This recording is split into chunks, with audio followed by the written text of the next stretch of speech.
A big welcome to Zwartkops. Yes, we are here for historic and inland championships, and we're going to kick things off with the Evapco HRSA sprint race. And of course, this is the one that basically gets everybody out on circuit for the very first time, and looking forward to big action between the sprint race categories, because it's a big array of historic class cars, as you can see, coming from the Volkswagen brand, the Datsun brand, the Ford brand, a whole bunch of cars that are all involved with various formats of racing. And of course, you'll see a whole bunch of these throughout the day, because what happens with this category, as we always get to see, is that a lot of these cars get a chance to participate not only in this series, but in all of the series racing here today at Zwartkops. And it's a big welcome to everybody who's joining us all around the world. I'm just checking to see, are we live on everywhere so far? Because I'm just trying to pick up on the pages here if we've gone live. We're supposed to be going live on Zwartkops and on YouTube. If you've joined us for the very first time, a big welcome here to the Zwartkops International World of Motoring. And of course, race action now coming away in the format of the Evapco HRSA Sprint Race number 1. We've got a huge amount of racing to get through today, so ladies and gents, strap yourselves in. We're going to be joined throughout the day as well by a couple of new commentators. He's going to join yours truly on the microphone for a couple of comments here and there, and maybe a bit of race commentary as well. Henny the Flag looks like he's good to go. Waiting down there to get our first race underway with the rolling start. It's Andre van der Merwe and Nicky Dix who are on the front row. It's a Porsche 911 RSR and a 993 GT2R that lead the pace. Karel Pienaar's behind them in the Ford Escort, with Stuart Koenig in the Volkswagen Sirocco. Just tucked in behind there, you can see that yellow Sirocco. And then behind that is Gavin London, Andre ten Apel, you've got Jono Koenig and Daniel Lotus Sr., Sean Hepburn and Grant Kramer. Look out for Terence Ladner and Meredith Willis, Johan Goos, Nigel Townsheld. Look out as well for Cam Foster and Michael London as our GR Corolla moves off the circuit and into pit lane. It now hands the duties to Andre van der Merwe in the Evapco Porsche to lead out the class that he has put his money behind as well. Problems in the background, somebody running off the circuit completely there by the looks of things. Looks like that might be one of the Fords. And was that possibly, just looking through the field there, it looked like a Ford Anglia, but I'm not quite sure which one it was. Lights are on and off, and we go racing down towards turn 1. And is it going to be the Evapco Porsche of Van der Merwe who gets the whole shot? It is. Van der Merwe whole shots into turn 1, holds on to the lead of the race as we head down in towards turn number 1, and of course into the brand new sponsored Castrol corner at turn 2 for the very first time. So looking forward to all the race action that happens here. And of course, this is what it's all about at Zwartkops International World of Motoring, when we have this format of racing going at you for the very first time.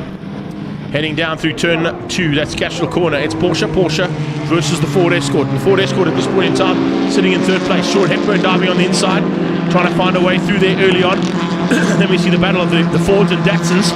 Ford Escort Mark 1 and 2s, Datsun GXs and GX Coupes. That's the majority of that field, as you can see through the pack. There are a couple of Escorts thrown in there for good measure. We've also got a couple of Honda Ballards, of course, and a BMW 2002 in the pack as well.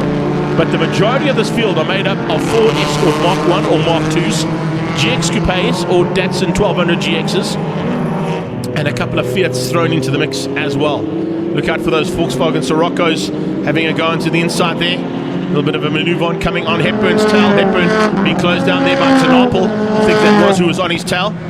And just ahead of him, a great start coming out of Gavin London. So that's how things look heading into turn 1 again after lap number 1 for the very first time here at Zwartkops International World of Motoring. It's historic and inland championship for the very first time here today, and expecting to see big battles. Van der Merwe leading out over Nicky Dix, as we saw there. The two Porsches literally maintaining a little bit of a gap over Karel Pienaar. It's a nice run there from the Camille During racing team there. So not a bad effort there from Karel. He's pulled a small margin over Koenig. Then it's ten Apel. Then the battle here you can see coming through here with the 021 car there, the 21 car there of Travis Tripod Jensen. He's fighting with Hepburn, Terence Ladner and Nigel Townsheld. And look out as well for Johan Goos, not too far behind them in the 137. Cam Foster up there too.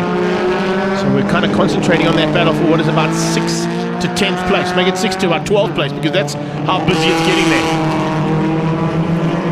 Ladner under a bit of pressure, as you can see there from Travis Jensen. And Jensen trying to close that gap down slightly. Tucked in behind him, it's Townsheld. in the Golf Racing colours. Just behind that, it is Johan Goos. So great little fight to start things off here for our first bit of coverage here today of what is going to be some epic fights in our championship for the day. Historic and in-air championship, of course, here at Zwartkops brings you not only action from this category but from a whole bunch of classes for the day. We start things out with the Evapco HRSAs. We've got Formula M and Monopostos with the Formula Libras all combined. Also looking at the Marlboro Crane, our V8 production cars and Little Giants and under 2 litres. On-track Clubmans and National Sports Car class, incorporating the International Race Supplies event as well. We've got race action from the INEX Legends, races 2 and 3. They've already had one earlier on in the day, but we'll bring you up to speed with that as well. And then Legends of the 9 of course, are the big ones. P74 sports production and sports racing prototypes, Lamar Sports and GT category, Silver Cup 2.0, Lotus Challenge, historic single-seaters, and the Pursuit Challenge as well. So it's a very, very busy day's racing, and we've started a little later than what was scheduled. If you did pick up on the officially published program, of course we have started slightly later than that due to a couple of incidents during the practice and qualifying this morning, but we're now into race 1 proper, and Nofenamava is now being closed down by Nicky Dix further back in that pack as well. Keep an eye out on this little battle. Great little fight here between the Honda Ballard and that Honda Ballard, of course, fighting at the moment in the hands of Rob Clark, but he's got that Datsun one. It's the 240Z of Sophus Pantassus on his tail. Georgie Iceland goes across the line there in a Volkswagen Sirocco. Behind that, it's Ford Escort Mark 1, I beg your pardon. Through turn number 1 there, the 22. Flying through there, good start as well, coming out of that machine. That's slowly but surely making its way to the front end. Also keep an eye out on those little battles at the back of the pack, because they're just as exciting and just as interesting. As you can see there with Pantassus still trying to find a way through here. And that's actually on, looks like that might be on Mike O'Sullivan as opposed to, yeah, it's Mike O'Sullivan he's fighting with as opposed to Rob Clark. You can see from the green lipstick and eyebrow on the top of the windscreen there, at lime green being O'Sullivan's car. His favourite colour, of course, being the Irishman he is. Likes to run some kind of green livery on his car. Just makes him pretty easy to spot as well. 22 Reg Sutton, slowly but surely making his way back up the field there, dropping back slightly from where he started. He now gets ahead of Iceland as they go through turn 6, Kenwood corner. Flicker through 7 and back down the hill. In the background also just picking up on that little Ford Prefect. That was Rion Daru, and that was the car actually went off in the background as they came down under starters orders here towards turn 8 Volkswagen corner. I thought it might have been a Ford Anglia, but it was actually the Ford Prefect of Rion Daru that ran wide. And you can see him also battling. That back end of the car seems to be a little bit squirrely. Watch as he comes through turn 1 now. Has he got it sorted out? No, it's still stepping out ever so slightly. Change up here for this little battle. Hepburn once again hits the front in the AA car. He hasn't been able to close the gap down on Koenig, who's just up the road from him. And on Grant Kramer as well. Grant Kramer's pulled a small margin. Here's a move on the inside. Slight change up possibly. Yes, there we go. From the Golf Racing coloured Ford Escort. So a bit of a fight on here, that is for sure. Kramer fighting with Hepburn, Travis Jensen. Jensen sideways out of 7 there. You can see that GX just stepped out big time now. Under braking, tries to get on the inside of the second of those GXs. The other 2 Jensen boys in the background having their own little fight. That's the yellow and blue striped cars in the Hamilton's racing team. So we got yellow flags at turn 8. We got green flags through turn 1 just to give them a heads up. Some kind of an incident. That's the reason why.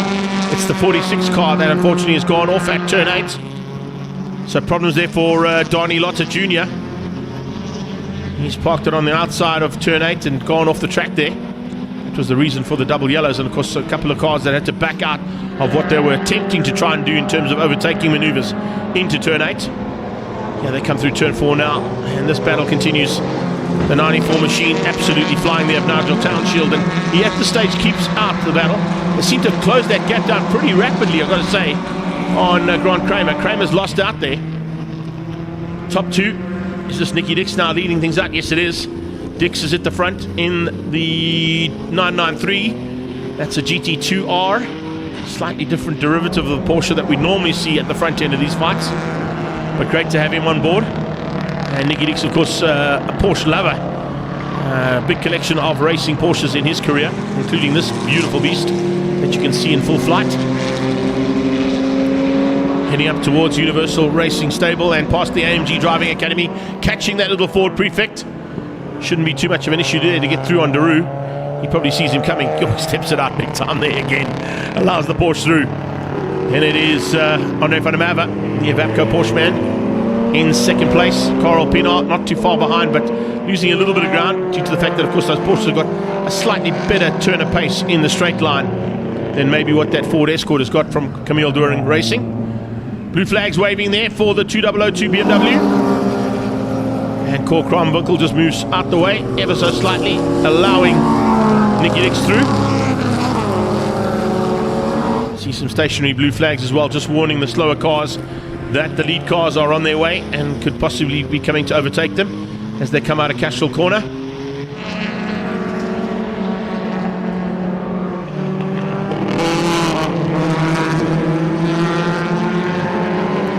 So this is a fight of nature. Really great to see Frans Jensen, Peter Jensen in the mix there with Sophus Pantassis, who seems to have got away now from that little fight he was having earlier on. And you can see that they are just lining up here, looking for opportunities wherever they are.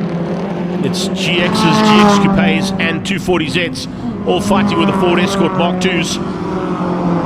Jensen under pressure though from Pantassis, going to squeeze through on the inside. Yes, he does.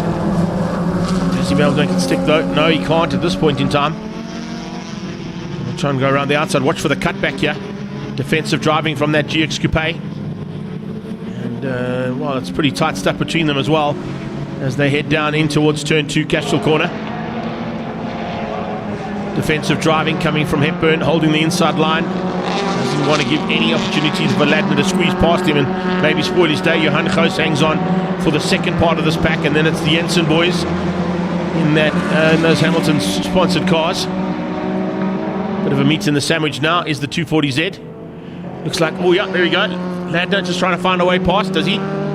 He does. Ladner gets through. Travis Jensen now closes onto the back end of Hepburn. And this 5-way fight, 6-way fight. Brilliant stuff. Michael London in there as well. He's in the white GX Coupe. Tucked in, kind of the meat in the sandwich at the moment between the two Jensen boys. Oh, nearly a touch there. Maybe a misgear coming out of that final corner. Yeah, the Ford Mark I Escort just avoiding Cam as he came out there. So Cameron Foster very lucky not to be tagged from the rear end by that Ford Escort. Looks like he might have just missed a gear. The Escort had to take evasive action. Just swung out wide in time to miss the slightly slower GX coming out there. Change of surface flag coming out of turn 3 as well, so we'll have to keep an eye on that. Looks like we're on the final lap here as well, so we'll be keeping an eye on our leaders heading towards the flag. The two Porsches should be heading towards the flag pretty soon, but the rest of the pack are not done yet. Look at this, they're absolutely hauling around here. It is so good to see, because they're about to start their final lap. The Porsches are on their final lap. Hepburn now trying to make his way back to the front end. He's now got a little bit more negotiation to do. There's go past, I think that's Willis they're going through past. Yes, indeed. So going through past on Meredith Willis there as they come down onto braking. Oh, Travis having a big look on the inside into turn 8. Porsches are coming down towards turn 8 as that second pack are making their way across the line. Catching the back end of the Ballard. And I think Marco's going to let them through. Robert's going to let them through as well. Yes, he does. One less lap there to do for the 171 of Marco Sullivan. And checkered flags out. And the first race of the day is taken by not the man in pole position. He finishes in second place. So good effort there from Nicky Dix to outgun his fellow Porsche drivers. The rest of the field going to still come through here to wrap up the first race of the day from the Evapco HRSA Sprint Race Series. Here we go, back to that little battle. Meredith Willis in the mix there as well. Love the way he's running hoonigan colours. It's nice to see that too. Jono coming to the line now for 5th place, or 6th place I should say, Jono Koenig. Tanapel has just taken the number 5 spot away from him. Koenig beats out Gavin London. Here comes Travis Jensen around the outside though. Looking for a way to sneak through, maybe follow Hepburn. He does. Ladner's just up the road, Town Shield up the road from them as well, so it's going to be a little bit of a dice on here. Late braking from Trav, trying to get on the inside of Hepburn. Hepburn sees him coming, shuts the door. Back end steps out slightly, but he hangs on to it. And he crosses the line just to finish outside the top 10, ever so slightly outside the top 10, yes indeed. So let's have a look at the confirmation of that top 15 anyway. There you have it. Nicky Dix wins out over Andre van der Merwe. Carl Pienaar comes through there in third place, beating Koenig. Tanapel, Jono Koenig in sixth place, Gavin London, Nigel Townsheld, and then it was Terence Ladner and Sean Hepburn just inside the top 10. As I said, Travis Jensen, followed by Grant Kramer. It's Ian Oudendal, Johan Goos, and Meredith Willis that make up the top 15 overall for race number 1. So that wraps up our first heat of racing. We are going to be back shortly now with the South African Formula M, including monopostos and Formula Libra, all combined. Some single-seater action for the first time today here at Zwartkops.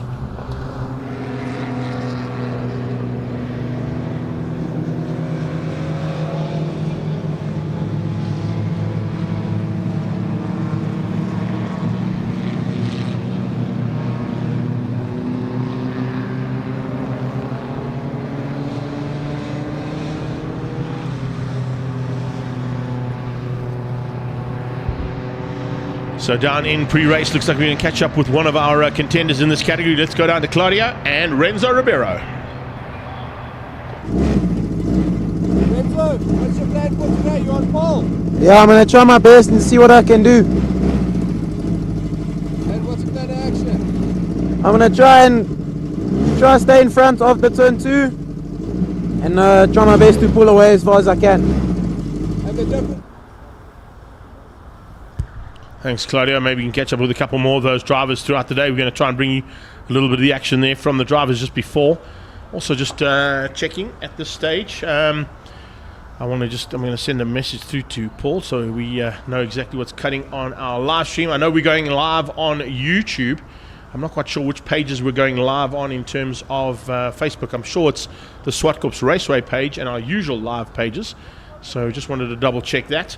So if you are around and watching us from our live stream, or even here at the circuit and picking it up on your smart devices, it's not a bad thing to do because remember, you do get a chance to see other sections of the circuit that you might not get to see from yours. Right, so it's going out on the Zwartkops Raceway page and then on the Voice of Choice page as well. I'm just going to see if I can pick up on some of the comments that might have come through initially. Doesn't seem to be coming through on my page though, but I'm going to double check that while we got some time. We'll be back shortly as soon as cars are on circuit for race 1 of the Formula Libra, Formula M and Formula Monoposto.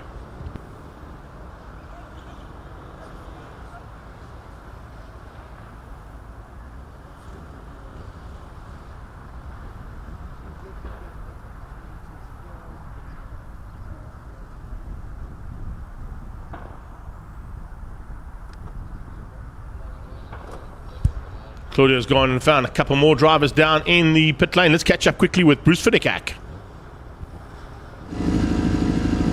Bruce, what's your plan for today? Plan for today is get a good start, move up the grid, and have a good race, good result, clean result. Tell me about your car. It's a 91 Amiga. Took a 32-year break from racing, back on it, because if you look on the side parts, I've got a lot of friends and family that supported me and helped make this possible.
So a big welcome to everybody's joined us on the live stream so far today. Yes, a big surprise. Only finding out about the live stream late in the day yesterday, so nice to see that too. Opportunity to bring you some of the race action here. But as you can see, the usual contenders are here in terms of our spectators that are prone to the circuit and love being at Zwartkops. No matter what racing happens here at Zwartkops, there's always some form of crowd support out there, and it's great to have them. Big welcome to Luke Selby, and looks like Early B's joining as well.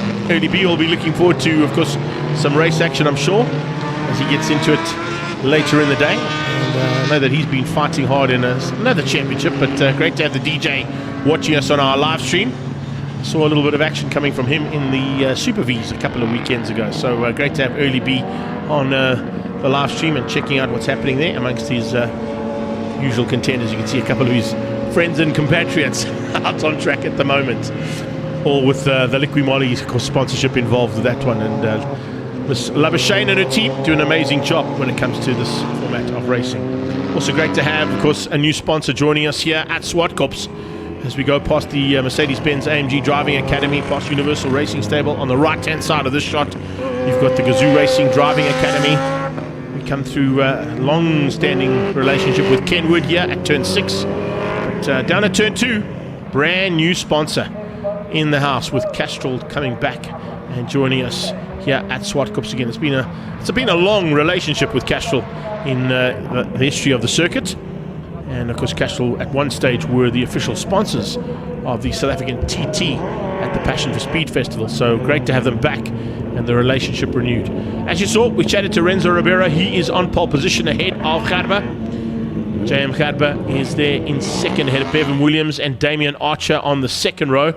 Then you've got Kennedy Torres and Aidan Morrow, Hayden Elwood, Chardon Tromp is there as well, Louis van der Merwe and Hilton Morrow. Then you've got Chloe Stewart, one of our lady drivers for the day. She's just up the road of Brian Nguni. And look out for Philip Benningham coming there as well in lucky number 13. Coming to the line to take up their positions for the first race of this combined category. The Metal Use Spares car here is Renzo Ribeiro. Remember, Renzo also involved in the National Championship at Extreme Festival level. He races in the Formula 1600s, sponsored by, of course, Investchem. And they've got a meeting coming up in the not too distant future, 21st of September. We're down in the Mother City for the penultimate round of that championship. There is Gerber himself. Looks like almost ready to go now. Eyes on the prize though, not even looking into the camera. Certainly concentrating all efforts on getting down to turn 1 first and foremost, and hopefully in front of Renzo Ribeiro. Going to be a bit of a fight on, I think, between the two of them. Their qualifying times are very evenly matched. 107.3 from Ribeiro, 107.5 from Gerber, and a 107.7 from Bevan Williams. So those three kind of expecting to have a bit of a fight, I'm sure. You can see some Castrol branding up on the side wall there and on top of the pit lane. Great to see that too, as we bring these cars under starters orders for the first time.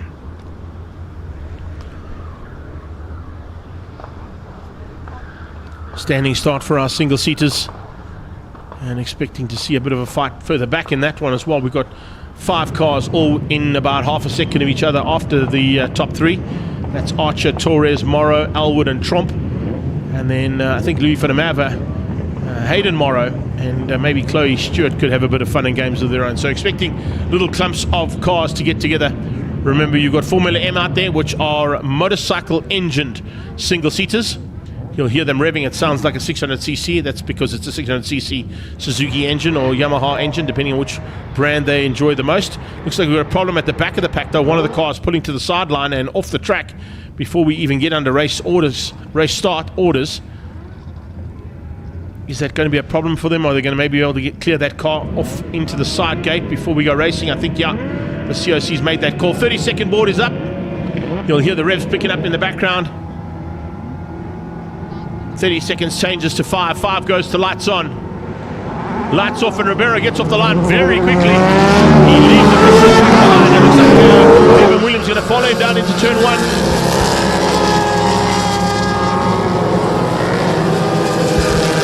The rest of the pack come through turn 1, sorting themselves out there. But fantastic start there from Renzo, off the line rapidly to lead things down into turn 1. The rest of the pack now trying to sort themselves out. As you can also see Chard and Trump coming through there as well, trying to find his way up as quickly as possible into the mix if he can. But Rivera is the man who leads out, and he's got some pressure coming there from CJ DeLanga, who seems to have got a good start as well. Problems in the background. Looks like, is that a puncture possibly for the 50 car? It could be. Absolutely amazing stuff, and the start did not go according to plan there for the 5-0. As you can see, just pulling to the sideline there, almost Marlboro colours of that car. Just trying to pick up exactly who that is in terms of our timing on it. So I just want to try and pick it up maybe on our entry list for this one. But problems there for that car, and stuck on the sideline. No worries at all though for the number 13 out front of Renzo Rivero. The Metal Use Spares machine getting away from this pack and leading things out comfortably at this point in time.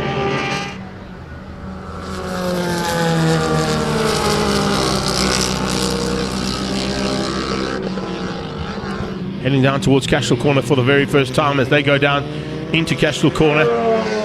Problems as well coming into pit lane. That's not the way you want to be starting the day. That is for sure. That's the number 65 pulling in there. And that's Nolan Skuman with some issues. Someone's run wide off the circuit as well. One of the Formula M's. It's the orange one. They're just trying to pick up on a number on that machine. So you got some problems there for cars all around the track by the looks of things. A couple of these single-seaters taking a bit of strain in the initial stages of race 1. Damien Archer, he's in a Formula, I think he's in a Formula GTI, yeah, old Formula GTI. It's the 49 car that's parked here. Bit of a dangerous position for that car, so wonder we might be seeing the first safety car. There's double wave yellows here for the car as the driver tries to get out. And 49 unfortunately didn't qualify, so I don't even have him on the qualifying list here. Pity to lose that out, but here comes Archer down the hill. Couple of cars lining up behind him, including Aidan Morrow, Kennedy Torres and Hayden Elwood. Those are the cars fighting just in the background. You can see double wave yellows just warning the drivers that there is a car stuck on the inside, just almost at the turn-in point of turn 1.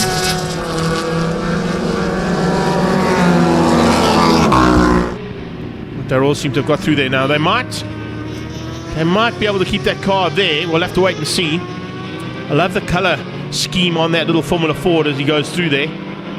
That Ford looking pretty tasty as well of Hayden Elwood, number 97. And as they come through there, 46 is Aidan Morrow. Being closed down, trying to get that gap down as well between himself and the man just in front of him, Damien Archer. It is Kennedy Torres just behind that. In fact, sorry, it's actually Kennedy Torres in that Formula Ford, as opposed to Hilton. Hilton Morrow's just behind him. In fact, he's just got ahead of him. So Hilton Morrow's got through there. This man's going to have a busy day if that's the kind of frantic flag waving he's going to have to do right throughout this 8-lapper. Bit of pressure onto the leader. Looks like, Bevan Williams trying to find a way through there on Renzo Ribeiro. Renzo's having none of it. Renzo trying to keep him out for now. We've gone from double wave yellows to a stationary yellow flag now, just to warn the drivers. They've all been past there once, so they'll know that car is in harm's way, potentially. Don't want to be messing around there too much. Cadber moves up into second, runs a bit wide, out of 4, opens up the door. Bevan says, I'll have some of that.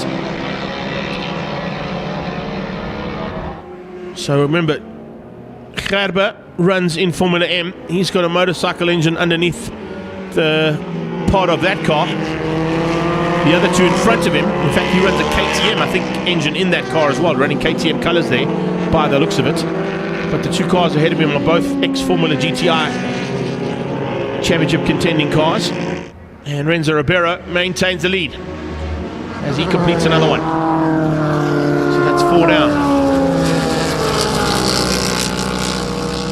Oh, smoke out of the back of Williams' car. That's a big problem. Big puff of smoke out of the back of that machine.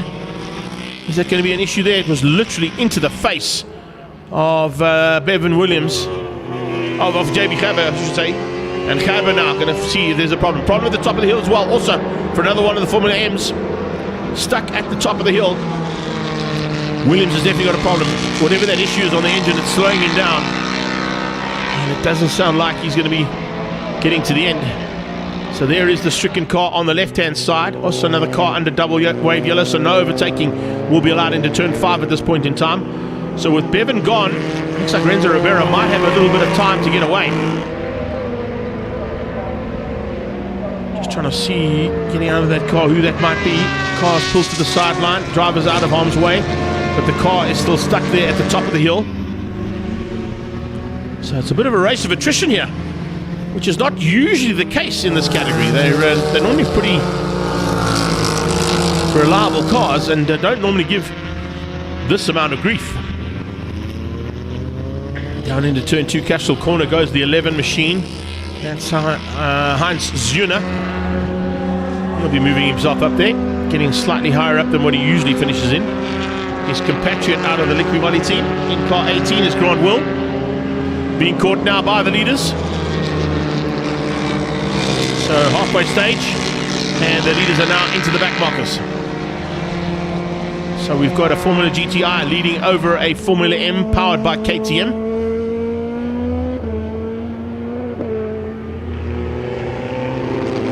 The Molly boys fighting amongst themselves there, and one of them pulls to the sideline. That's the 7-7 machine.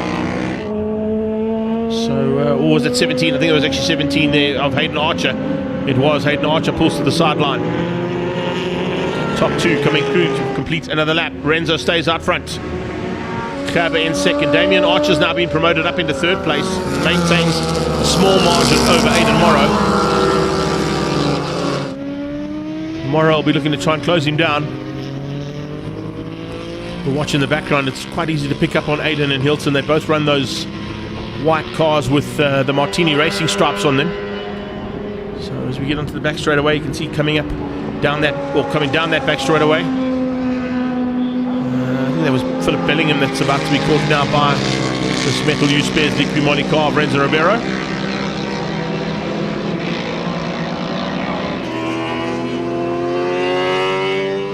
Damien Archer still in the 3 spot, maintaining the little bit of advantage he's got over Damien Archer. It was only about half a second on the last pass, so he's going to have to be wary. Archer seems to be just turning the pace up slightly. Speaking of turning pace, Renzo's set the fastest lap of the race so far on the last pass. Had a bit of traffic in this one, so it might be slightly slower on this one, and coming up on the back end of that back marker. I think that actually might be Hammond Cricker that they're coming up on. There is Aidan. Close the gap down there on Damien Archer. Damien maintaining his run in the Formula GTI for third. So at this stage, it's Formula MJ Gerber leading over Aidan Morrow. And then Hilton Morrow. That'll be your top 3 in the Formula M. Formula Libra is led out by Renzo Ribeiro. It'll be now Damien Archer. And I think Kennedy Torres would be your top 3 there in the Libra class.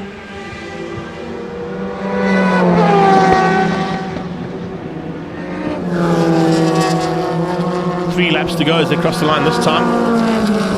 That's the car I was speaking about earlier on. Like the livery on that machine. Very much sort of 7-Up racing style there from him. In fact, I think he actually might even have a 7-Up sticker on the nose cone there, which is great. A lot of drivers don't like green on their cars. Yours truly has a bit of an affiliation, as you know, with the colour green from the Irish point of view and also from the Hulk point of view, but nothing wrong with a little bit of green on the car. Graham Nathan will tell you otherwise, but we won't go there. Gerber now quickest on the last lap, 105.137 out of JM Gerber, trying to close the gap down, and he's doing it. He is closing that gap down on Renzo Ribeiro, so there's a bit of a fight on here still for the lead and for the overall win of the day. And this is only race 1 of our Formula M and Formula Libra combined. Monoposto's in there too, so 3 classes all in the mix.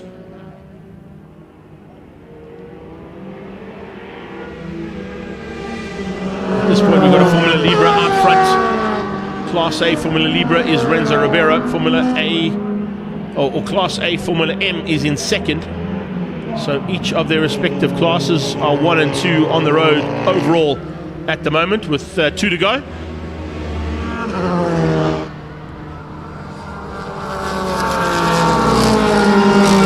Volkswagen GTI engine taking on the KTM powered machine behind him.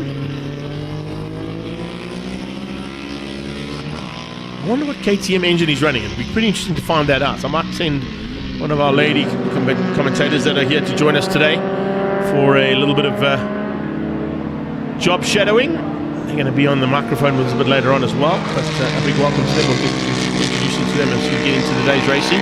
Big welcome to Trevor Wambach as well, all the way from KwaZulu-Natal, watching us today. And all the way from down under, Vanna. Hey, what's up, mate? Vanna Smith, and I'm sure Nikki Smith and the whole crew down in New Zealand are watching us as well on the live stream. Lovely to see that we're getting... Lovely to see...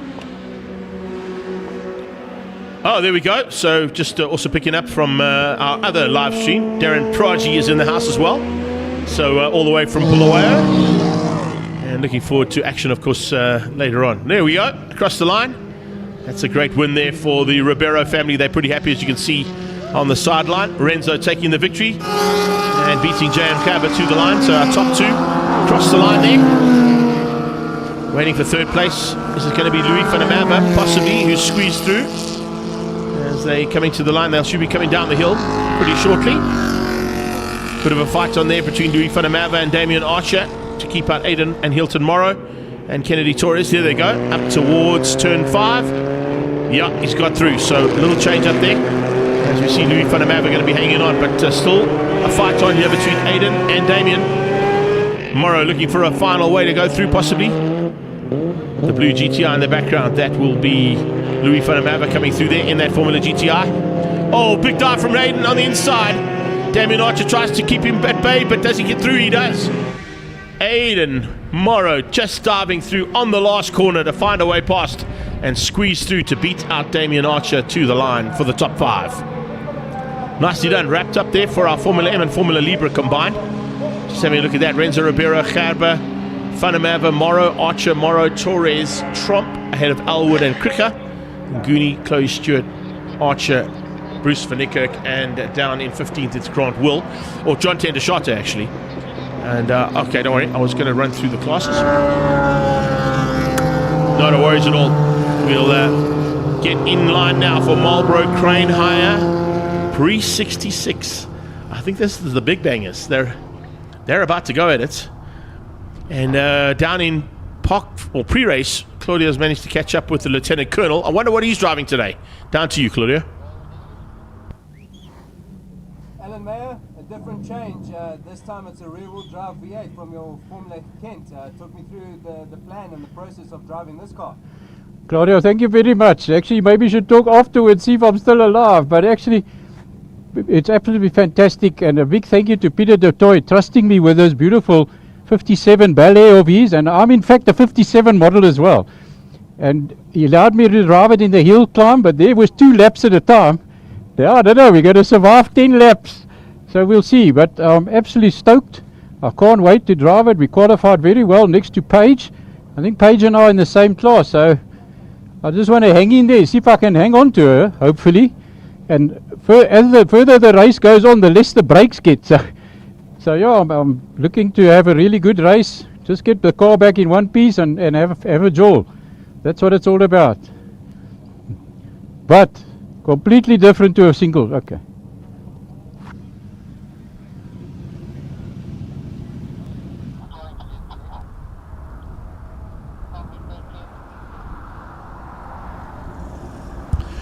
Yeah, LT, I think we can have a chat with you after this one, buddy, because as you said, it's a completely different animal that you're going to be playing in today in the Black Widow, the 57 Chevy Ballet.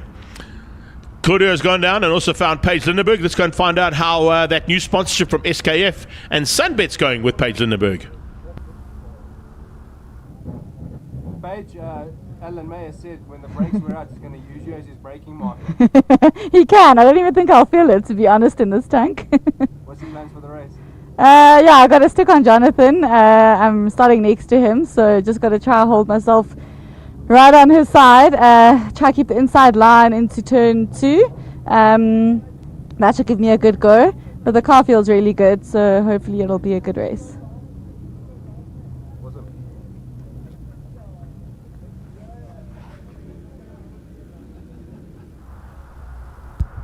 maybe we'll get a couple more interviews down there while we're waiting. Thanks for that one. Rene Fenta sending me information. That Formula M is running a KTM 1290 adventure bike engine in it. That's pretty awesome stuff. So running second place in Formula Libra and Formula M is not a bad way to start things out, I suppose, if you're going to run a KTM engine underneath. I know at one point, my other favorite sport, of course, the ultimate sport for me when it comes to motorsport is the Isle of Man TT. And I know that Dave Molyneux, the sidecar pilot and sidecar captain of his team, in that outfit used to run a 1290 KTM as well. So I know they went back, I think, to Honda or Suzuki this year, but they definitely tried an option of the KTM engine underneath the outfit that they ran. As you can see, a couple of cars being recovered, which is why we got a slight break in proceedings between the start of this one and the finish of our Formula M and Formula Libra category. That was just in the background. But just to run through, you can see they're all lined up there. These are the big bangers. It's basically our Marlboro Crane, our pre-66 production cars. The Legends of the 9 Hour, of course, will be out a bit later on. And then we've got Little Giants and under 2 litres in this mix as well. So we'll run through the field as they get onto track. But an interesting array of cars out there. I see Claudio making his way alongside, possibly to catch up. Looks like with, is it one of the toys, maybe in the Galaxy? I thought so. Yeah, I'm going to have a quick chat to Jono the toy there. So let's go down to Claudio and see what Jono's plans are. Jonathan DeToy, another time out in your V8. Talk me through the plan today. What's the plan of action? Yeah, look, I mean, we had 1 or 2 issues in qualifying. I got a shudder under braking, so we replaced the brake discs. But hopefully we can have a good start. It'll be tough trying to chase down Ben and Sif. But I'll give him my best shot, and hopefully can keep the rest of the pack behind me.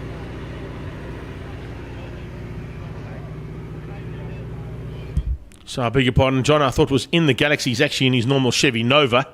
So yeah, you heard from him there that it might not be as easy to run with the 2 Mustangs. There's 2 very fast Mustangs ahead of him there in the form of Siafri Jr. and Ben Morganut, who would be on pole position. And they're just going to have a quick squiz here. As you can see, cars being recovered at the top of the hill. But while they're busy with that, let's get back down into pit lane and catch up with Ishmael Baloy.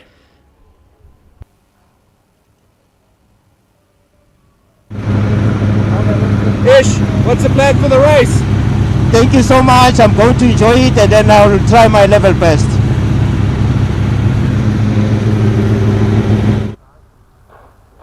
Ish, of course, piloting that Trans Africa Racing Dart that he's absolutely loved. I've got his fellow teammate sitting alongside me here in a cock from the Citizen. Not quite sure why he didn't climb back in the car, but Tender Shate is out there in the 2 GSM Darts that are run by Trans Africa Racing. And of course we'll wait to see what their progress is in the under 2 litre class and the Little Giants. Of course that's the Little Giants category that Ish runs in. And in the Little Giants class at this point in time, if I run through the field, we've got John Tendershate, Nicholas Christofides, Terence Boertus, Ed Boertus, Ben van der Westhuizen, Carlos Alfonso, Donovan Meyer, and Ishmael Baloy. Then in the under 2 litre class, it's Mark du Toit. No, I beg your pardon. It will be Mark Miller, Mark Miller and Carl Pienaar, along with Dion Schwabski and Carl Brink. Those will be running in the under 2 litre class. And then we've got ZA and ZB, of course, for the pre-66 production cars. And ZA is Free Jr., Morgan Root, and Jonathan du Toit, with Mark du Toit out there in the Ford Fairlane. ZBs would be Paige Lindenberg, Alan Mayer, and a little bit further down in terms of the qualifying, which didn't quite get according to plan there. In the Volvo 122S is Alan Poulter. He'll be starting from the back of the pack, so we'll be watching for his progress if he indeed gets through this pack of cars and up to the front end by the end of the 8 laps that will be out shortly.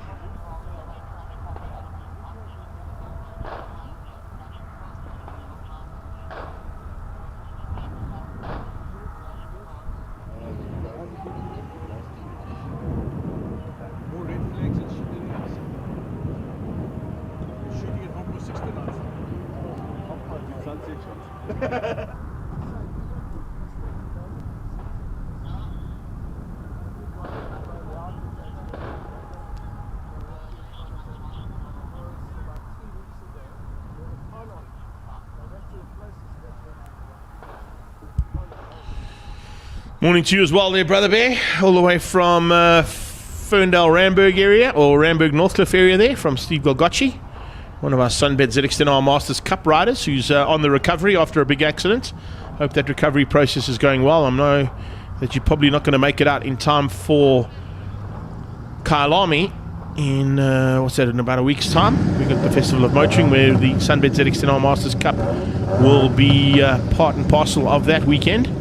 It's 4 days there. And of course Sunbed have also joined Paige Lindenberg and the Lindenberg Racing team as of this weekend, and bringing along SKF back into the historic side of racing. Remember, SKF have been around with the Global Touring Cars, which now become the South African Touring Car Championship, and it's great to have them back in the mix here as well in the historic side of things. So as the cars roll out, these are the big bangers. It is literally V8 power at the front. ZA and ZB, the most powerful cars in the field today in terms of those big Chevy Bel Airs, Chevy Novas, Ford Mustangs. We don't have all the bigger cars that we normally would have out there in terms of the Ford Galaxies and a couple of the other bigger cars that are down in Trans Africa Racing Stable, but needless to say, and I can tell you for a fact that there's going to be some exceptionally close racing. They have moved Poulter up though. There you can see Alan Poulter's just ahead of Mark Miller in ZB. He moved up from what was under 2 litres for a while. He was racing with us under 2 litre class, and then his lap times just got quicker and quicker, so they've moved him up into ZB. So unfortunately for Alan Poulter, he's got to face up against the big Chevy Bel Air Black Widow that Alan Mayer is driving, and that Ford Fairlane that Paige Lindenberg drives there in shot just behind the 207 of Mark du Toit. So it's Gazoo Racing Toyota Corolla GR Corolla hatch that is about to make its way off the circuit and hand the duties for the start of this race over to Sief Fourie Jr. Jr. alongside Ben Morgenhout. There's been some arch rivalry between those two. Seasoned campaigner in Ben Morgenhout. I mean, I think he's going into his 5th decade of racing here in South Africa, is Ben Morgenhout. But the rest of the pack now start to get into position and get ready to go flying down towards turn 1.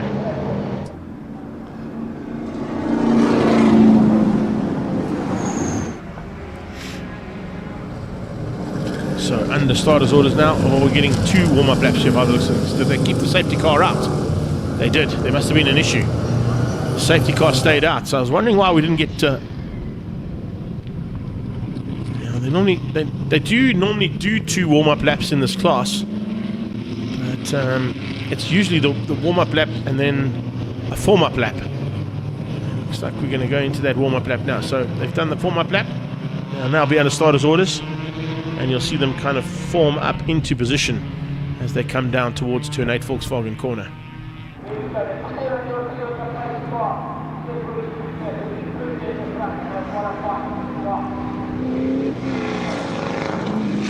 So it's Mustangs on the front row, Chevy Nova, and James Temple in a Ford Escort will be on the second row, because Temple is in the Trans Am class of this category, so not really in the mix as such in terms of the normal class, and that's how they qualified. Remember, he might not be there now. It's Du Toit and Du Toit that are the second row, but James Temple was out there in that Ford Escort. You'll see him just in the background there, coming through there with the blue stripe down the bonnet. Temple incredibly qualified up 4th overall, ahead of Mark du Toit in the Ford Fairmont. This time it is Gazoo Racing into the pit lane, and our Pretoria North Toyota Corolla GR hatch moves into pit lane, and now Sief Fourie will hold them up. Fourie and Morgenhout side by side. Here we go. Who's going to have what it takes? We're watching Henny the Flag. Is he going to drop that, flick that switch quickly or not? The lights will go out and we go racing. There we go, down towards turn 1. Yellow flags for the first lap. So everybody will stay in position just for that first lap. No overtaking just yet. You've got to wait until you come out of turn 2 and get that green flag. That's where we go racing proper. So everybody will just hold their positions coming through turn 2 Cashel corner. And as they come out of Cashel, you can see there around the outside. Oh yeah, already under pressure. Alan Mayer feeling it as we see a dive on the inside there from Alan Poulter. Poulter goes on the hunt for the front end of ZB, trying to close down on Paige Lindenberg. Top 4 are all ZA cars. Production cars here V8 powered machines flying through turn 4 at Zwartkops. It's the historic and inland championship. If you've just joined us on our live stream or here at the circuit, a big welcome to everybody. Mark Friedman's in the house as well. So as you can see, it is Sefari Jr. who leads out.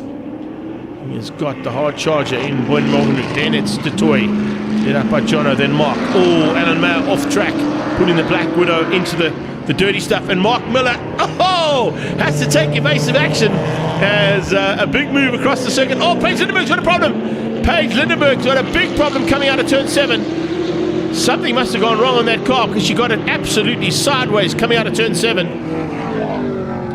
How she hung on to that one, only she knows, but that was a great bit of driving there from Paigey just to hang on. I wonder if there was something on the circuit there that cost her, that made her slide sideways. Don't usually see that from her. As now she gets closed down by the man who went off just earlier than that from Trans-Africa Racing, Alan Mayer. We saw the big Black Widow go into the dirty stuff out on the exit of turn 5. Change up for the lead as Morgan gets ahead of Sefari. Jonathan Detoy hangs on to 3rd. Let's have a look at this replay of Paige coming out of turn 7. So Paige, no, it's just she just got on the loud pedal a bit too much. I think she's got a little bit out of shape there, maybe a little bit too eager. Remember, the tires are still cold and brakes are probably still a little chilly as well. It's allowed Alan Poulter to take the lead, but she manages to keep out just the Black Widow of Alan Mayer. So hangs on to 2nd place in ZB. 1st place in that interim was taken by the Indu Oil and Morganut machine. And you can see now Alan Mayer putting the pressure onto Paige Lindenberg. We spoke to both those drivers just before the race in Park Fermé. They said they might be using each other as a berm or as a brake marker. Seems to be the case. They're living up to their expectations in 5th and 6th place overall. Behind that, Mark Miller leads the under 2 litre class. He's got a little bit of a margin now over Coral Pinot and John T. Needham.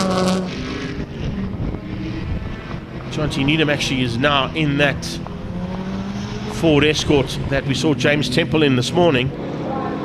So, has James Temple not made it out? I don't think James Temple has come out. So we are missing one of the Lindenberg Racing stable cars there. And James Temple deciding to stick it out there and maybe not make it out for this first heat for whatever reason. As I said, he qualified up in 4th overall. But it's actually John T. Needham who's out there in that Lindenberg liveried machine with Ford Escort further back in the pack. As we go to the top of the hill, there is our ZB class, and it's Alan Poulter. Alan Mayer looking for 2nd into turn 5. Didn't quite get there. Down towards turn 8. You can see the rear or the right-hand passenger window on that Ford Mustang of Sefari starting to flap in the wind a little bit. So I wonder if it's popped out of where the window slides up and down. Looks like it has, but he's putting pressure onto Morgan. He's not worried about the window at all. He's looking for windows of opportunity, probably. And the pun was certainly intended there. Same thing applies here to Mark Detoy as he heads down towards turn 2 Cashel Corner. This is the battle further back here between the Trans-Africa Racing teammates. In the 125 today, I don't think that's Alan Poulter. So Ishmael Beloy is all on his own. Flying the flag high there just ahead, I think, of Lotus.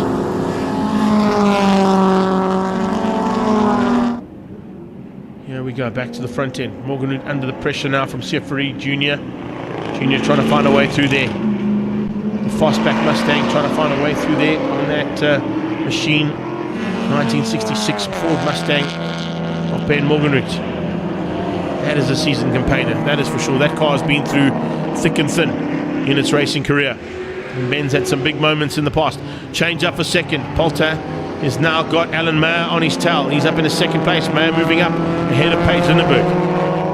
John T. Needham trying to find a way through there for 2nd place in the under 2 litre class. He's going to have to work hard to find a way through that Camille Doring Ford Cortina of Coral Pinot. Pinot has got some fantastic racecraft. John T. Needham will certainly be looking to try and spoil his day, take that 2nd place away from him. Behind them it's Carl Brink, he's all on his own, some in the Mini. Brink also part of this under 2 litre class though, as they come flying down towards Turn number 2, Cashville corner. New sponsorship in that car, of course. A new sponsorship on that corner. Here we go. ZBs in full flight. Just in the background, you'll see 1, 2, 3 under 2 litres. Fourth one might just come in a shot in the background there. That is Brink in the Mini.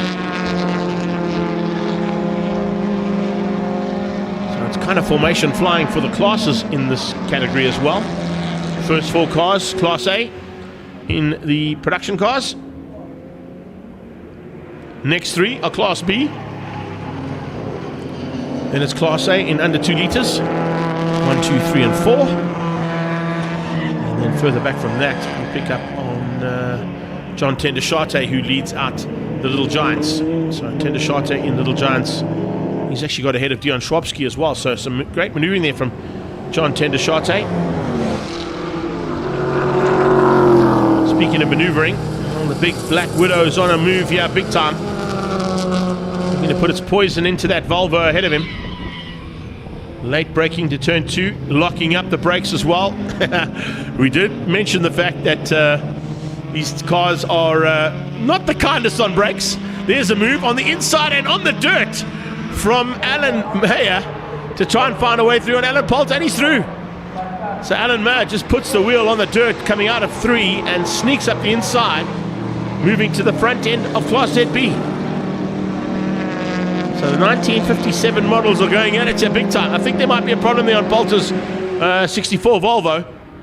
That Volvo 122S, yeah, it's got a problem. Paige Lindenberg's got through as well. She's moved herself up now into second place in the ZBs and Poulter down to 3rd. So maybe Poulter's nursing some kind of an issue there on the Volvo. He's not giving up though.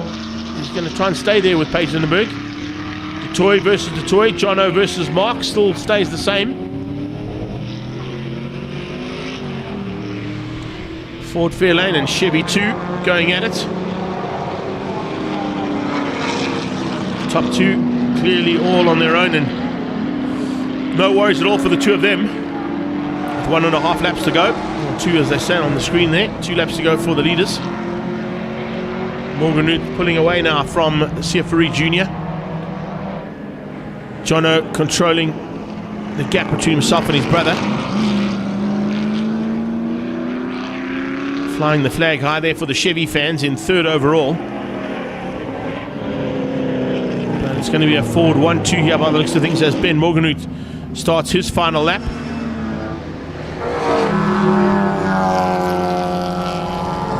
Closes on the back end of the Mini. I think that's Carlos Alfonso or Donovan Mayer about to be caught there.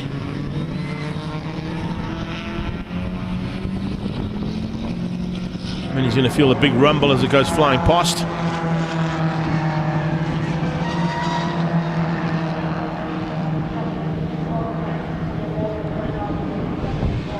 Back markers just gesticulating, saying inside line to Ben, giving him a bit of room.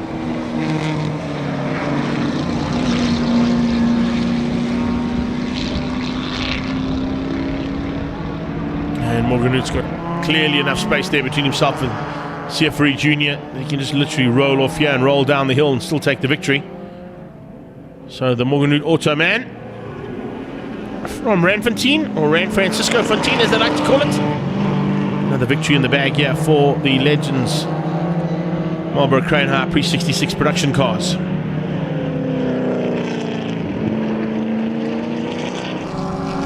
There it is, flag out, and Morganroot gets the first. Siafari Jr. comes through for second place. It's going to be Jonathan DeToy, who I think is going to hang on. There you go. Peter Lindenberg on the sideline, waiting to see what's going to happen for ZBs. As they're going to still come down to the line here. There you go, the 2 ZAs. Oh, and Pagey's got through. Page has found a way past and got ahead of Alan Mayer. So that's why Pete, I think, was looking at his cap. He didn't want to watch the last couple of laps here as they head down towards turn number 8, Volkswagen corner. It's a Ford out front, ahead of the big Chevy Bel Air. And Paige Lindenberg's going to win ZBs. So that's the way you do it. A big fight on there between Paige Lindenberg, Alan Mayer and Alan Poulter, wrapping things up there, and the team are pretty stoked with that performance. Mark Miller wins out the under 2 litres, Cortina of Pinar for second. and it's Jonty Needham for third place there. So podiums for 2 of the Lindenberg Racing cars there. It's a nice way to do it. Big wave from John DeToy to all the fans. Let's have a look at the unofficial results. Ben Morganhood, Seferi, and Jonathan DeToy beat out Mark DeToy. That is for the ZA class in the production cars. Paige Lindenberg wins out Class B, 5th overall, ahead of Alan May and Alan Poulter. That's the top 3 in ZBs. Mark Miller, Carl Pino, and Jonty Needham take top 3 honours in the under 2 litre class, with Carl Brink just behind that. And then it was John Tendershate, Terence Buertes, and Nicholas Christofides in the Little Giants, wrapping up the top 3 for race 1 of the Marlboro Cranar Pre-66 production cars, Little Giants and under 2 litres. So from there we move on to the on-track Clubman's National Sports Car Class and International Race Supplies and Roofshore Mid-Vol Historics. There's a big category about to come out onto the circuit, and they also will be out here, I think, for an 8-lapper, if I'm not mistaken. Let's just double check that one. Yes, 8 laps of action coming your way now from that class, and it is a monster class about to make its way onto the circuit. And we'll catch up with a couple of the drivers hopefully down in pit lane, and we'll be back with you shortly with race commentary here from the Zwartkops round of the Mid-Vol of the Historic and Inland Championship.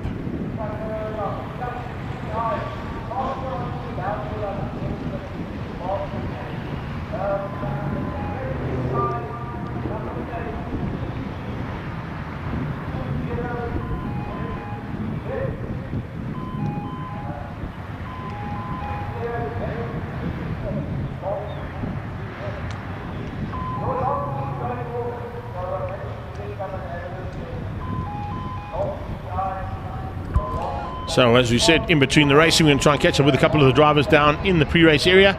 Claudia's managed to catch up with Mike Dodd down in pre-race.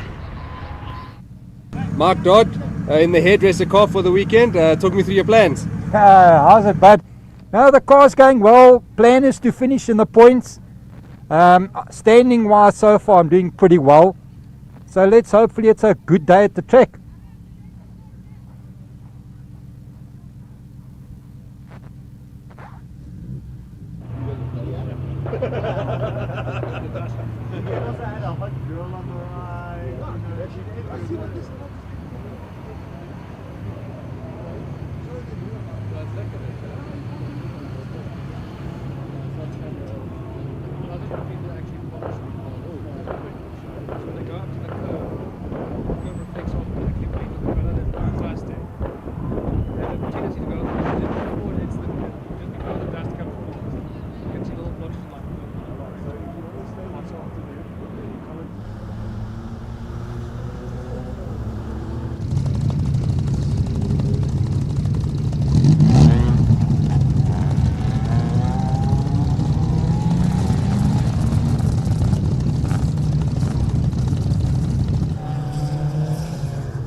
It'll be very interesting to see how they line them up here in terms of the split between these 3 classes, because it is the on-track Clubman's National Sports Car Championship and our Mid-Vol Historic class that are all combined here today. So an array of cars, saloon cars and sports cars in the mix together, and it'll be really awesome to see how those sports cars and saloon cars start to mix it up in the next 8 laps of race action coming your way here from the Inland and Historic Championships at Zwartkops International World of Motoring. Having a look at the array, you can see there a couple of Polos. We just chatted to Mike Dodd in his Mazda MX-5. You've got the little Chevy Can-Am in the background as well. That's a car to watch out for coming through this pack. Trying to find a way through on the slightly slower cars there from on-track Clubman's. The Roofshore category, of course, is the Mid-Vol Historics class.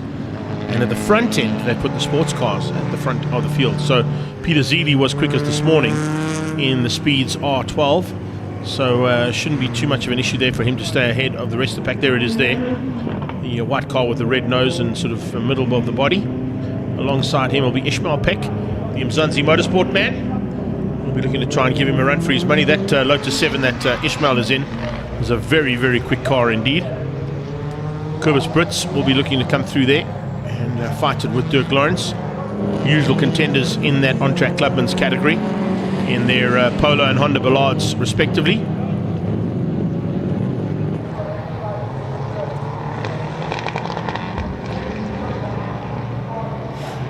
As they make their way down then, of course, into the racetrack itself. On their second warm-up lap, you've got Fado Siddiqui there in the Throttle Mafia racing machine. That's a Honda Civic. Rodney Crace, another Honda Ballard there just alongside him. That's row 3 in the Real Pro Honda Ballard.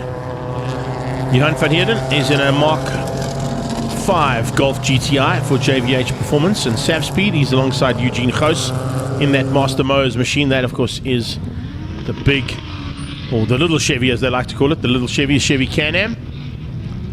And as they come around there, you can see a problem with one of the cars. I think it might be the Pragma car there of Kobus Brits. I think it is Kobus Brits' Pragma Polo with a bit of a problem. Coming out of turn 2 Cashel Corner and heading to turn 3. Sports cars have gone through, or maybe he's just slowing them up. Yeah, I think he's just slowing them up, holding back. They want to get probably a little bit of a gap between Brits and the on-track Clubmans, and a gap between them and, of course, the sports cars just up the road from them. A little bit of a breeze here. It's almost ideal conditions to go racing in. We're about 20 degrees Celsius outside temperature at the moment. Track conditions are about 27 degrees Celsius. So, as I said, almost perfect conditions to go racing in for this round of the Midval of the Historic and Inland Championship. Let's have a look and see now what happens with that first lap in anger. The Toyota Gazoo Racing and Pretoria Noord Toyota Corolla GR hatch moves off the circuit, our official safety car and pace car here, handing duties to the sports car class to start things out. Steve Fenter in the Nash Special just behind the top 2 cars as they get the lights out and off they go down towards turn 1. Shouldn't be too much of an issue there for ZD to hang on. He's got a slight turn of pace difference between himself and the rest of that pack of sports cars.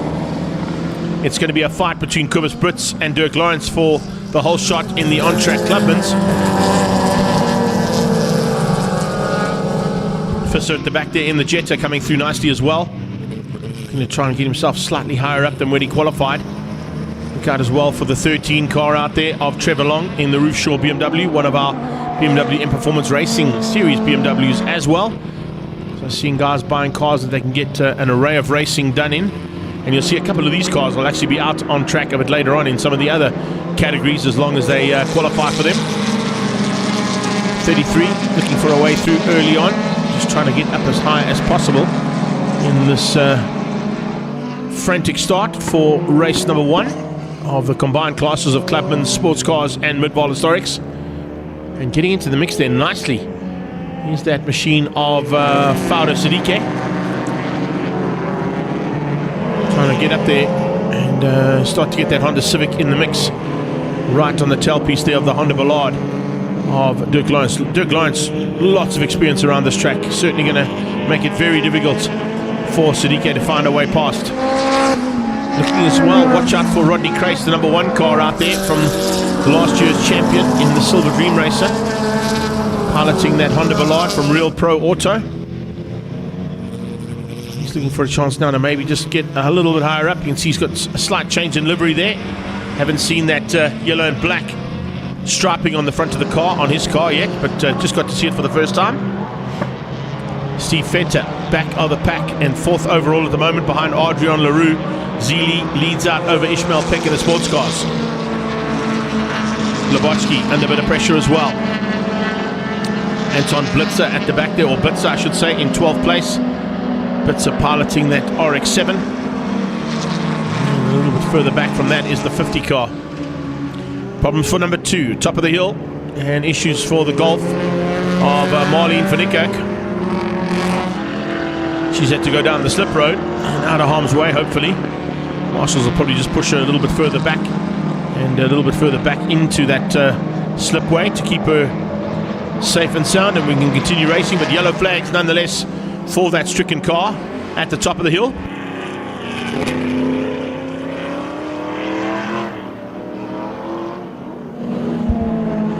Coast getting it sideways. He's having some fun all on his own here. The Master Mowers Chevy Can-Am.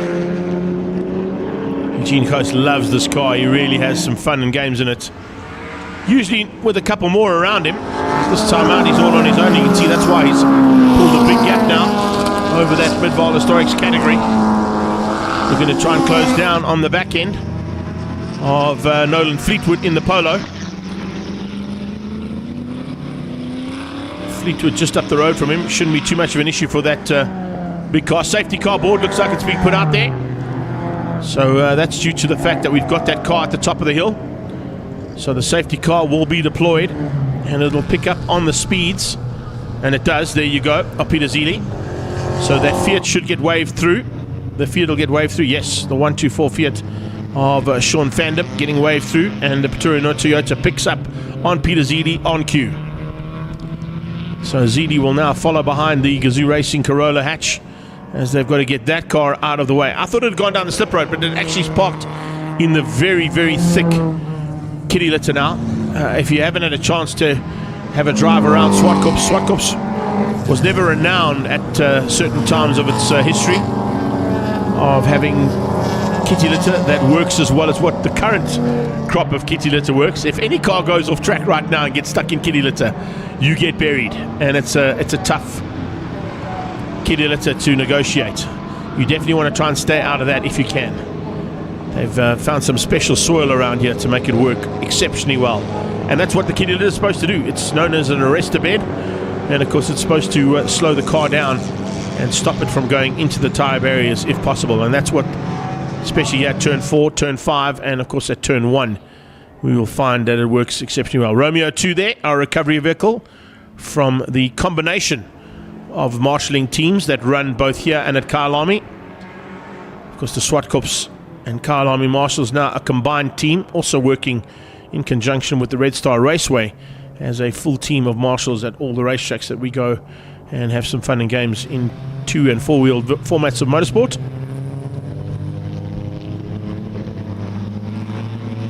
Dal Blichnote in the Ford Escort for Draper Racing Developments. Trying to close that gap down. Behind him, I think, was Fenter.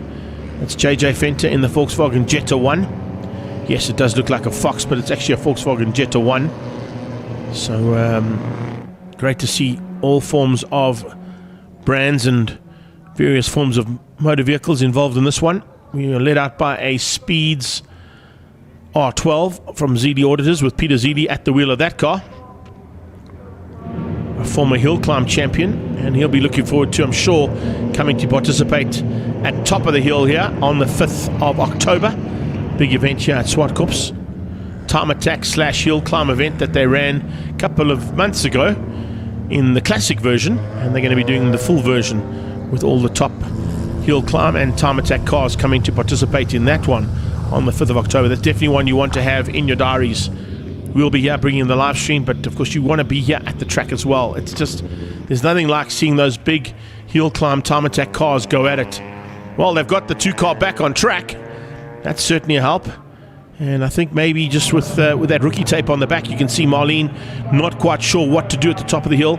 Maybe got a little bit late on the brakes, ran wide, and yeah, she's locking up, under braking into turn 8 as well, trying to close that gap down. So Marlene van Niekerk, I would just say, just take it easy, calm yourself down, find your rhythm again, and then you can go and attack the field at the back of the pack, because that's where you're going to end up now. You're a lap down, so Marlene will be a lap down because of that safety car, but now that the car is out of harm's way, we should be coming under starter's orders at the end of this one.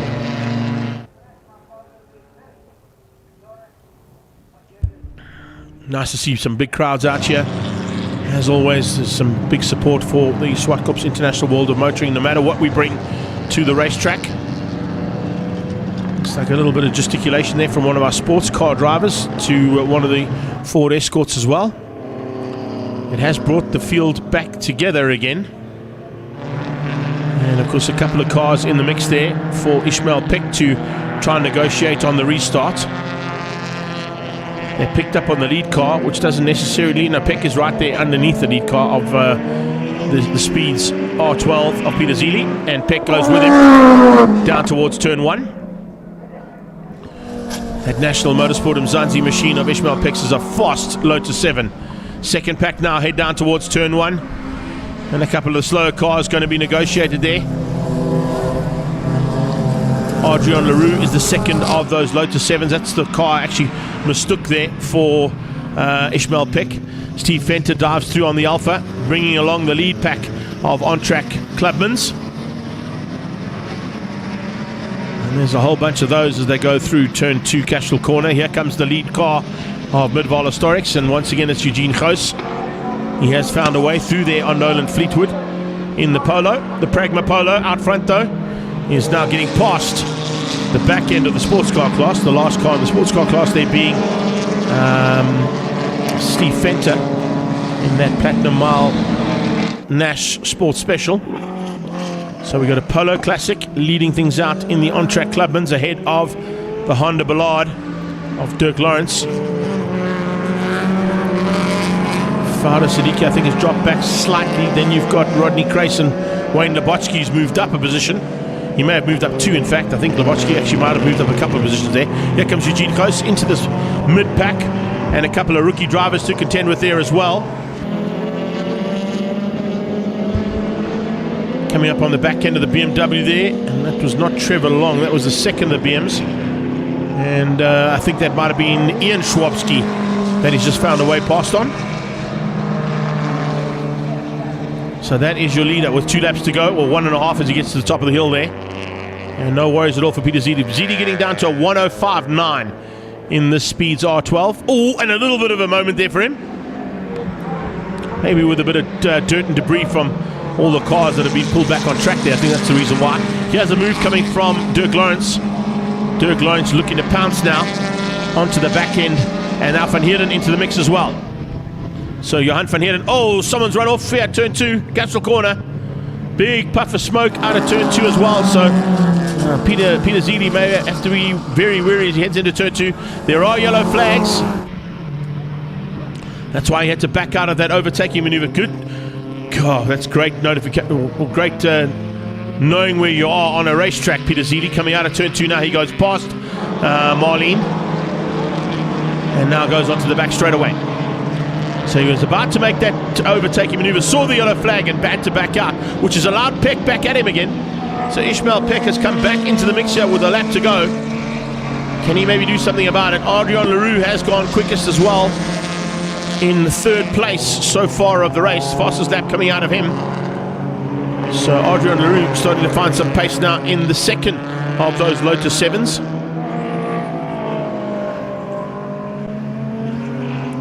Fandom's Fiat might not get caught. I think he might just survive and have to do another lap in the Roofshaw class. That's the Midval Historic category that's sponsored by Roofshaw and International Race Supplies. Flags out, and Zili gets it. So Zili wins out and finishes up the day's racing for... Oh, problems at the top of the hill. The Polos come together, both Polos. So it's the Pragma Polo there of Kobus Brits and Fahda Siddiqui who come together at the top of the hill at turn 5. Cars going inside to avoid the 2 crash cars as they've got to the top there. There'll be yellow flags warning the drivers that there are slower cars ahead of them that have crashed out. But it gives Dirk Lawrence the win. Lawrence will come through for the win in the on-track Clubman's category. And he's going to finish up ahead of Johan Van Heerden and Rodney Kreis. Kobus Brits is not... Oh, he's gone through now. No, he still hasn't come through. Kobus Brits also with a bit of a problem. Oh, that is not a nice sight to see. That Pragma Polo Classic was a very good little race car. So was the Honda Civic alongside him. And the two of them now with their big moments coming out of turn 5. Down the hill, a couple of contenders still to sort out their own little battles. This is the 210 coming down here. And behind the wheel of that machine is Johan Kutsia Sr. Draper comes through as well. Dottie in the Mazda. And the rest of the pack with Sean Fandom. I don't think Zili saw the checkered flag because he was so close to the back end of this pack of cars. I think that's why Zili went through for a second time. So Peter Zili gets the checkered flag twice there. Just wanted to make sure about it. But yeah, Peter Zili I think just got caught out there with a couple of cars ahead of him. Well, Marlene goes around the outside. Marshals are all telling the cars to go inside of the incident there between Faro Siddique and the Pragma Polo of Cooper Spritz. Those two cars I don't think will be back today. Some serious damage on the front end of those. This also means we're going to have a bit of a break because there's going to be some necessity for cleanup at Turn 5 right outside the AMG Driving Academy and Gazoo Racing Academy here at Zwartkops International World of Motoring. So it was Zili, Peck and LaRue, your top three. Dirk Lawrence winning out the on-track Clubmans, and Eugene Goos winning the Midval Historics. Car down at turn number 2. There you can see the driver walking away. I'm not quite sure which car that was out at turn 2, but we got cars at turn 2, cars at turn 5. A little bit of cleanup to come your way. So possibilities of a small break in proceedings. And we'll be back shortly with action here from Zwartkops International World of Motoring and the Historic and Inland Championship. In fact, 2 cars at turn 2. One looks like it might be a bit of a, I think it's a Kia Picanto, and then just up the road from that is one of the Alphas. So, yeah, a couple of cars to get back into pit lane and out of harm's way before we can go into the next part of the day's racing. And that comes from the International Sports Prototypes, Pre-74 Legends of the 9 Hour, and our Pre-66 Lamar Sports and GT class. And that too is an 8-lapper in a few moments' time. So until they're all cleared, in fact, I beg your pardon. First of all, it's race 2 of INEX Legends. 8 lappers of INEX Legends. They're down in pre-race. And I don't know if Claudio's been able to catch any of them just yet, but if we do get him down there, we'll catch up with the drivers as soon as he's got interviews lined up for us.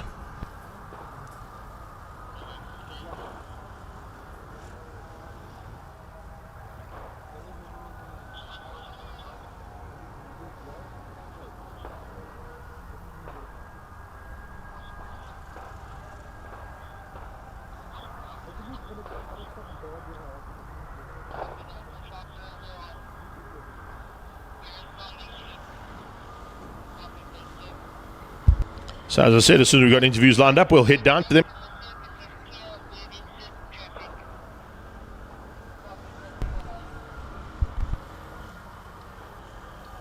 Younger sister.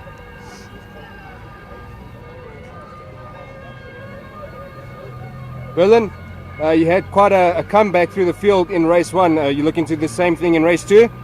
Hopefully, yes, and that I can move forward. What's your plan?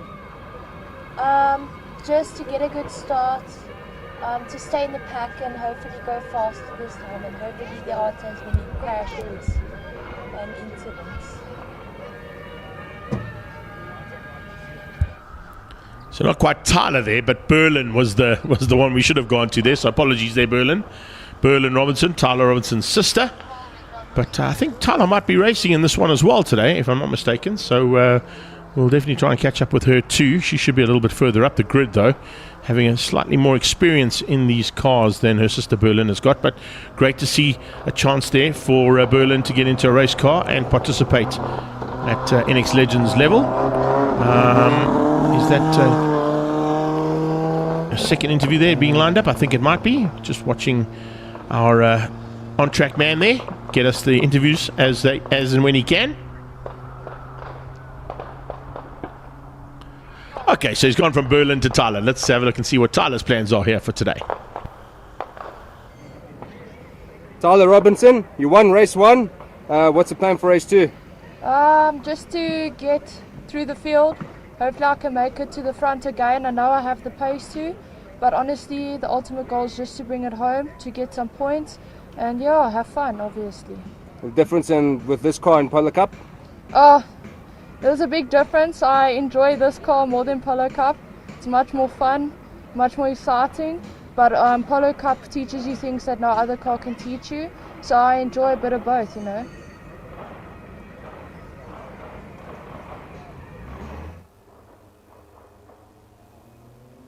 Good number on that race car, by the way, Tyler Robinson. Yes, first race win, as you heard there from our on-track man. Audio Claudio went to Tyler Robinson, so she'll be looking to hopefully do the same here in race 2. And the INEX Legends category, of course, has bred some champions in its day. In the pit lane there, helping out both of those drivers He's a former world INEX Legend champion in Devon Robinson. So he'll be sorting a couple of those cars out and making sure that they are good to go for the race action that'll be coming out for an 8-lapper for Heat 2 of the Liqui INEX Legends. Just going to go to that race 1 result, which was put up earlier on. There you go. The future of motorsport looks good if that man or young lady is in the house. Yeah, that's great to see. That's it, waving to the crowd, already getting the fans going, signing autographs, taking names. Watch out. Some nice kicks on that kid as well, man. Those must be probably worth more than the race car. Normally when you buy some tackies or sneakers for youngsters that big, they cost a gazillion. I know, I've got 3 of them. Right, so let's have a look and see. That first race, as you heard, Tyler Robinson taking the victory over Jaden Goosen. And the pro class were 1 and 2 there. Gavin Buerter was down in 11th place. Didn't quite go according to plan for him in the pro category. Young Lions was Torben Roos in 3rd overall ahead of Sebastian Venkov. And then Rico Raker in 7th place, but 3rd in the Young Lions. Ricardo Tebbert came through for the win in the semi-pros. And it was the Masters going to Sean Kleinans ahead of Richard van Heerden. And then all the way down in 14th place overall was Niels Jooster. There was a big incident in race number 1, coming out of turn 2. And then, right, so from Berlin to Tyler, to let's go back to Carl Gene Pants Robinson, Big Daddy in the Robinson family. Let's find out what his thoughts are of his 2 daughters in race cars. Thank you. Carl, it's a bit different this time round. You're standing on the other side of the track in pit lane, watching your 2 daughters. How does it feel? I've been practicing it for a while now, and I tell you what, it's not easy. I need eyes like a chameleon so that I can try and watch them both at the same time. But yeah, they're going really well, and they make us all proud, you know. And watching your daughters on the sideline, do you still miss racing? Yeah, of course I miss racing, but watching from the sideline it's not hard work. I tell you, it's hard work, but it's very rewarding. And it's their time now. Awesome.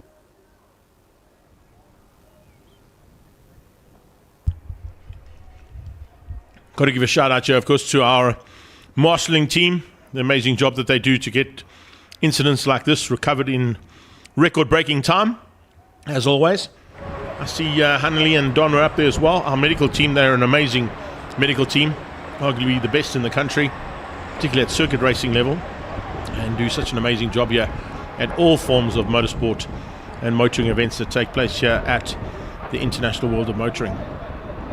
Just chatting to Carl there as well. Remember, he is a Class B, I think, champion in the Sunbed ZX10R Masters Cup Championship at one point in his career. He moved up to Nationals for a little bit. Didn't quite go according to plan there, but loved his ZX10R Masters Cup career, and also ran, which is why Tyler runs the same number 27 on his bike. So nice to see it, a family affair there. But it is a bit of a family affair down in the INEX Legends paddock, because initially this whole series, of course, were kicked off. Why? There you can see what they run under the hood. Little Yamaha FJ1 1100cc motorcycle engine, so it's got a motorcycle gearbox in it as well. 1 down and 5 up. And I've actually driven one of these at Daisy's Raceway. They are an absolute blast to drive. Rear wheel drive, a little lock diff, and you can just have so much fun in them. And that's why I think Tyler said what she said. A really entertaining race car to be in when you're playing in a pack of guys like she's playing amongst right now. The likes of Jaden Goosen and Torben Roos, some of our young contenders coming through these ranks, and certainly going to be in the mix pretty shortly. Once again, back up, you can see almost cleared at the incident up at turn 5.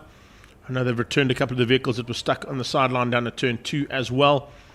Some Dryzit environmental being put down there just to make sure that there's no liquid that could potentially cause some problems for cars to slip and slide out of turn 5. But actually, chatting about the medical team, just before I came into the commentary booth, I shot down to the medical centre just to go and say hi to the team and wish them luck, and hopefully they didn't have to do any duties today. That's always a good race day when Hanley and Doc are not called onto the circuit. But she showed me a CCTV shot of turn 5 after the first couple of qualifyings, and there was quite a bit of debris down there already. So, as always, at an inland and historic championship day, Incidents aplenty and more to come as we're about to roll out the second heat of INEX Legends Liqui Moly sponsored race cars powered by Yamaha FJ 1100cc's.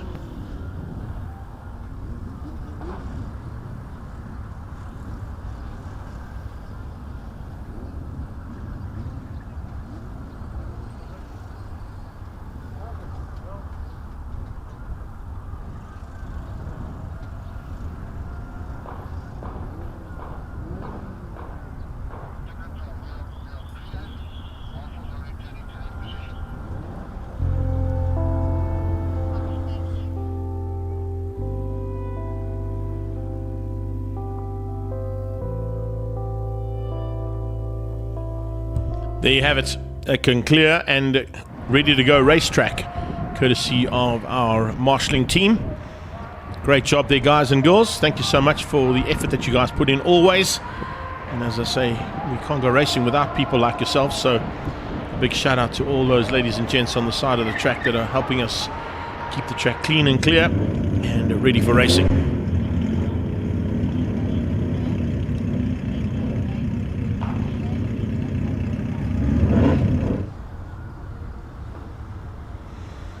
Safety car rolls out, which means it can't be too far to go before our first car rolls off the line and into the battlefield.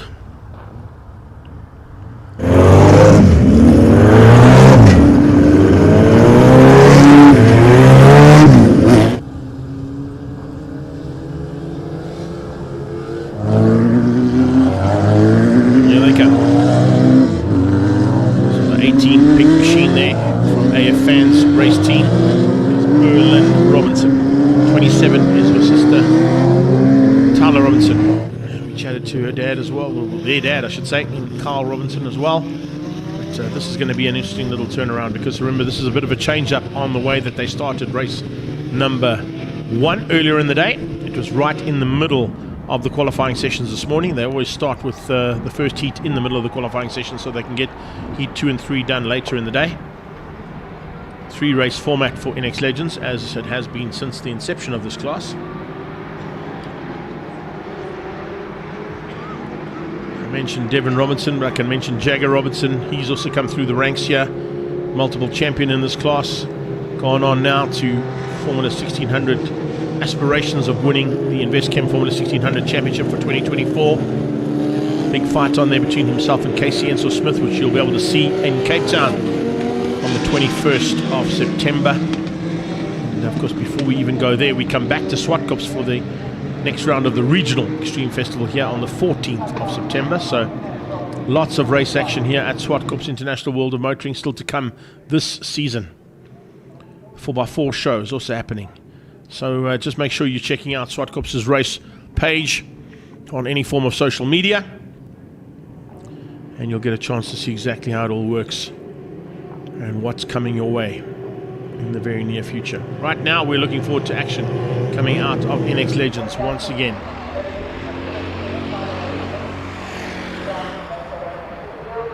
It's going to be a fight of note there. Watch out for Jaden Huis, Torben Roos, Sebastian Venkov, Ricardo Tabit and Sean Kleinans looking to try and change things up here ever so slightly as they make their way down towards the starters' orders. Gavin Buerter, looks like he's got the opportunity to lead things out. Pretoria Inert Toyota sponsored car, some new livery on that machine. Alongside him is Tebet, as the lights are about to go out and we're going to go racing as they do. Here we go. Here those FJ 1100s just start to rev up down towards turn 2. Coming back slightly there on the start was Niels Jooster. Not quite getting the start he wanted, but it is late braking from the 31 on the inside there. Richard van Heerden trying to just squeeze through there, under braking for turn 2 Cashville corner. Didn't quite get it all right, but now they start to sort things out, and this time they're all clean and clear through turn 2. No incidents through 1 and 2 like there was in race number 1. Out front, Gavin Buerter continues to lead things out there, just ahead, I think, of Jaden Wilson. 33 coming through there as well with Sebastian Venkov. He's in about 7th place at the moment, under attack from Berlin Robinson. Tyler Onson's already made a way up into what is fourth place now on the attack to get through there on Goosen. Van Heerden in second, runs a little bit wide, opens up the door there for Goosen. He might make him pay. Toyota and AFN's cars there are now 3 and 4. Behind that, they start to line up. Some seriously hot contenders coming through here. Van Heerden dives on the inside, looking to take the overall lead and the lead in the Masters category as well, and he does so. So Richard Van Heerden leads out as they cross the line for the first time. Buerta is second. Goosen and Robinson ahead of Christian Pariachi. Enrico Reika ahead of Venkov and Berlin Robinson. Second pack of cars, it's Torben Roos, Ricardo Tebbit and Sean Kleinans. That's how the three of them are coming out and looking to try and move up there. We saw Cyril Jacobs Jr., Torben Roos and Tebbit all moving up. Kleinans and Jooster dropping down slightly. Johan Jooster also falling through the pack there slightly on that first lap. Now under braking. We see a change up for second. No, but we do see one for fifth. It's the 13 car of Rico Reika, dives on the inside. Trying to find a way past on Pariachi and does so. Pariachi gets demoted down. How's that for a bit of a fight? 13:33, all fighting hard up towards turn 5. The 31 car leads out though over Buerta, maintaining the gap now over both the two youngsters, hunting him down and looking for a way past. Driving there from Torben Roos, he's brought himself back into the pack and just onto the tail end of the second stack of cars there, fighting for what is now fourth place. Fifth place make that, as you see as they come across the line, a change up with Venkov. Oh, is that Berlin spun out or Tyler? Tyler Berlin has spun out there. It looks like it might be Berlin Robinson who spun out. Coming out of turn 8. No, it's Tyler. It's the 27 car. Tyler Robinson spinning out of turn 8, dropping right to the back of the pack. So your race 1 winner is now last on track. And that is a massive mountain to climb here in the space of about, what have we completed 2, so 6 laps. 6 laps. Going to make it very difficult for her to get back into contention at the front end. Speaking of the front end, here comes Goosen, looking for a way through and Buerta around the outside of turn 4. Pretoria Toyota's 1 and 2. Oh, and sideways there from Buerta. Buerta just catches that car on the slide out of turn 4. That's allowed Goosen through. Around the outside of turn 4 is not an easy maneuver to make, and you can see it's now a change up for the two Pretoria Toyota teammates as Goosen leads over Buerta. Behind that, 33 car with Venkov, Pariachi, and you can see Torben Roos into that mix for what is now 6th place. He's got ahead of the 13 machine. So some chopping and changing there. Rico Reika dropping back slightly. 96 coming into the mix as well. With Cyril Jacobs Jr. about to join that party, and Berlin Robinson. Berlin around the outside of turn 1. Maintains that high and wide line. She knows that's an important place to be. Someone's off at turn 1. 13, it's Reika. Reika is off at turn 1, and he's broken the front end of that car as he hits the tyre barrier. So possibilities of safety car, we'll have to keep an eye out for that, but with 5 laps to go, that car might be in harm's way. 31 leads out. The opposite number of the crasher is on its way up towards turn 5 in the hands of Richard Van Heerden. Torben Roos has got ahead of Pariachi. Coming along for the ride, looks like it's the 3-3 machine of Venkov. Berlin Robinson trying to fend off the 2 white cars behind that as they come up towards turn 5. Roos is through. Pariachi trying to get back at Torben and gets on the inside. That's perfectly done. The minus cost leaks up 1 position. Squeezing into what is now 4th place on the road. Battle for 4th down the hill. And make that 5 cars fighting for 4th. Look how tight it is there. Possibly 6 as they get to the halfway stage. Stationary yellow flag into turn 1. No overtaking allowed. Double yellows warning the drivers of that car stricken on the outside of turn number 1. In the tyre barrier. Rico Reika out of harm's way now. Pariachi returns the favour. Nice move on the inside from Jacobs Jr. Jacobs Jr. now moves up 1 position into what is now 5th place on the road. He's ahead of Venkov. This is the top 3 on to turn 4. Buerta being dropped slightly there by his teammate Jaden Goosen and Richard Van Heerden.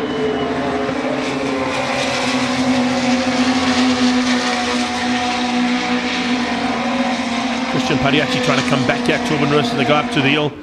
And looking for a way maybe to dive through there into turn 5. Driving Academy, looking for a chance. No, doesn't get it. Tries again into turn 6, can't get it again. So the Midas car's going to have to wait slightly. Oh, Zwartkops Jr. Very, very sly maneuver, diving through there on Venkov. Then goes defensive. Venkov going to try and come back at him down under braking and gets the return to the favour. So Venkov in the coupe, just finding a way through there and returns the favour to get back ahead of Cyril Zwartkops Jr. But how's that little fight? Zwartkops Jr. and Venkov going at it. Berlin Robinson not too far behind that, and then she's got Ricardo Tebbit breathing down her neck, looking for a way through as well. Remember, with this class, you're allowed to do some bump drafting, so you can get onto that back bumper and use the draft down the back straightaway, or even up the hill. And that's what I think we're going to see here from the Pretoria Toyota in the hands of Jaden Quirson. Quirson now onto the tail and looking for a way through on Van Heerden. Under brakes. Does he get there? No, he doesn't. Van Heerden holds that inside line, goes defensive. Might compromise his drive slightly out of turn 5. No, it doesn't do too much though. He knows exactly where to place that car of his to keep both of the Pretoria Toyota boys out. Buerta has once again closed that gap down. Quirson was quickest on the last pass, got down to 11.8. Getting 12 sixes out of the other 2 cars he's fighting with. He's in the middle of the 2 of them at the moment. And they've got 2 to go. 2 laps to go for Van Heerden to try and fend off the attack from both of the Pretoria Toyota sponsored cars. Turban Rus has lost Padiachi. Padiachi's gone missing. Padiachi in the purple Midas car has gone missing. Oh, there he is. He's just in the pack. So he must have made a mistake somewhere. It's allowed Zwartkops Jr. and Venkov through. Berlin Robinson closes down on the back end. And tucked in behind her, coming along for the ride, is Ricardo Tebbit in the 89 car. Sean Kleinans all the way back, further back than that. Not going to be really a factor in this one. We're going to watch for the result of this one. You can see just in the background, Kleinans slowly but surely coming there, but I think with 2 laps it might not be enough for him to get into this mix. Stands to be corrected though. He is putting in some good lap times. Change up again. Van Heerden was under attack and for about half a car length was in second place, but had the inside line, which allows him to hang on to the lead of this race ahead of Jaden Quirson in second. Buerta looking to pounce if something goes wrong between these 2.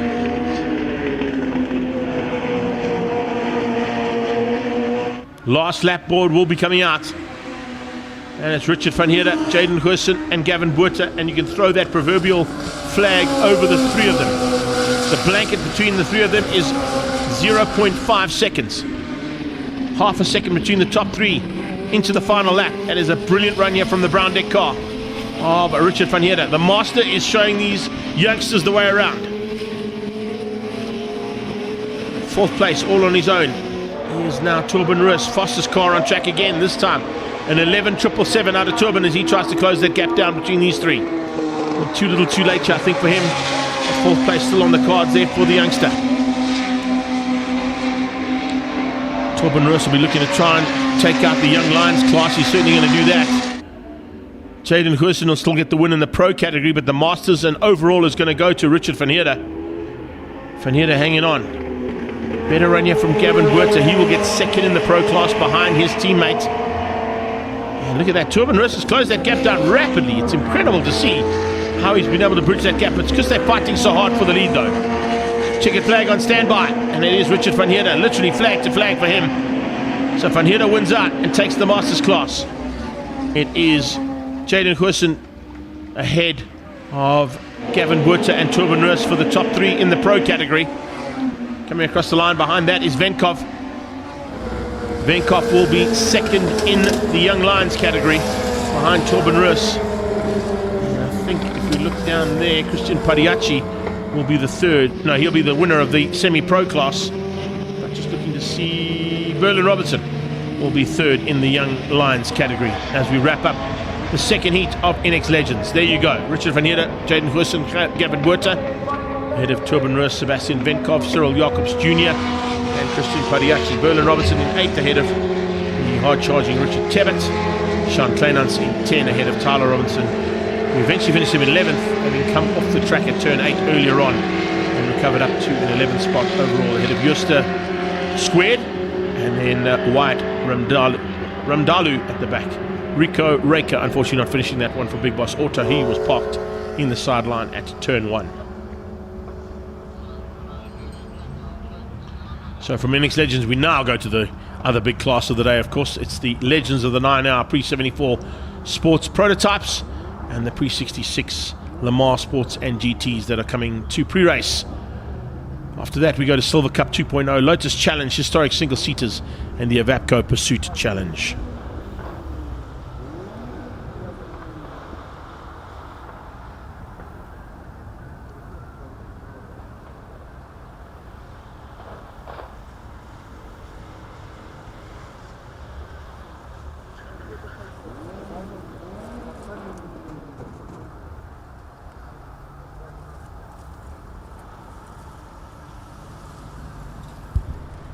So Claudio's down in the pre-race, as you can see, and looks like he's managed to catch up with Mark Dutoy down there in the Lola T70 Spider.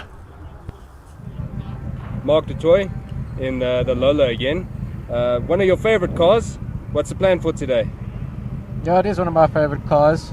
We enjoyed racing this car for over 10 years. Now the plan is to chase the Chevron and Henny and see if we can keep the big Lola behind us. Are you going to pull in front of Jono and give him some ice cream? Yeah, for sure. Some of the walls ice cream. Exactly.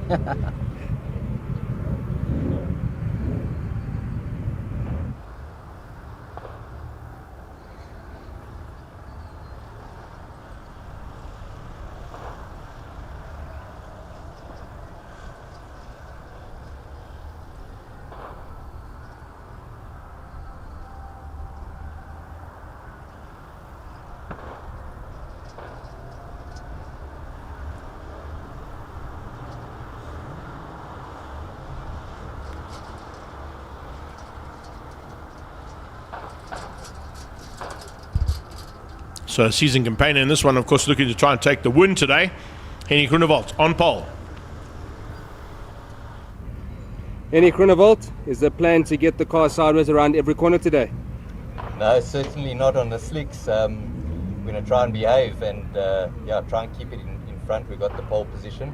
Unfortunately, Larry won't be in the race with the Lola, but I think especially Jonathan with the Chevron, with the light weight and the times that he gets out of the car, it's going to be a tough race. I think more so in the beginning of the race, but hopefully we can keep him in this position.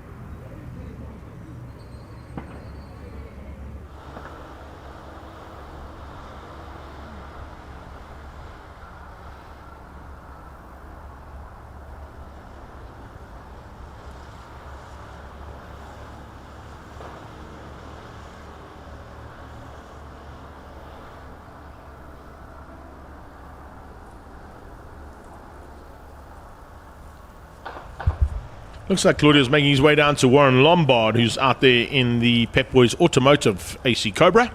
Let's find out from him what his plans are for this one. Broke a side shaft. Warren Lombard, have you sorted out the gremlins from the Passion for Speed? Yes, it looks like it. Everything seems to be fine. We ran in the speed run that was here a couple of weeks ago. It went really well. Car seems to be good. Hopefully everything stays together, but I think we've got everything sorted. Awesome.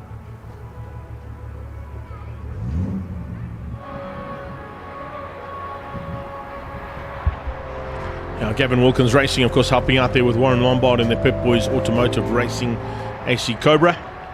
He did have a good run here at Top of the Hill Classics. And remember that Top of the Hill he's talking about took place a couple of months ago. But in about 2 months' time, we head back here to Zwartkops International World of Motoring for Top of the Hill, the main event. And some of the top hill climb and time attack vehicles will be contesting the very first Top of the Hill challenge here at Zwartkops International World of Motoring. So make sure that date is in your diaries, the first weekend of October here at Zwartkops.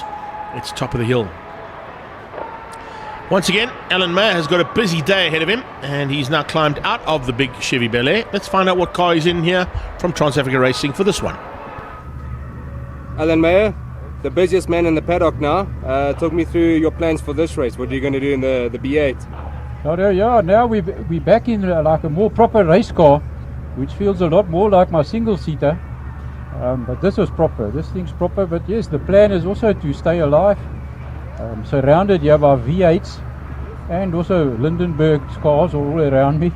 I had my hands full with Page in the first race, but it was a good clean die. So yes, the plan is to try and keep up with them and then get up, obviously get up out of 8th place and go up the grid more. We'll see. We've found the issue on the carburetor, so the car seems to be pulling a lot better. So we'll see now against these V8s in race trim. We're going to give it a good go. Awesome. Thanks, Al. That little Chevron B8 is a very, very good little car around this track. And if you've got Jonathan du Toit in his one, he's usually a top contender in this category. He's in second place behind Henny Groenewald. We chatted to Henny G, and I think Jono will be looking to give him a run for his money. So Chevy Camaro versus the Chevron B8 for the front row. It's Lola T70 of Mark du Toit ahead of Larry Wolford, who should be there, but I don't think he's there. I think Wolford had a problem in his T70, so I don't think Larry Wolford. He broke his drive shaft earlier today, so unfortunately he's out, which means Warren Lombard is gifted a position slightly higher up there. Sia Fourie and Mark Miller will be the next along there. Miller jumping out of his Alfa Romeo from the under 2 litre class, and he will now be in the Ford Daytona Coupe. Sia Fourie stays in the Ford Cobra. It's the Cobra that was alongside Warren. It's the coupe version of the Cobra as opposed to the ragtop version. So it's the white one with red striping, also out of Trans Africa Racing. And then you've got Dirk Venter in the Lindenberg Racing Daytona Coupe with John Tender Sharte in the Marauder and Ben van der Westhuizen in the GSM Dart. That was the car I think that I couldn't work out who was behind the wheel of earlier on in the little Giants category. It was Ben van der Westhuizen in that 125 GSM Dart.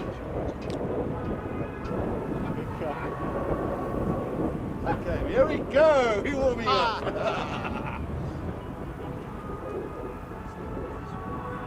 Depends if she's lying down.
The reason why we got a slight delay once again, just one of the INEX Legends, that's Rico Reiko's car that was pulled out of turn 1 after hitting the wall.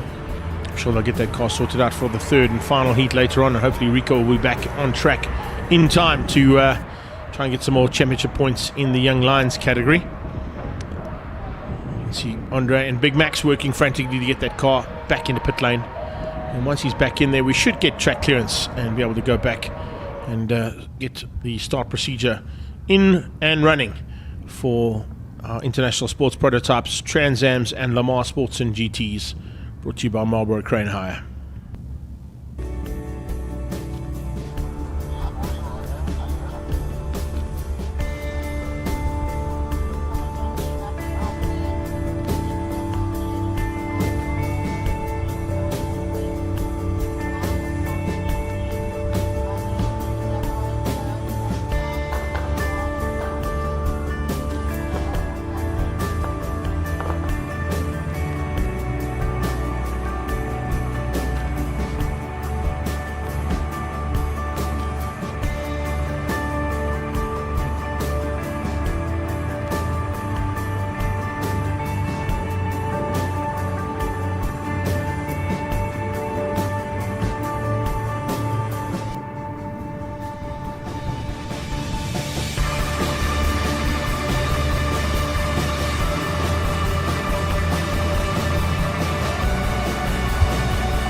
So moving on to the circuit right now is the pre-74 sports racing prototypes of Trans Am category and Lamar Sports and GTs, all from pre-66 era. And a nice array of cars out there about to go to battle for the first heat of their racing for the day. And we've chatted to a couple of the drivers. We know what their plans are. Let's see whether or not they can put them all into fruition now. That's the most important thing, because it's all about the big talk before the game. But can you bring the game when those lights go out? Henny Groenewald will definitely be looking to do that. He has got a very, very good car underneath his right foot at the moment in that Chevy Camaro, but right on his tail and alongside him for the start will be a very talented Jonathan du Toit around the circuit in a B8 Chevron. We spoke to Alan Mayer in the second of the B8s out there, and that Chevron B8, of course, is a very nimble little car around this track, particularly here at Zwartkops. Ben van der Westhuizen in the 125 GSM Dart at the back of the pack as they come up towards turn 5. We saw a big incident there earlier on today, which saw one Polo and that Honda Civic on the left-hand side out of harm's way now, and basically finished the day's racing for the two cars involved in that one. Warren Lombard, as I said, has been moved up one position. He's not going to take up that place on the grid, though. He'll leave that space next to Mark du Toit open for now, where Larry Wolford should be. And he's going to be alongside his fellow AC Cobra mounted driver, and that of course being Sief Fourie. So Sief Fourie Jr. and Warren Lombard, third row of the grid. They now come to take up positions behind Henny Groenewald, who's done this on numerous occasions and held them up to try and keep them at bay to see how all things go here for race number 1.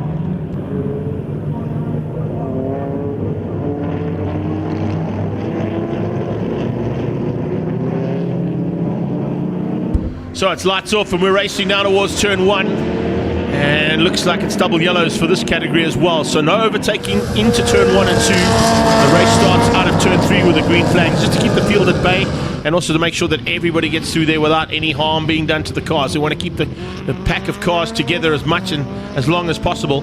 Mark Miller tucks in behind Sief Fourie, and he's already under attack from Alan Mayer as they come out there. Good start coming out of Dirk Venter as well. He's going to try and get himself a little bit higher up there. Watch out for James Temple in the background in that Ford Escort coming through the pack as they come up into turn 4. Temple just ahead of Pantassus by the looks of things, who's also joined this party. He wasn't on the original grid sheet, but certainly into that race now in the 240Z.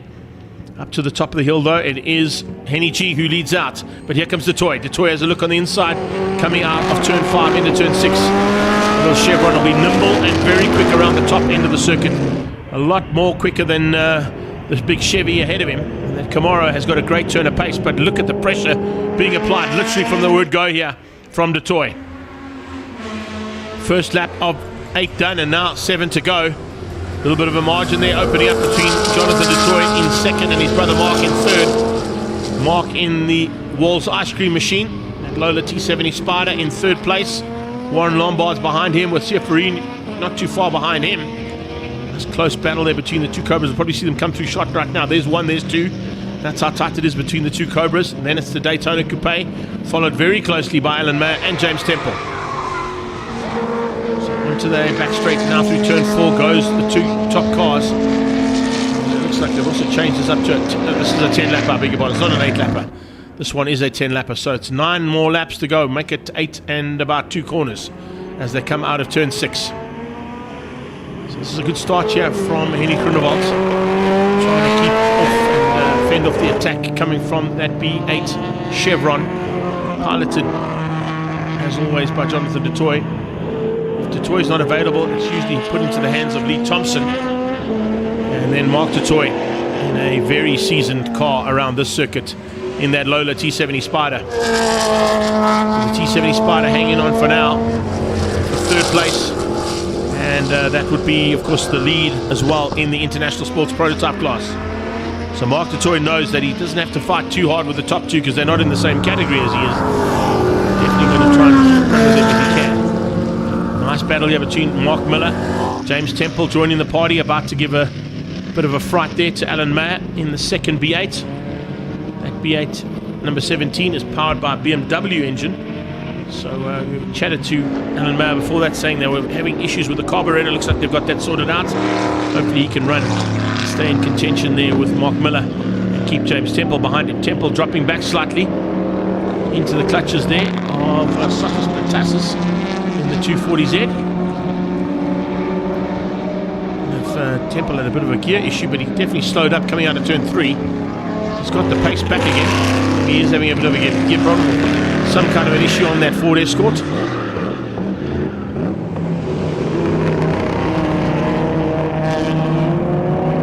Inside of this corner, is there a car on the right there of that shot? I think there might be. Is that Dirk Venter possibly out? Oh no, it's not. It's it's Siafari. Just in the background there, saw the AC Cobra come back on track. So Siafari must have spun out in turn 6, ended up on the inside of the grass, and he's dropped right back now, down into what is about 9th or 10th place there for Free. So a bit of a change up to where he was earlier on in 5th place. He's now dropped right out of it. So Free must have been pushing a little bit too hard, coming out of the right-hander into the left-hand flick. And as he went into the double right, of course, there was a problem there, and he ended up on the grass on the inside. I just got a glimpse of that car on the inside. I thought it might have been Fenter, but it turns out it was the AC Cobra there of Siafari. Alan Mayer continues to try and find a way past here on Mark Miller. Two of them out of the same racing stable. It's the Trans-Africa Racing Stable that run those two cars. Miller under braking for turn number 5. Got the B8 right on his tail. Temple trying to come back at them again. He lost a little bit of ground in that last lap, but he's made it up again. He's not quite on the back end of Alan Mayer, but he's not too far away from it, that's for sure. Big effort being put in there by Jimmy T, trying to close that gap down. Here comes a move from Alan Mayer. Miller opens up the door. He sees him coming, slams it shut as they exit turn 8. Temple going to try and get him through turn 1. Gets good drive out of turn 8. The Escort maybe not as nimble and might have the same kind of straight line speed as that little Chevron ahead of him, but it is definitely a very well handling machine that James Temple's got underneath him. Leaders are coming out of turn number 6 into 7. Flick it through the left-hander and down the hill. Henny G making this Camaro just purr along beautifully. No problems at all there for that Camille Duran racing team, and him and Carl Pienaar pilot the vehicles in. And they've just gone through there on one of the back markers. Coming up on Ben van der Westhuizen. In fact, no, John Tendershate, I beg your pardon. Tendershate now at the wheel of that Marauder. Van der Westhuizen's in the GSM Dart, of course. So it's John Tendershate now who gets outgunned by the Camaro and by the Chevron B8.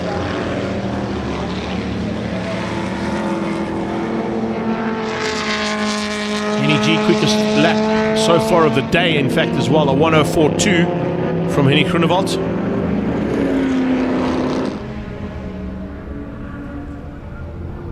Mark Miller, Alan Mayer, James Temple.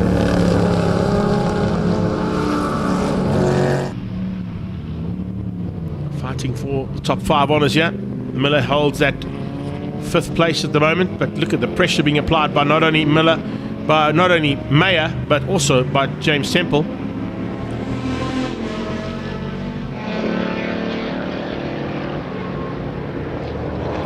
A little bit wide there did Mark Miller, but didn't worry him too much. You can see the straight line speed of the Daytona and of that Chevron are keeping James Temple's attack options limited. He can get up close and personal with him, but he can't find a way past.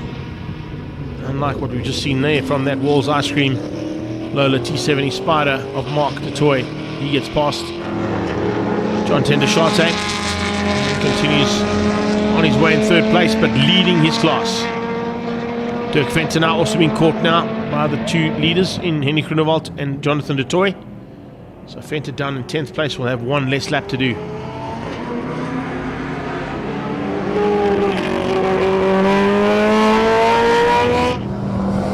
Standings, Henny Groenewald leading out of du Toit. Mark du Toit in 3rd place. Warren Lombard is in 4th, all on his own. Some long way ahead of this little fight for 5th, and this is a great battle here between Mark Miller, Alan Mayer and James Temple. See how Temple closes up down here towards turn 2. Just watch how they pull away from him. Got to be very frustrating there for James Temple. James would usually be in a Daytona Coupe, similar to car that Mark Miller is driving, just with slightly different livery. It'll be in the Lindenberg Racing colours. Now, of course, sporting SKF and Sunbet as well as part of their race team sponsorship. Up to the top of the hill they go. And Miller continues to keep Mayer at bay. Fantastis in with the problem. That's a pity to see the dock in here.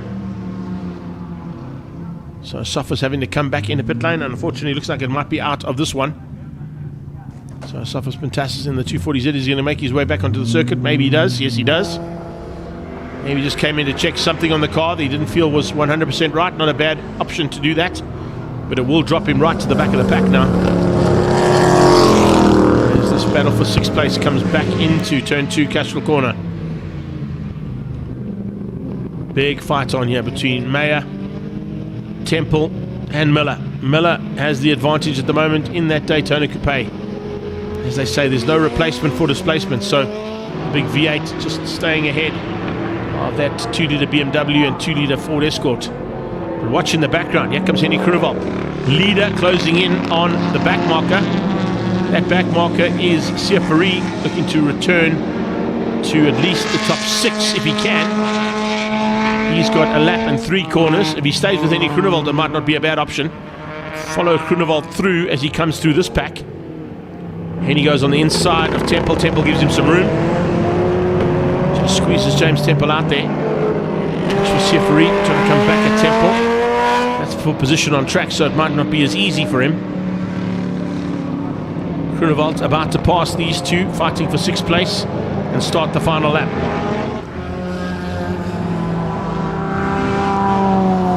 Henny G out front, leading comfortably. With a bit of cars between himself and 2nd place. Jonathan du Toit, that's going to give him a little bit of breathing room. Probably can take it a bit easier here on this last lap. He's coming up on the back end of Ben van der Westhuizen again. So van der Westhuizen will have 2 laps to do after being lapped now by the Camaro for a 2nd time.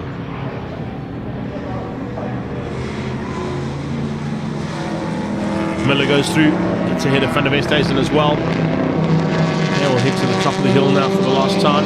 This first race of the Pre-74 sports racing prototypes, Trans Ams, and of course the Pre-66 Le Mans Sports and GTs.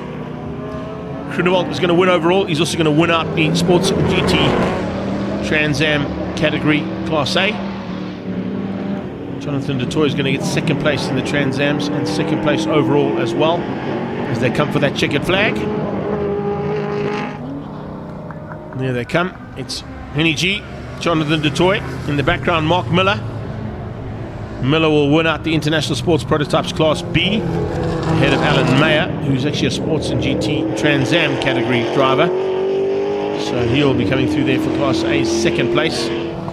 There is Mark du Toit, wins out the International Sports Prototypes category. And of course, he's the only one out there other than Mark Miller who will get Class B's win in the ISPs. So ISPs A going to Mark du Toit, ISP B going to Mark Miller. And this is Dirk Venter coming through for the Sports and GT Class C win, ahead of John Tendershate and Ben van der Westhuizen. So that is a wrap of the Pre-74s. Nice start to the day's proceedings there for them. Henny Kruneval, du Toit ahead of Lombard, Miller and Mayer. Temple beats up Faree, Dirk Venter, Tendershate, van der Westhuizen. And unfortunately, Soffa's Fantastis having to come in for a bit of a check in that Datsun 240Z. Saw him drop down to 12th place overall. So we are moving on to the next part of our day's proceedings. It's Silver Cup 2.0. They are sitting, waiting to go. And we'll be back on track shortly.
So up next we're going into Silver Cup 2.0, and it's a nice array of cars here as well.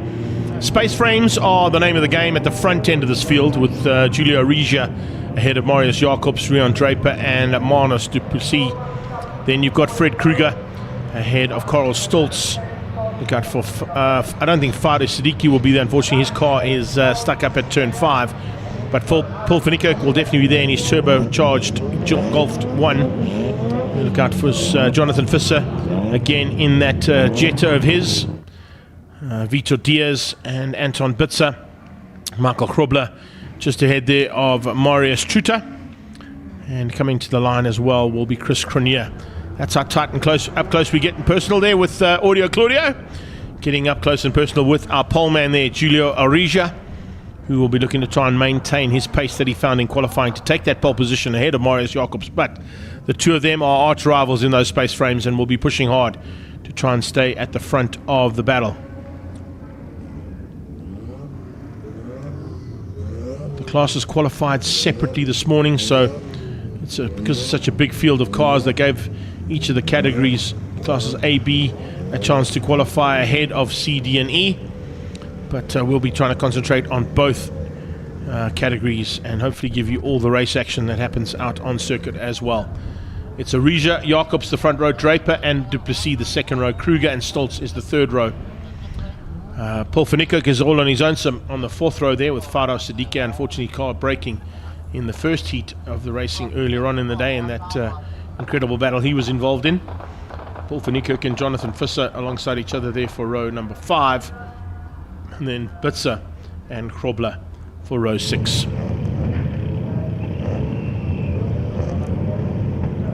The 30-second board goes up. That'll change pretty rapidly to 5. 5 seconds, we'll see the lights go on. And stand by for race action now from Silver Cup 2.0. Ooh, I think that might have been a bit of a jump start there from Marius Jacobs. Not quite sure, I didn't see the lights, but he definitely moved early. He either timed it to perfection or maybe not. I'll have to wait and see what they have to say about that, but certainly didn't look like it was the right time to go, because he did hesitate slightly there in the Opel Tigra. There's a Mazda Tigra who was alongside him looking to try and get the whole shot down into turn 1, and we'll have to wait and see what happened there as we go to this mid-pack of this big field of cars. How's that? BMW 325s, 318s, Polos, Golf 1s, Opel Tigras, Mazda Tigras. Got a couple of Nissans involved there, some RX-7s, some Hondas, and a couple of very fast Golf 1, 2, 3 and Polos from the Volkswagen brand in this category. This class basically is bring whatever you've got. Silver Cup allows any form of saloon car, and it's based on time, so basically your timing around a certain track will put you into the category closest to it. Class A plus, of course, are the space frames. They usually are the quicker of the cars, but certainly a big battle at the front end expected here for Silver Cup 2.0 race number 1.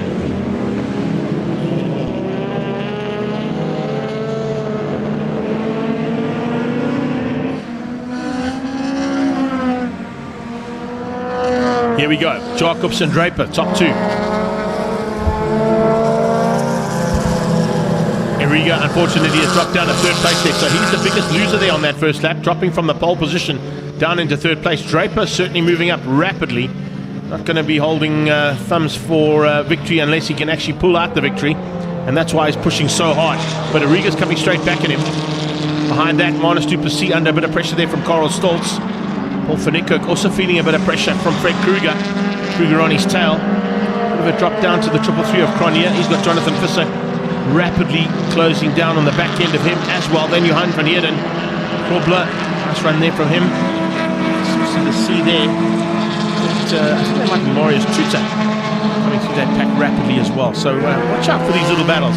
They really are starting to just get into their mix. And this is the kind of action you expect to see when you've got a class of cars as big as we've got right now amongst this big fight of the historic and inland championship and Silver Cup 2.0. Oh, I said that Cronier with a problem. He spins out at the top of the hill. He's in the kitty. That could potentially mean we're going to need to bring out the safety car, because that kitty litter, as I mentioned earlier on, is very thick and has been worked exceptionally well here by the team at Zwartkops to make sure it does its job. And in doing its job, it means it brings the car to a stop that it doesn't necessarily want to be in at this point in time.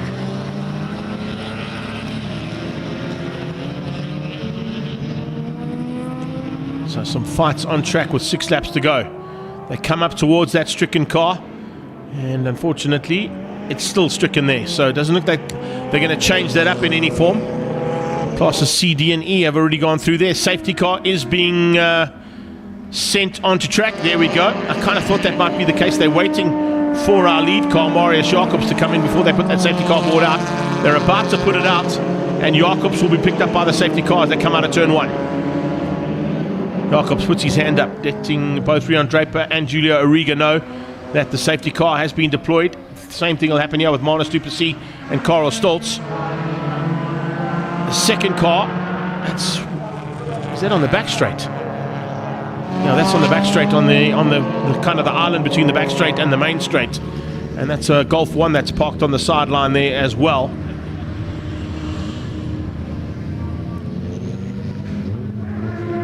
So a couple of cars, unfortunately, getting caught out in that first couple of laps. Not that one. That one was earlier on. That car should be in this race, but unfortunately is now stuck. And that's the car that we're worried about, that looped out at turn 5. The Dozer sponsored car there of Chris Cronier. No, definitely not what we wanted. There's the other car that I was talking about. So 2 cars involved in this little battle and are out early on.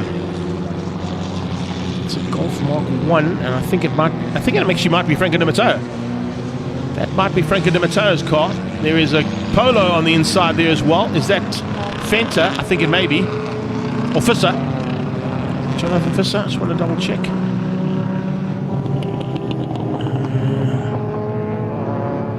It's the Golf Mark. Yeah, no, Johan van Heerden. That's Johan van Heerden. I beg your pardon. Sorry, there's so many of these cars to try and remember the liveries on. 1, 2, 3. Yeah, Johan van Heerden. It's the JVH machine. Van Heerden, he's making his way around on the inside, still on the dirt.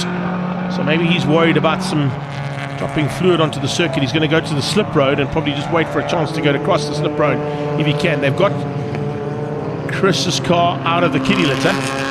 If it's out the kiddie litter and he can get the car fired up again, he might still be able to take up his position at the back of the pack. He'll be a lap down, but at least he'll have a chance of restarting. I think Van Heerden is just waiting for a chance to get across the road once they've got clearance. Tanya is amazing, just to let you know, and so is Zwartkops for bringing me coffee at this point of the day. It's just unbelievable stuff there. Thank you, Tanya. So we're under safety car. If you've just joined us here, it's Silver Cup 2.0, and it is Marius Jacobs who leads with a current lap time, also the fastest car on track of a 1:08.4 on that last pass before we got the safety car out. The safety car is out for 2 reasons. 1, at turn 5, Chris Cronier. 2, in the island here between the main straight and the back straight. And I think that might be Franco Di Matteo's Volkswagen Golf Mark 1, who was parked on the inside of turn number 3. There it is.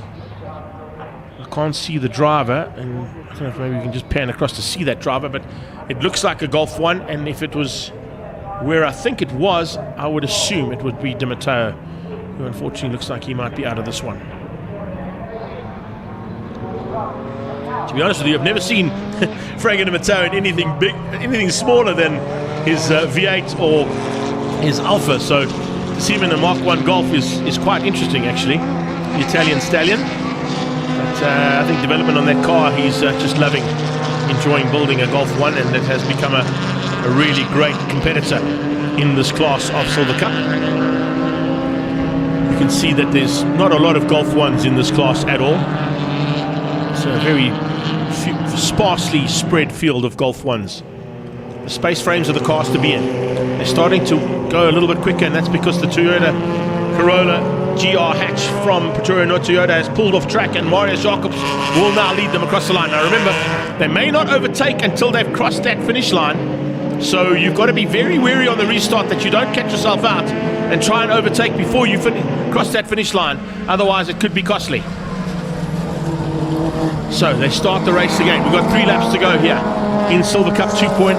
Marius Jacobs, Draper, Arriga, Stoltz, du Plessis are your top 5. Dropping back slightly from that is Fred Kruger and Paul Fanico, then Jonathan Fisser.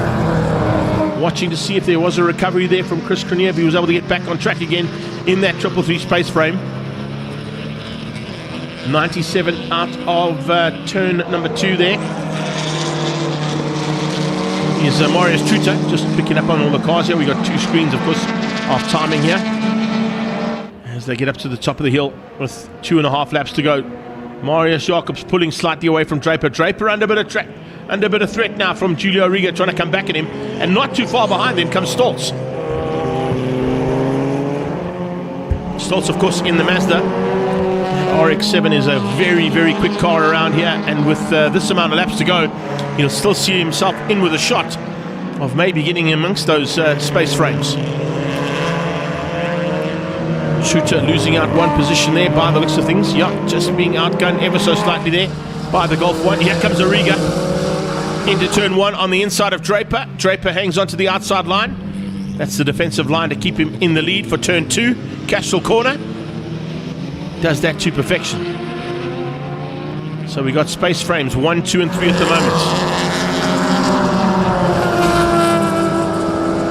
Further back, another one of those RX-7s in the pack.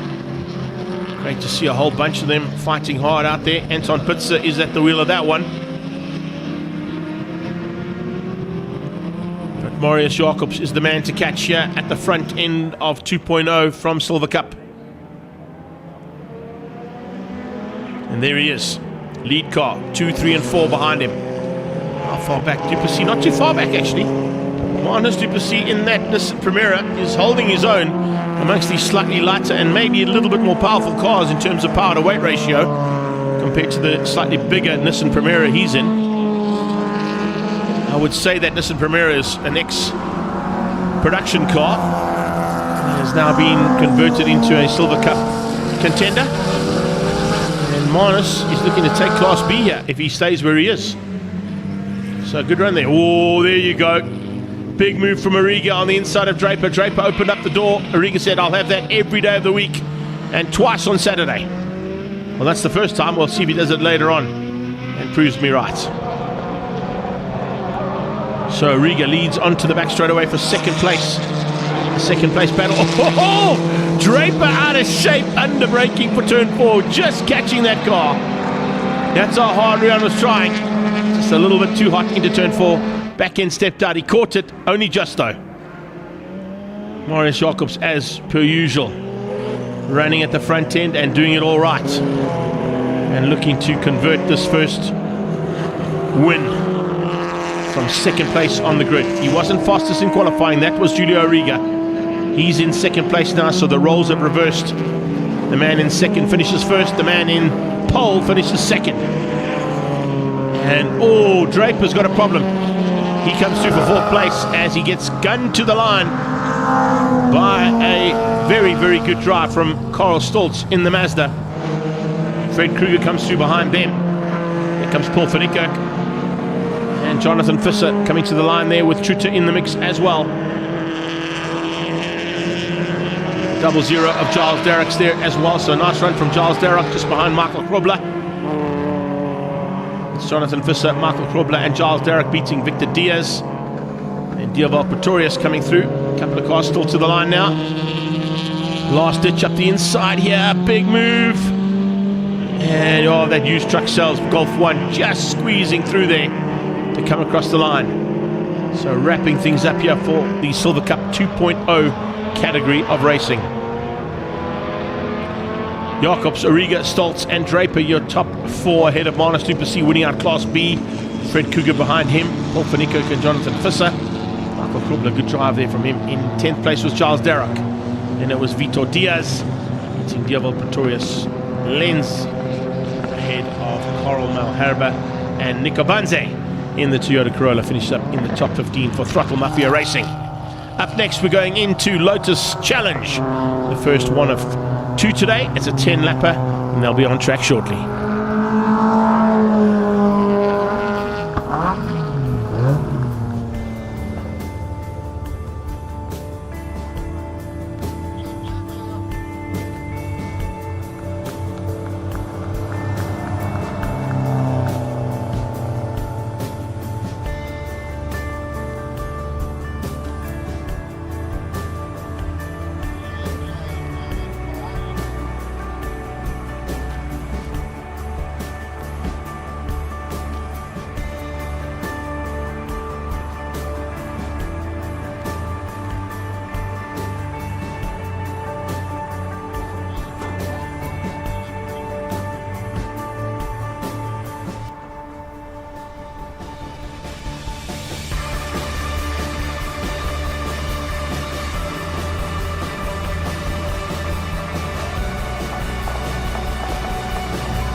So as we're clearing some of the 2.0 Silver Cup races off the circuit, let's head down to pre-race and catch up with Jeff Gable and Claudio before the first heat of Lotus Challenge. Okay, maybe not. They're going to go straight out. We'll get them next time. I believe I'm supposed to be joined by Nicole Nolte as well for this one. I'm not quite sure where she's got to just yet, but hopefully she'll be here in time for the race. So, Paulie, if we do get a second commentator jumping in here halfway through, I'll let you know. But Lotus Challenge making them out to the circuit now. And a big fight expected amongst this category. This class always provides phenomenal entertainment when it comes to the format that we love so much here at Historic and Inland Championship. Just going to run down to their qualifying from earlier today. And when I pick up on Lotus Challenge qualifying, there it is. Interesting to see that Rudy Barnard was the top man in Class B and outgunned his stablemate and of course family member Mackie Adam, who only finished in 4th place for qualifying. David Jeremy actually led the qualifying for a long time as we get Emil and Linda joining us all the way from Cape Town. Tiny's Pit Box is in the house, they'll be watching there, and I've got Jody Idenfeld who's joined us as well from East London. Usual contenders joining us for some live stream action here all the way from Zwartkops International World of Motoring, and hope you've enjoyed all this surprise live stream courtesy of Zwartkops International Raceway. Tanya and her team surprising us all with a late call here to bring us the live stream action from today's racing. Great action so far today, so a good call there from the team to bring this action to us. But as I said, Rudy Barnard and Jeff Gable are the front row, and we were about to chat to Jeff Gable. Actually spoke to him earlier on in the day in the pit lane as I was walking up towards the commentary booth, and he was feeling pretty confident. He said, you know, he's fighting amongst some of these usual contenders that he hasn't really fought against in the past. Jeff, a multiple champion in Lotus Challenge in his career, so knows what to do in a Lotus, that is for sure. But when you're in amongst David Jeremy, Mackie Adlam and Rudy Barnard, the fight amongst that Adlam Auto team is usually pretty rife. And then you throw in JP Norkia, and just behind that, Thomas Faulkner, the return of the king.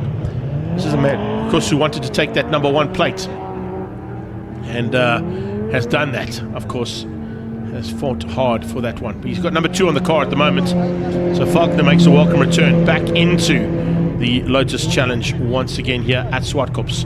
Behind Faulkner, it's Grant Findlay. Look out for Donovan LaRue and Yusuf Kotza fighting with Sean Hepburn. Sean Hepburn, of course, is the man who leads out Class L, the low-cost category cat class. He was quicker than Nick Hodgson and Andre Duplessis, with Andrew Fulton, Paul Faulkner and Graham Hepburn down in 17th overall. Jean de Toy, Barry Dunford, Aston Nesbitt, Ben Knights and Ting Wen at the back of the pack for the Lotus Class L low-cost class.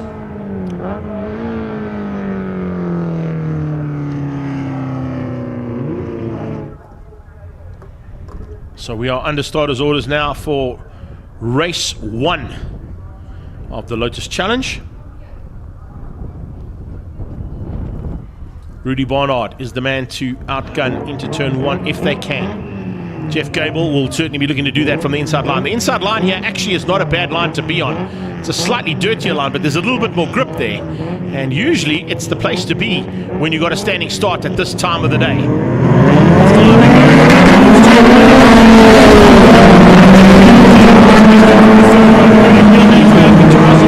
Third place as they head towards turn #1. The low-cost category is headed up by Hepburn. Hepburn in the Silver Dream Racer with the orange striping and orange hoods on the front wheels. That is Sean Hepburn. He looks like he's got the drop as he heads down towards turn #3 out of Capsule Corner turn 2. And now they all sort things out as they come onto that back straight away now. Is it Jeremy who leads out? It looks like it is, yes. No, Barnard. Barnard ahead of hard charging David Jeremy's actually dropped back slightly there, so didn't quite work out for the man there in third place on the grid. He's now going side by side looking for a way through there on Mackie Adlam as they make their way to the top of the hill for the very first time. It is Rudy Barnard who leads out An attack from JP Nokia on the back end of Jeff Gable. Gable hangs on for now. Gable just slotting into second place and spoiling the day there for a couple of the guys who thought they could squeeze him out. Here comes JP and Mackie Adlam going with him. Oh, Adlam dives on the inside line there, trying to find a way through. Can he make it? No, he can't. Very close between the two of them as they head down towards turn number 1 for the first time, and they complete the first lap in anger, in proper anger. As I say that, Tyron Alberts joins us. Fast Red's son, all the way in Ireland. Great to have you here, buddy. So we got East London in the house, we've got Cape Town in the house, and we've got Ireland in the house for Lotus Challenge. That's what we love to do. Worldwide coverage here of the Inland and Historic Championships, courtesy of Zwartkops International World of Motoring. So Barnard, JP Nokia. Have a look at this little battle between Jeremy and Adlam. They are touching wheel arches through turn 4. Someone's off. Is that Faulkner? It's Faulkner. Thomas Faulkner runs wide out of turn 4. And he drops back 1, 2, 3, 4 positions. So Faulkner's dropped back from 6th down to 8th behind Donovan LaRue by the looks of things. So it didn't quite work out there for Tommy Faulkner as he came out of turn number 4. He has a move on the inside as well, coming out of the 7-1 car of LaRue. Just mentioned him now, but he's fighting there with Finley and with Wilmot. A great little fight here actually between the three of them. Just watching in the background. Has Faulkner got back up and going? Yes, he has. Just saw him dive out to try and find a way through, I think, on Yusuf Kotza. And he's got through on him.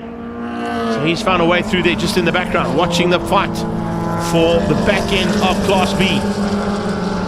Only not too far distant, you'll see probably the orange wheel arches and silver dream racer of Sean Hepburn, who I think is still, looks like he's still leading out Class L ahead of Nick Hodgson.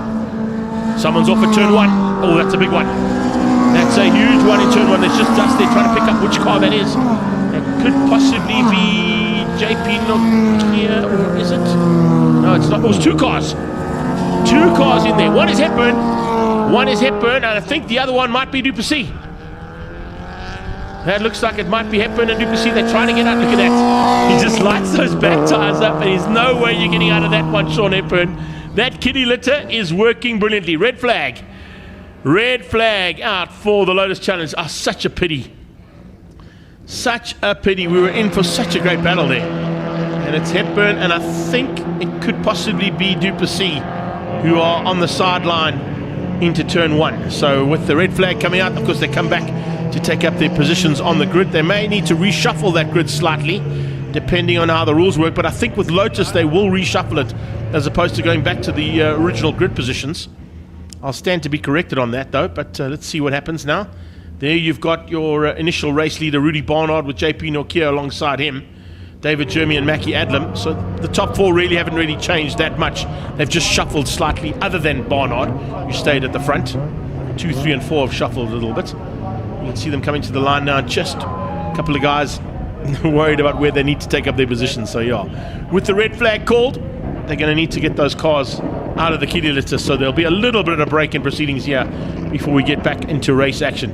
Well, you asked for it, Tyron, and you got it. I told you, Lotus Challenge never disappoints.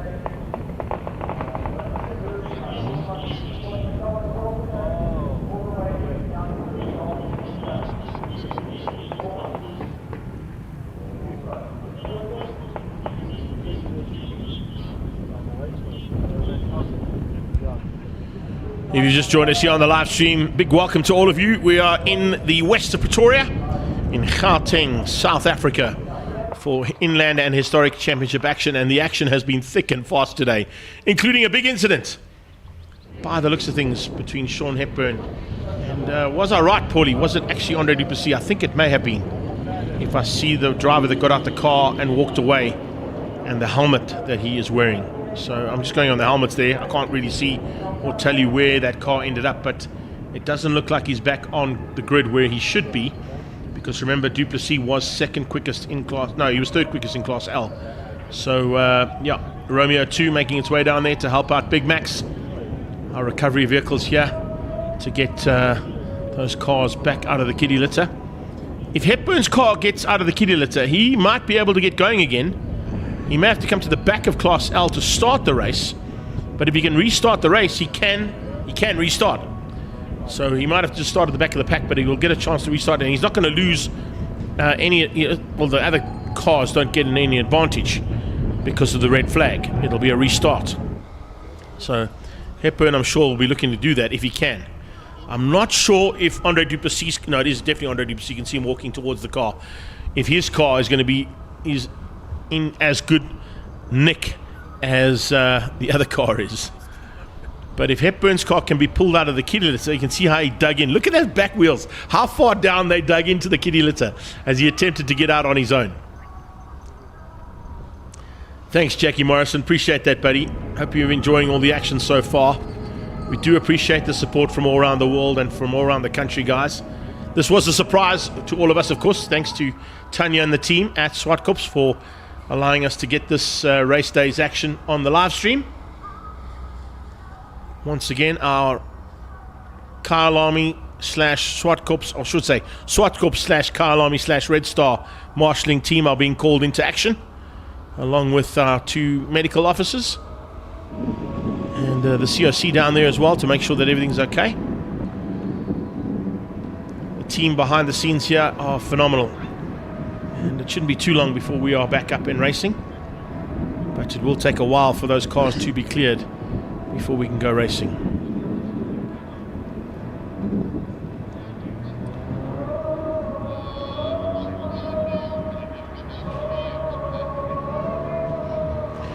Thanks, Tanya, sending me information. Looks like it's going to be a full restart, 8-lapper this time. As I said, I don't think Duplessis' car is going to be able to restart. But if they pull Hepburn's car out, his car was still drivable because he got the wheels spinning. See Sean standing on the sideline there. I wonder if they get that car out of the kiddie litter, if it starts up again, whether he can go again. That'll be the plan.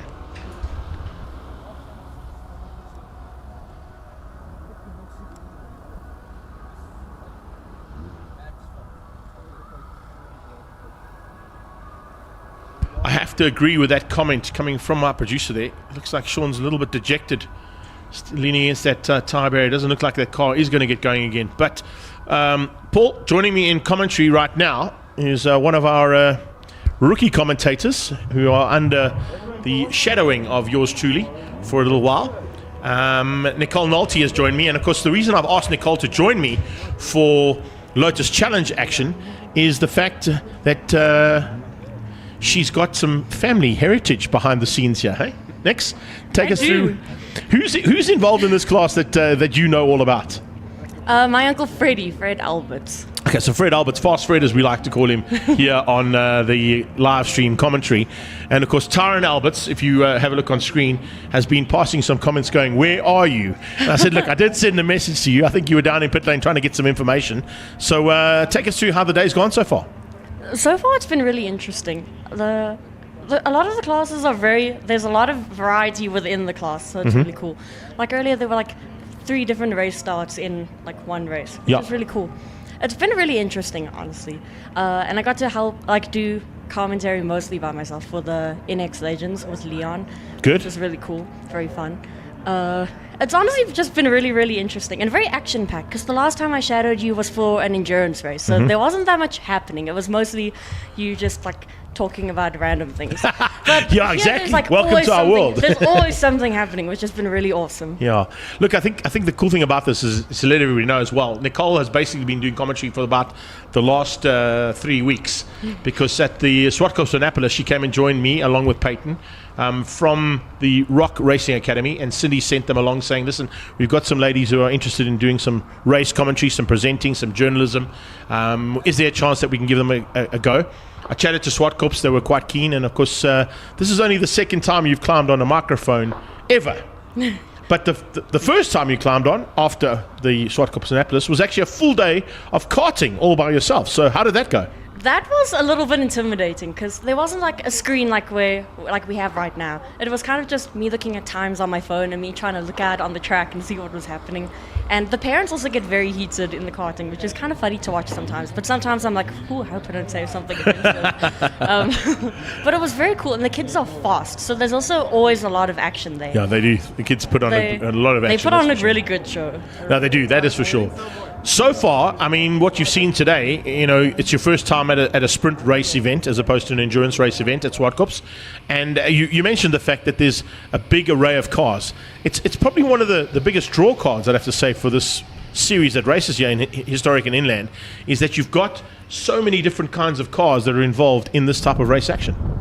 It's really awesome to see, and there's a lot of cars that like you'll be like, wow, look at that, that's like a really cool Porsche. Or for me, since I was a kid, I've always had a really big car crush on a Mark I Ford Escort. Like that's been my dream. Like if I have a lot of disposable money one day, I'll pour it into like somebody's gonna be looking to get one of those soon. Yeah. Well, listen, and there's a lot of cool ones here. So yeah, if you come here, you'll find a couple of really nice ones. I'm watching just in the background as well, our screen, as Sean Hepburn drives the wrong way up pit lane.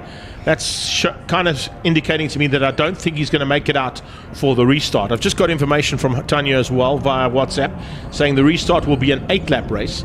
Over our shoulder as well is Shannon Driver, who's going to come and join us a bit later on.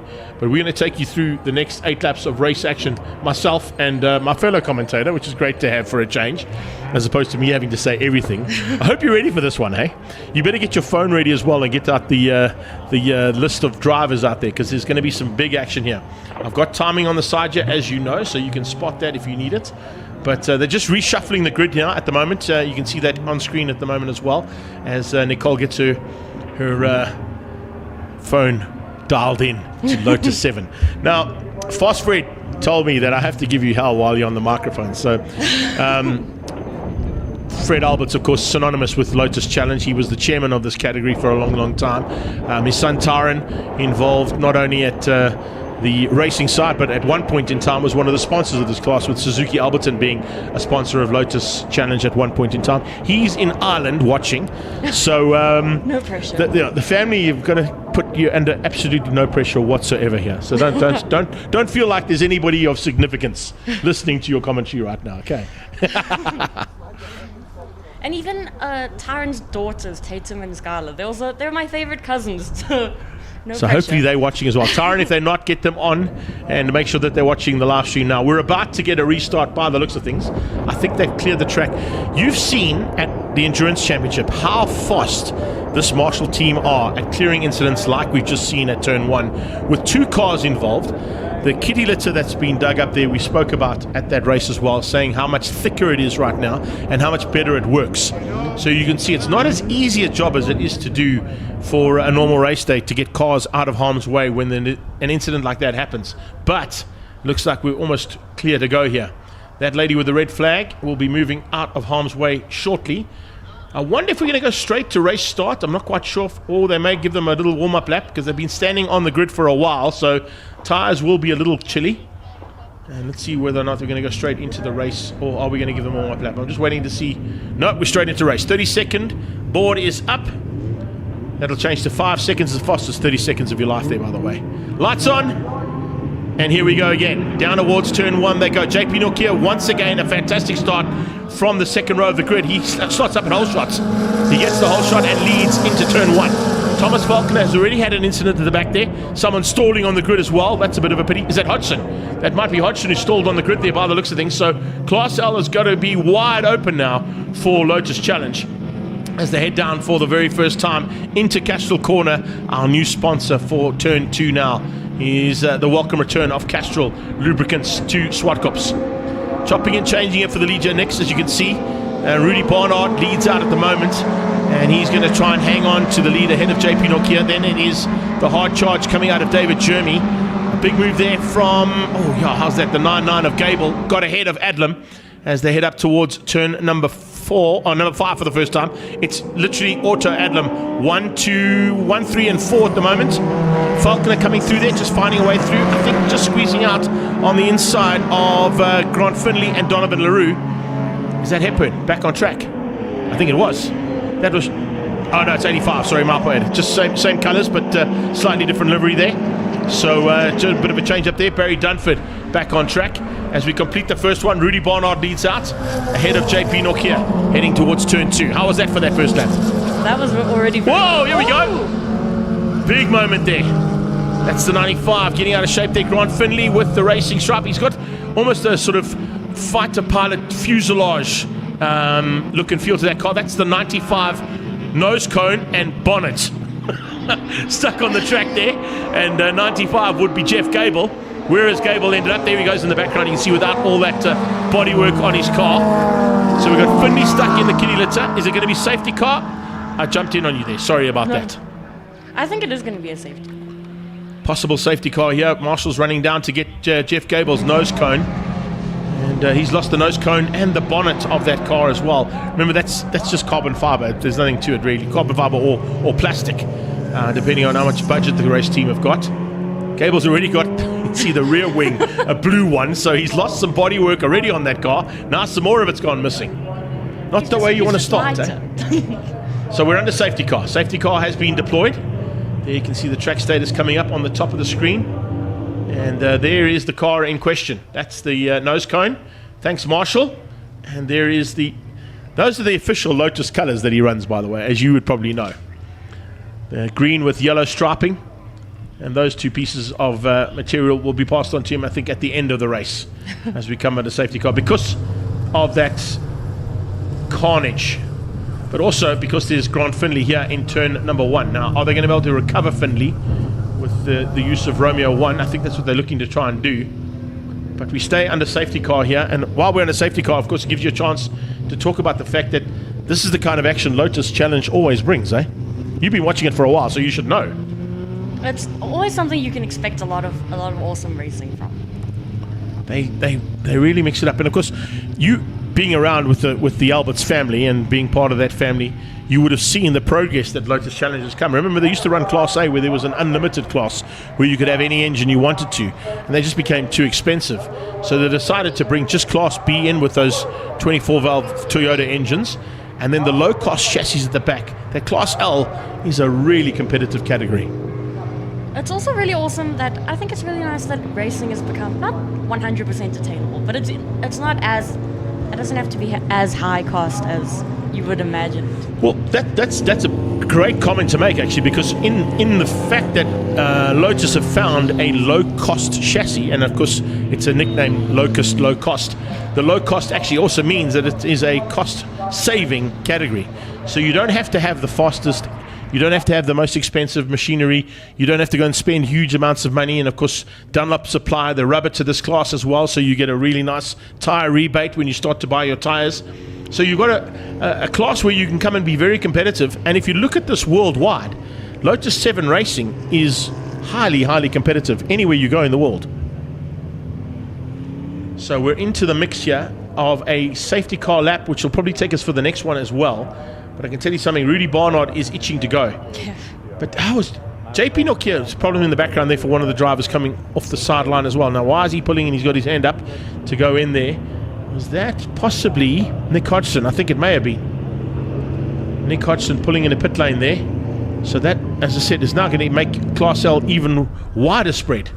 Unbelievably, if we've lost Hodgson, if I go down the current standings, that's probably going to bring Andrew Fulton and Graham Hepburn into the top 2 spots of Class L.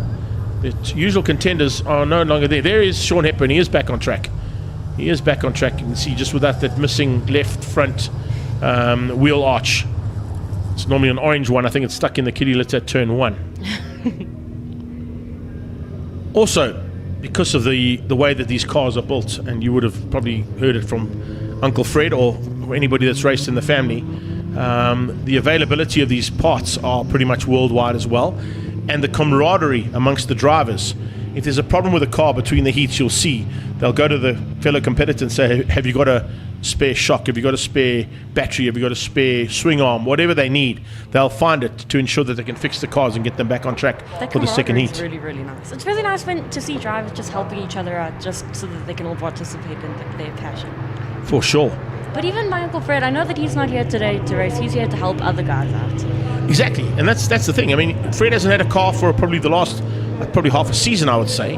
And with him not racing, he's still at the track every single time they come racing in Lotus Challenge. And he's there, as you've just said, to assist with the guys, to fix their cars, to tune their cars, to maybe give them advice on to how to go quicker around the track. You know, he's done it. That's why we called him Fast Fred. He knows how to get around the track pretty quickly. So safety car, I think, maybe pulled in on this lap. We'll just wait and see whether those lights go out and it accelerates away, or do they hold them up for another one? It's not ideal, of course, to be racing like this. Taran has just sent you a message saying, good luck, you got this. Thank you. And I can see a couple more people have joined us as well. Jonathan Visser. Yeah, you certainly have had an interesting day in the saddle, buddy. We're looking forward to more of that a bit later on. See how nice this works. This is how the live stream works. So you've got Taran commenting on a fellow family member on the microphone with me all the way from Ireland.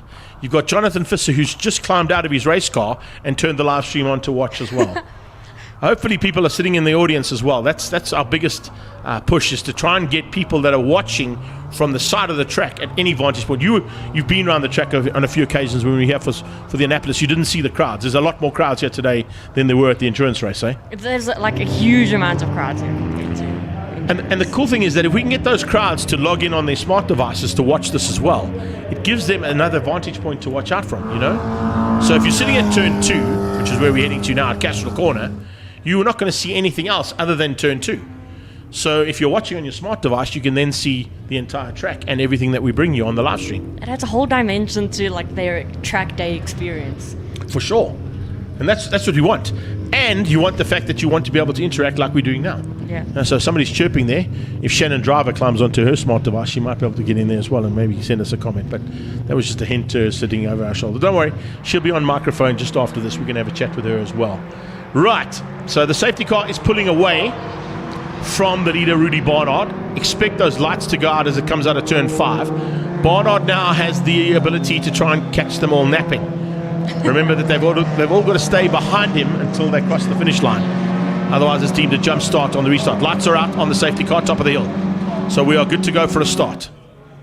Safety car boards will only be pulled in once the back of the pack have gone through. So Rudy now will control things. And if I'm not mistaken, we have got 4 laps completed, so it'll be 2 laps to go. No, 4 to go. 8-lap race, Greg. Let's get that right. 8-lap race. They shortened it from 10 to 8, not 8 to 6. Turano Toyota pulls into pit lane. Nicole, Rudy Barnard, JP Nokia, the front 2 cars. Very similar livery on those cars. As you can see, these 3 on the left-hand side, all out of the same team with that checkered flag from Auto Adlam. They come from Ran Francisco Fontaine. As the green flag goes, we go racing again. Barnard leads out. Who's your money on? I'm going to say JP. JP looks pretty tasty, I've got to tell you. He looks pretty racy as well, and he wants a way through. He's an arch rival of that team that I was just chatting about. And he'll definitely have to have an opportunity to try and have a go here. Further back, Hepburn trying to come back at the field. Can he try and find a way through there? We'll wait and see whether or not he can find a way back up to the front end of Class L. Here we go. On the restart. Oh! For the 3rd time. That's a big one. That is a bad one. Now, that's not nice at all. That is the 9 car by the looks of things. Or is that not the 9 car? No, it's not.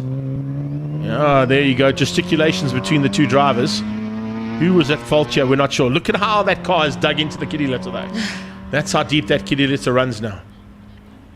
So we got 2 cars. One with the South African flag livery on the right-hand side. I can't get numbers on those cars, unfortunately.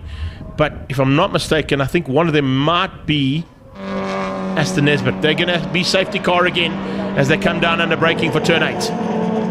The first 4 haven't seen those safety car boards. They'll only see them now. And then they'll slow up again.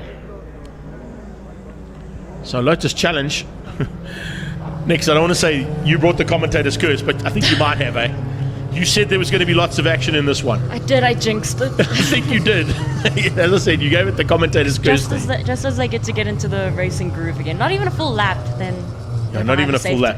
The problem is, you see what, and something that you're going to learn as well, it's the 78 car is one of them, so just picking up on that one, that's Ting Weng. He was at the back of the pack, and I'm just trying to see, I think that might be Nick Hodgson, it is. Yeah, I can see from the F1 leathers there that he's always F1 overall. It's a nice overall set he's got there. So there you can see Finley getting back into the mix as well. It's going to help Grant Finley out. He gets back to the back of the pack for the restart. He was the man stuck in the kiddie litter for the second incident. This is the third incident. So it's been an action-packed start here for Lotus Challenge.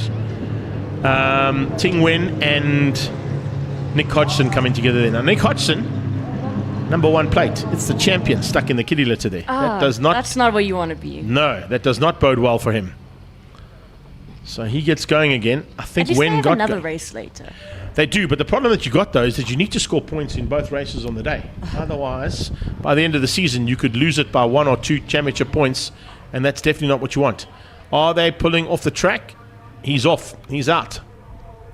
So it looks like Wen and Hodgson are not going to do the restart. Finley will. There was the man who was stuck in the kiddie litter at the back there. Safety cars in. Take him away for the start. It's Rudy Barnard and JP Nokia at the front. 1 lap sprint to go here. It's all yours. Next, take us to the line.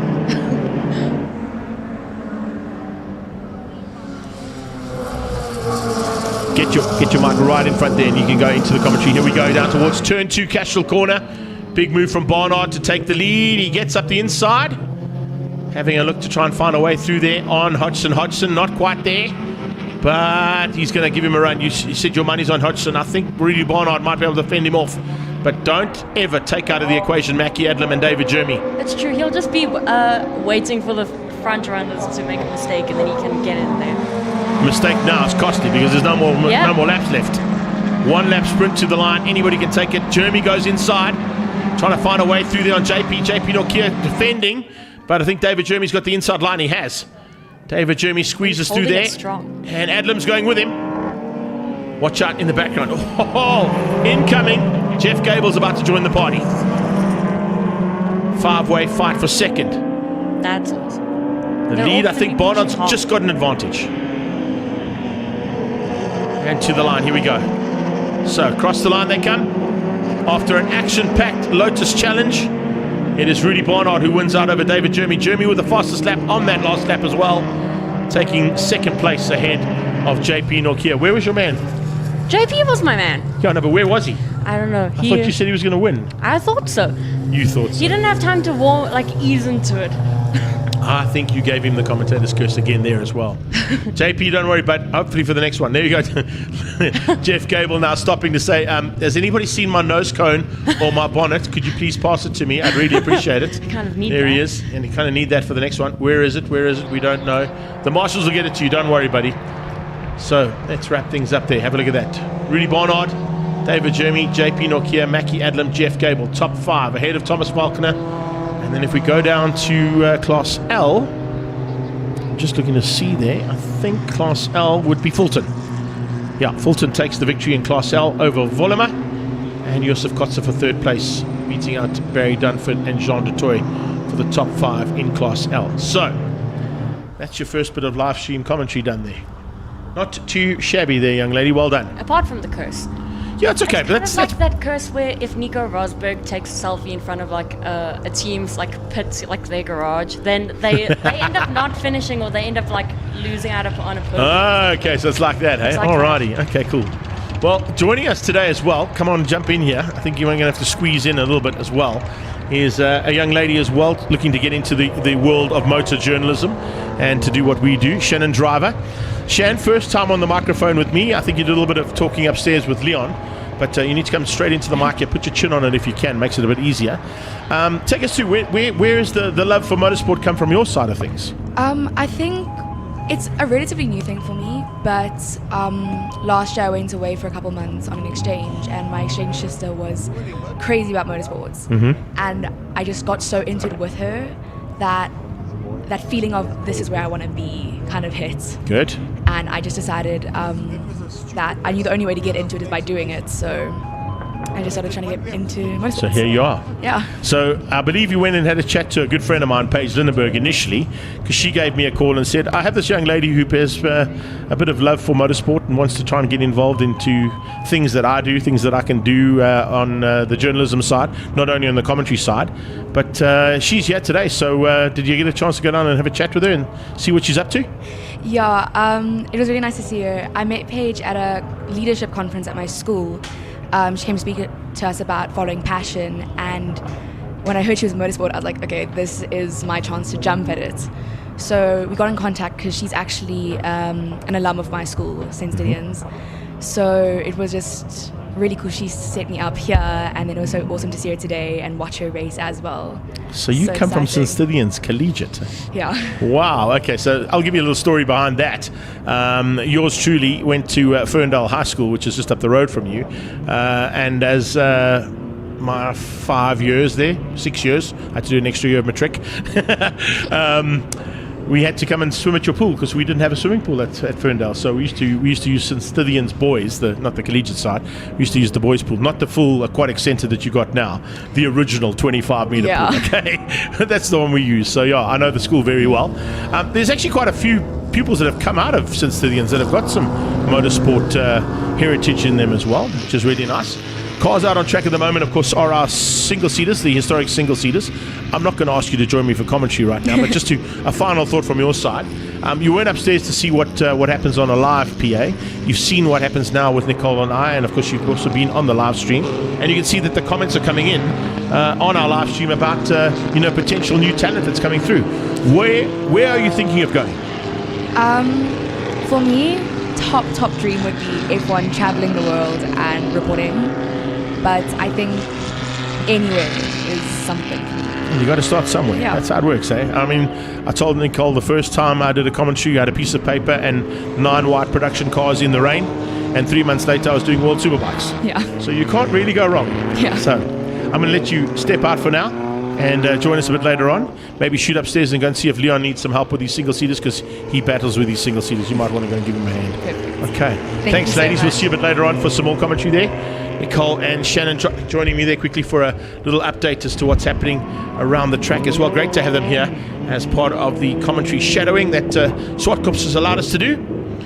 Before you go, Nix, just a quick one there. More safety cars than usual coming from Tyron. Tyron, that was all Nicole's fault, so we're going to blame Nicole. Okay, we'll see you later on. Thanks, ladies. Right, coming to the line are the historic single-seaters now. And there's a nice mix-up of cars in this one as well. Formula Fords, Formula Vs, Formula 1600s. Oh man, there's just really great action as provided, as always, here at Zwartkops. And particularly when we've got historic and inland championship, they really put on a great show. It's one of the biggest fields we'll have here in the year, that is for sure. Just want to run down and pick up on my official Single-Seater Association qualification menu, if I can find it. No, that's the grid. I don't want that one. I want that one. That's the one I want, so we can get the cars as well. So, into single-seaters. And when I look at the single-seaters, I can tell you we run from 1962 right up to modern-day 1989, 1990 cars in this field. It's Paul Gerber who's on the front row. He's in a Ray. It's one of the Formula Fords, and he's actually got his hand up by the looks of things. Has he? Or is it just a high roll cage he's got in the car? It just looked like he had some kind of issue there. It's the roll cage, yeah, sorry about that. So here we go, lights out, and we're racing down towards turn 1. The Ray gets off nicely. Ben van der Westhuizen's going to go with him down into turn number 1. So it's Formula Ford, the Royale RP21 there of Ben van der Westhuizen. 1972 Dulon out there as well. So literally Formula Fords at the front end of the pack first and foremost. As I said, a couple of Formula Vs in there too. That Via Challenge machine at the back there, the number 12 car of Del Leclerc, is a 1982 Eagle Formula V. Great to see that there's such a nice vast range of single-seaters there. Lydiard and Pat Dunseith, of course, are seasoned campaigners in this category. The 36 car there of Vianteed as well, also one to watch out for. Nice to see. Where's that? I'm just trying to pick up Colin Clay. Yes, it is. The Lotus 23 That Lotus 23C sports car just into 4th, 6th, 7th place. There it comes. Green with the yellow stripe down the bonnet. That one right there. There's a Lotus 23 running, of course, 32 on the car, just the opposite number to the 23, because there is another Lotus 23 that competes in South Africa that runs the number 23 on it, which is why he went for a slightly different number on the car. 51 on his tail, though, pushing hard is Ron Lydian. He's normally a little bit higher up there, so didn't get quite the start he wanted, did Lydian, but he'll be trying to push through as quickly as possible.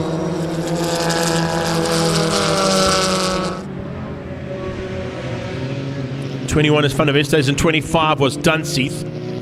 Very similar cars there. But if you look at the derivative of those cars, a 1974 Royale RP21 is what Ben van der Westhuizen runs, but out of the same era in the Merlin Formula Ford Mark 25 out of 1974 is Pat Dunseith. If you look at the two of them, very similar looking cars, just slight differences in the wings or the aerodynamics on those cars. Behind that, also in a Dulon Mark 17B Formula Ford out of 1975 is Viantide. That's the sort of gunmetal grey car with the red number 36 on the sideline. Just watching Paul Richardson in third. He's in a 1972 Dulon LD9s. And that Formula Ford, of course, runs normally at the front end of this field. So he's in the position he tend to be and likes to be in. Alan Grant has made a welcome return as well. Great to have him back there in the number 70. You can see him here under attack from Des Hillary, looking to dive on the inside. Two of them fighting hard in their respective single-seaters. And they are just behind Robbie Franks. And Robbie Franks, of course, out there in the Lotus 23B as well. Running slightly different colors on that car. He runs the blue with white striping, as opposed to the Lotus yellow and green striping that we see from Colin Clay. Has Des been able to get through? It doesn't look like he has just yet. Back to Dunseith, heading up the hill. Trying to close down on the back end of Paul Richardson.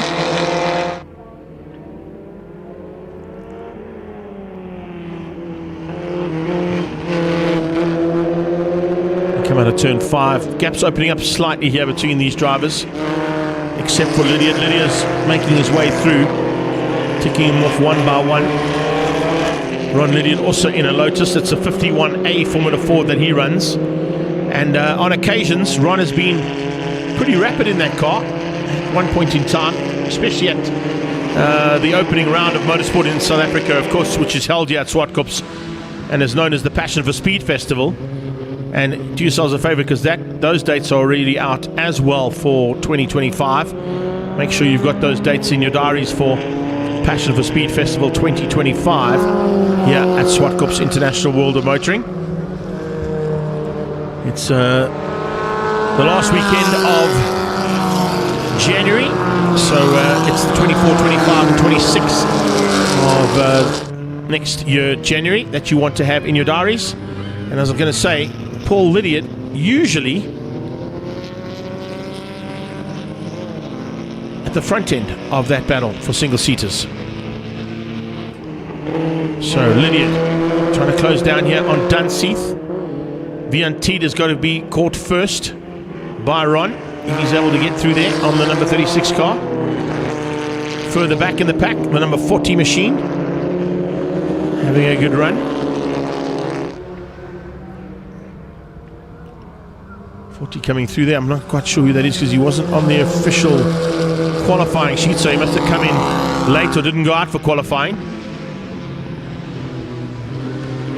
But I think that might be Fenter. I think that actually might be Steve Fenter in that car, even though he hasn't got timing on there. I'm just trying to pick up on the timing monitor as well, because he's a bit further back than the 15 I can see on my timing screen. I think that might be Steve Fenter who's at the wheel of that car, looking at the helmet that's on the driver. Des Hillary once again up the inside of Alan Grant.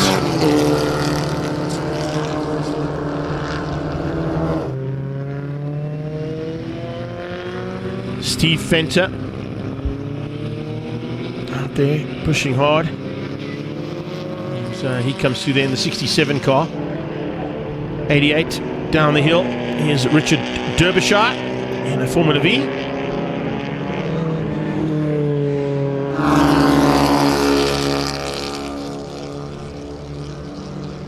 Nice to see these cars still able to do relatively decent lap times. I mean, these guys are all lapping between the 112 and 120 mark around Zwartkops in cars that are 50 to 60 years old, sometimes even older, 60 to 70 years old, some of these cars, and still able to run relatively decent lap times around the International World of Motoring circuit here.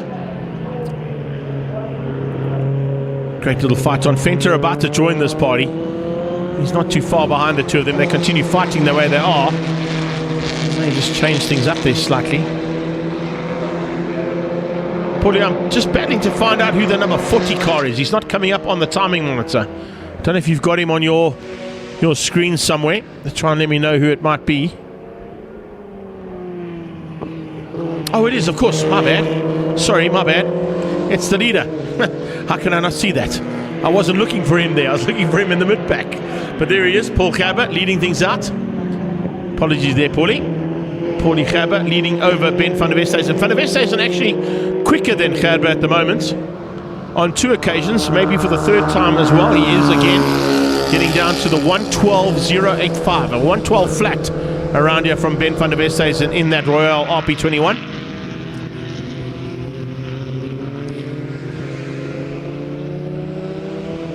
Gerber leads out Rosso Sport Auto in the Ray with 2 to go.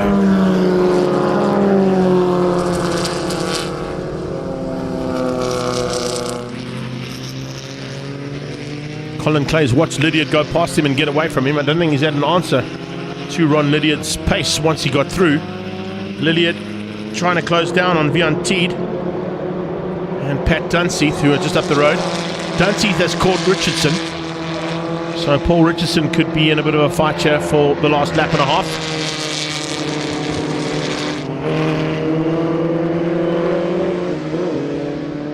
Let's see what happens now as they head into the closing stages of this first heat of historic single-seaters. Gerber on his way to start the final lap. Van der Westhuizen would love to spoil his day, I'm sure, but I'm not quite sure if he's got the pace to do it.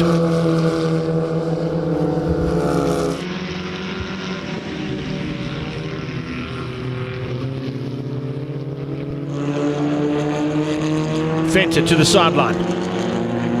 So it looks like Steve Fenter, unfortunately, not going to finish up this one. That's at turn 4. Does he get going again? Looks like he has. Maybe some kind of an electrical issue or some kind of issue on that car that just slowed him up slightly.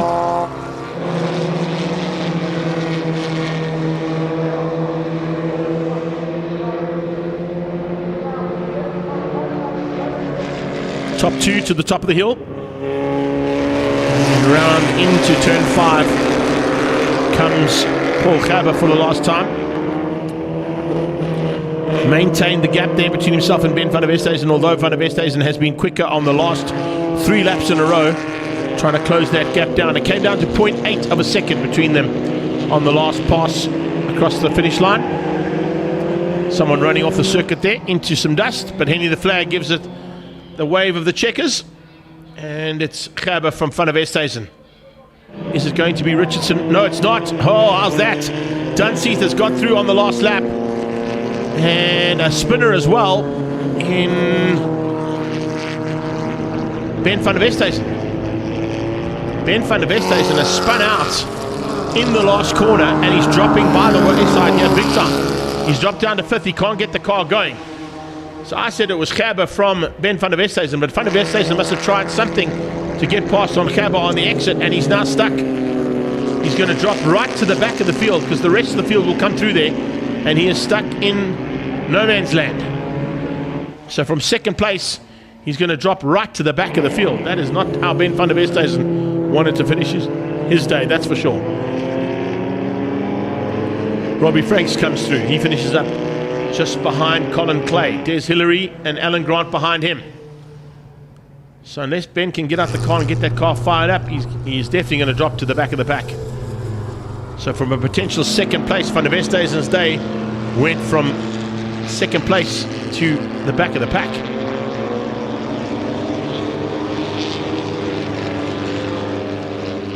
So it's Gerber from Dunseith. Dunseith stealing second place away from both Ben van der Westhuizen and Paul Richardson, who he got through in onto the final corner. So van der Westhuizen, unfortunately, the biggest loser there. Vian Teed finished up ahead of Ron Lydian and Colin Clay, with Robbie Frank, the two Lotus 23s, literally 6th and 7th on the track. Des Hillary, Alan Grant and Roy Douglas made up the top 10. Steve Fenter survived and finished up in 11th place, although we did see him go off track there on the last lap. Peter Koenig and Tony Beecher will finish up there, and a nice run from Ben van der Westhuizen, from Dale Clark, who will come, or Dale de Klerk I should say, who will come through for 14th as he crosses the line. So some work to do there in the second heat for van der Westhuizen, hopefully to recover and come back for another good run. We've got one more heat of first heat action to come your way, and it is the Evapco Pursuit Series now. This is a slightly different format of motorsport known as handicapped racing, and what happens is they all go out to qualify and then they start in reverse order. So it will be the slowest car off first, the fastest car off last, and all of them are split by a couple of seconds in between. They normally start from the end of pit lane, and if they've got the qualification right and the classification right, everybody should cross the line at the same time. That's how this handicap format will work, but we'll get into that in a few moments' time as we get cars back out on track.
So as I said here, with the historic Pursuit series brought to you by Evapco, it is a handicapped race, which means we start with the slowest car in Lorraine Bardenhorst in her Ford Escort, being the first car sent on the way.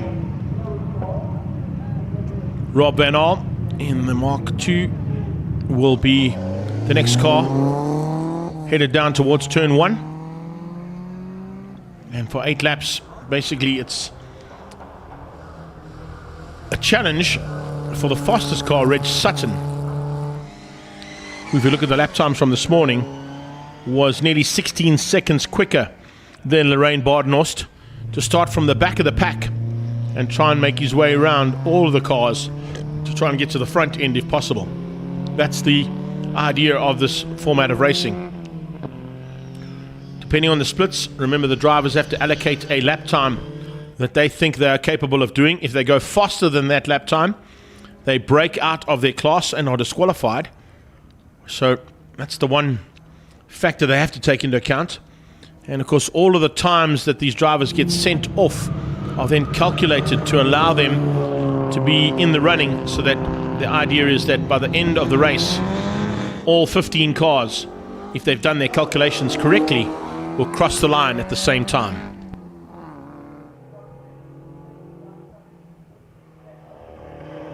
You're going to see there's going to be a couple of cars that'll still be on the start line as the first cars come round to complete their first lap. That's the difference between the top and bottom end of this field. So Lorraine Bardenhorst, Rob Van Aal, and maybe Hedley Whitehead possibly could be around and past the cars still stuck on the grid in Yusuf Kotze, Yanni van Rooyen, Meredith Willis, Johan Goos, and possibly Reg Sutton. There goes Hedley Whitehead alongside the Porsche.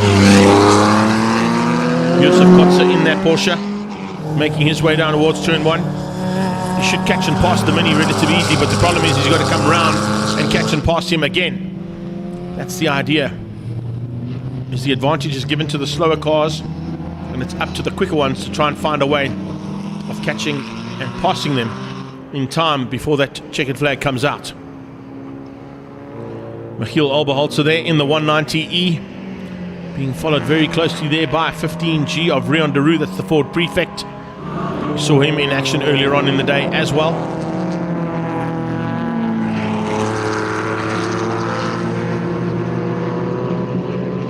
Take into account that these cars, Whitey's got a problem by the looks of it. The Mini pulling to the sideline. Yeah, Hedley Whitehead out of this one, parking that Mini Performance Cooper S to the side and out of the way. Goos making up positions, getting through there on Van Aal. Kotze about to join him and pass the Mark I Escort.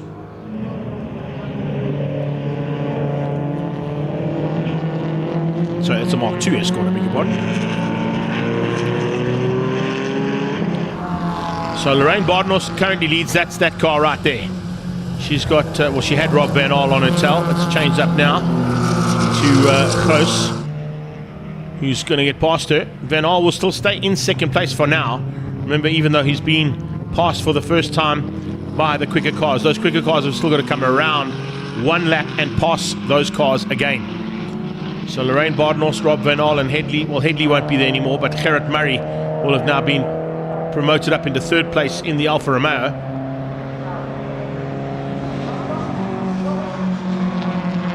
Kotze being followed closely by the Sirocco there of Yanni van Rooyen.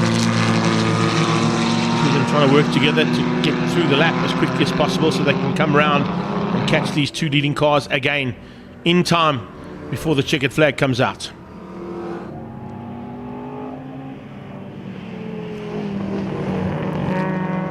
.41 machine there, the hooligan of Meredith Willis, close there with him.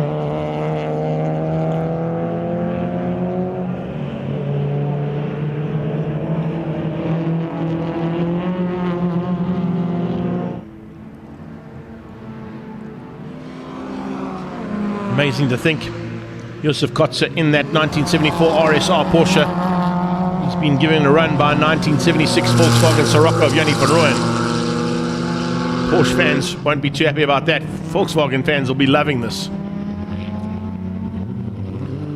Just shows you how well prepared Yanni van Rooyen's Sirocco's are. I think he's got, I think at one point in, as I say that, I'll give him the commentator's curse, he runs wide, putting wheels on the dirt. Not what you want to do, Uncle Yanni. He's got to catch that gold one of Ghost first before I can say he's got some of the quickest Volkswagen Siroccos in the country. He certainly does. A couple more of them were in action earlier on in the day in the hands of the two Koenig boys. Coming out of the original Van Rooyen stable there. Michiel Albeholzer closing in now. On the second of the Porsches out there, the 944 of Duplessis Senior. Duplessis Senior now being caught in the battle between Porsche and Mercedes-Benz.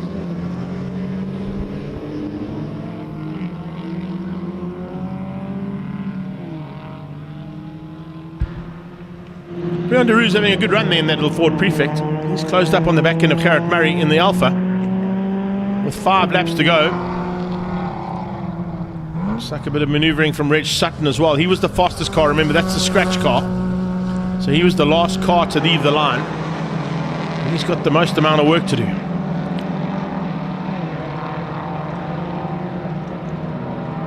Murray now, I think probably with the problem, a little bit of smoke coming out of that Alpha. Just possibly why this little Ford Prefect is staying with that Alpha GTV. And about to pass him actually. Into turn 6. Got him.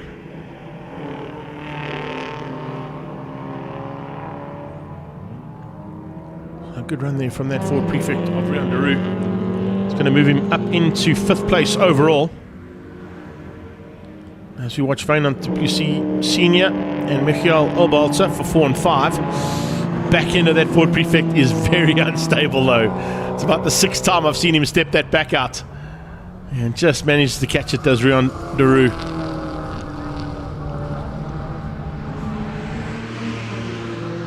There is your leader. Lorraine continues to lead things out in that Gulf Racing coloured Ford Escort. Is that... No, that's the 20 car. So that's Hans Bien Jr. coming through, going to lap her. So it's still Rob Van Aal, not too far behind in a similar light blue Ford Escort.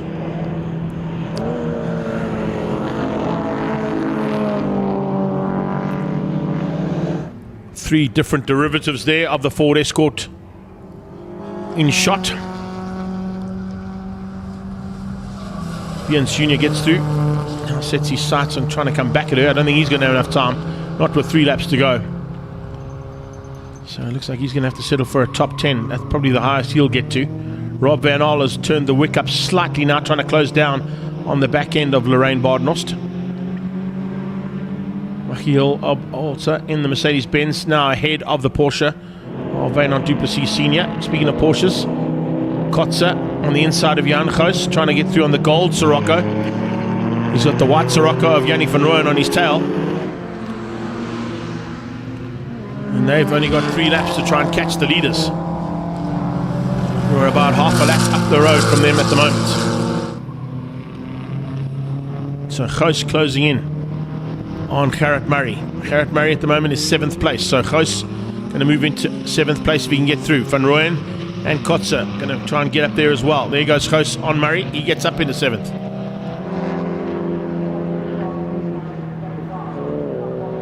All of their sights now firmly set on Rion de Roos and Meredith Willis, not too far up the road from them. All 3 cars now going past relatively easily there on the Alfa Romeo GTV. Van Aal and Badenhorst are coming out of turn 8 with 2 to go.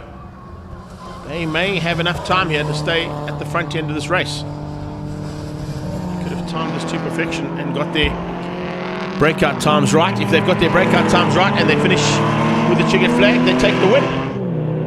That's how it works.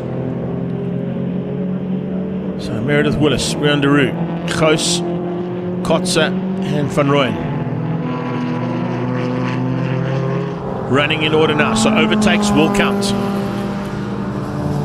And overtakes have to happen in the next 2 laps if any one of these 3 want to be on the overall podium. Meredith piloting that little Hoonigan Ford Escort Mark 1 to perfection at the moment. Oberholzer maintaining third ahead of Duplessis Senior in the 944.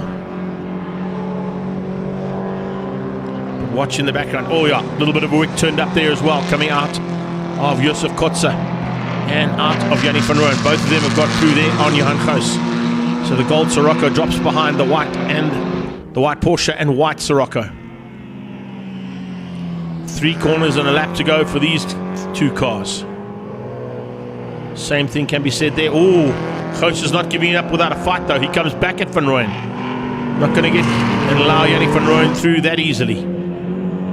Here comes Meredith Willis on the back end of Wynand du Plessis Senior with a lap to go. Leaders are on their final lap.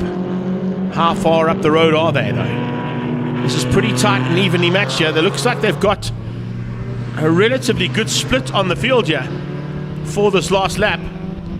The 2 leaders are coming out of turn 3 and the chase pack are coming out of turn 1. So it's about 3 corners between the lead cars and the chasing cars. Reg Sutton has got himself up to 10th place. The scratch car only getting into the top 10 on that last lap with the fastest lap of a 14.283. Van Aal would love to try and close things down and get to the front end, but looks like Lorraine Badenhorst might have him matched. Michiel Oberholzer in the Mercedes-Benz 190 is closing in now on Van Aal. He'll be very wary of that, watching his braking markers, making sure he doesn't make any mistakes and run wide.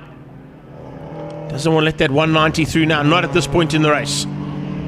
So it looks like they're going to stay as is, unless there's a little bit of squirt from the Mercedes-Benz. Lorraine, I think, has got enough to hang on for the win.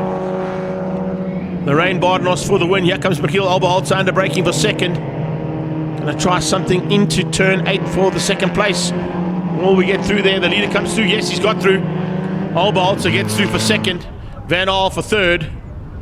And it's going to be Meredith Willis and Wynand du Plessis Senior. Is it? No. Just coming through there. I think Kotze got through.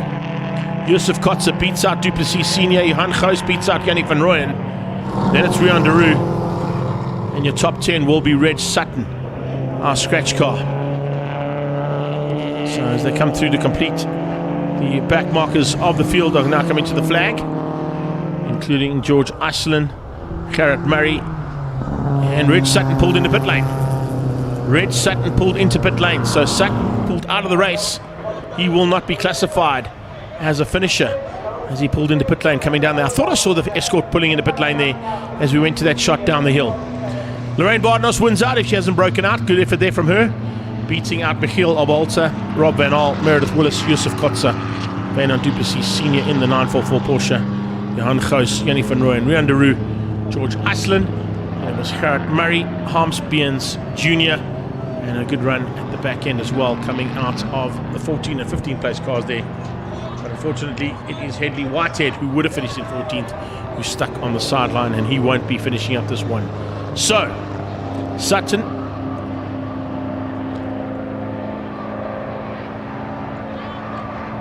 right, so we're supposed to have a small break in proceedings right now, but we're going to go straight into the next part of the day's racing. Claudio's down there with Stuart Koenig, picking up on the Evapco HRSA Racing Series, and that's up next with a 10-lapper.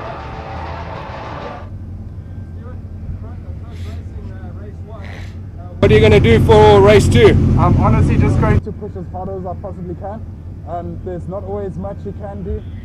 These guys around me are very, very quick, and my strategy is just to try and hang on to the Escort over here. And if an opportunity presents itself later on in the race, I'm definitely going to try and take it. Are you having fun in your Scirocco? I'm having so much fun, the best time. Yeah, the sport is fantastic.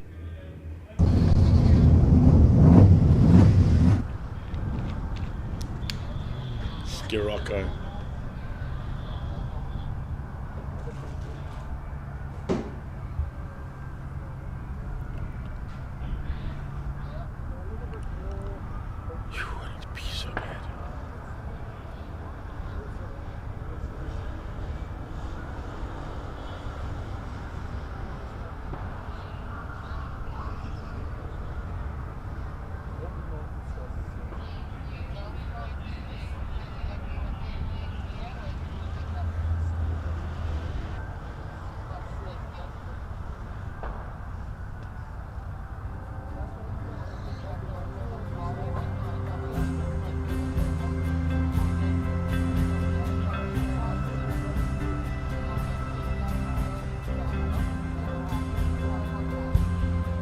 So it's race 2 now, Evapco Historic Racing Series South Africa. The Pursuit is done. We now move into the sprint races, all sponsored by Evapco.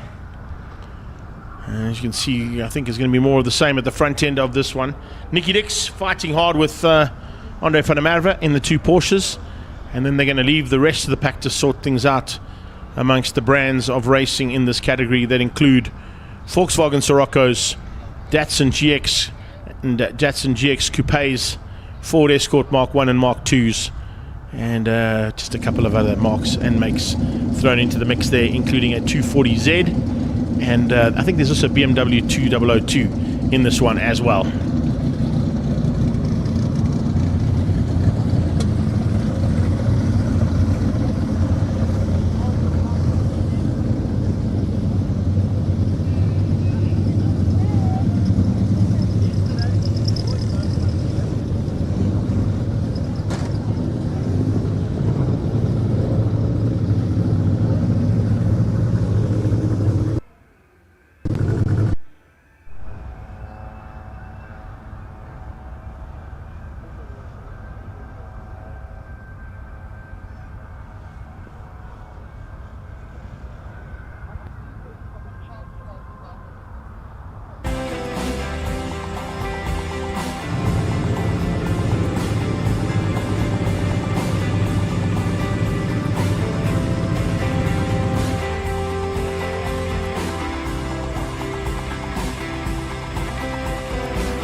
It's the Evapco HRSA Sprint Race Series now on circuit for race 2.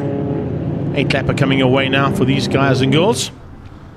And under starters orders on the next lap, we will see Nicky Dix, race 1 winner, controlling things from the front. Alongside him will be Andre van der Merwe from Evapco, and of course the Porsche 911 RSR.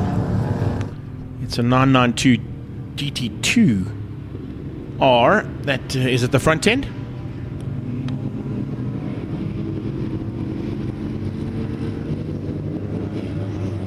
Standard option there for Nicky Dix, runs 37 every single time. Behind him, the cut for Karel Pienaar and Stuart Koenig. I mentioned the Koenig boys in the Zwartkops. Both Jono and Stuart in the yellow Zwartkops out there. And then it's just Datsun GXs, GX Coupes, Ford Escorts, 2002. We've got 2 Honda Ballards also further back in that pack. They come from a young timers class that Rob Clark and Mike O'Sullivan will be participating in, but of course today they're in Class E for this class. Van der Vault out there as well, a Mercedes-Benz. There's another derivative that we didn't quite get to mention in the first one, didn't quite see a lot of him. And there's also a Renault Gordini, which Mike Bishop pilots. There it is. No, that's the Ford Prefect being one. Someone looking to that one is the Renault Gordini. Right, so we're under starters orders now. The safety car's lights are out. It will pull away from this back and pull into pit lane.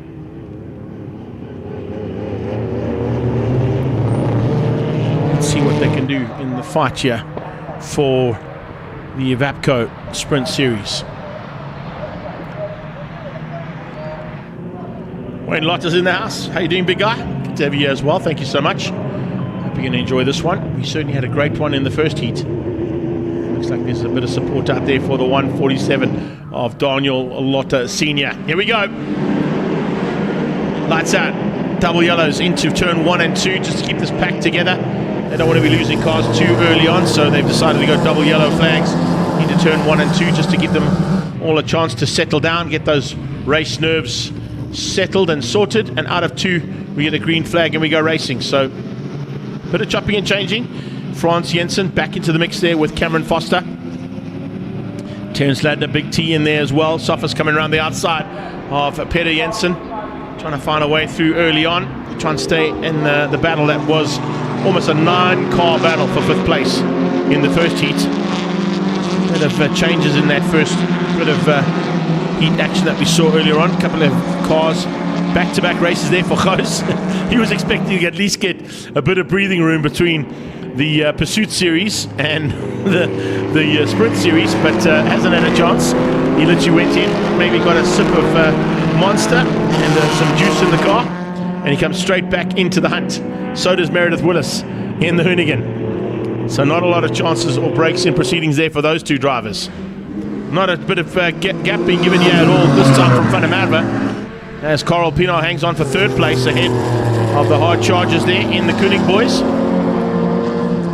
And Andre Tenapel, Gavin London, first of the GXs, all on his own some there, by the looks of things.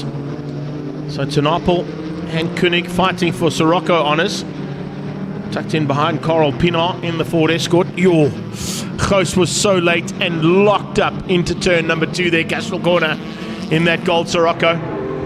Understeer of note as he went in there big time as well, trying to close that gap down, which is what cost him slightly. It's allowed a chance now for the Escort to dive through, and he makes it stick into turn 4. Inside line as well from the GX Coupe. It's a great little fight here, as you can see, joining the party just behind Gous and Meredith Willis.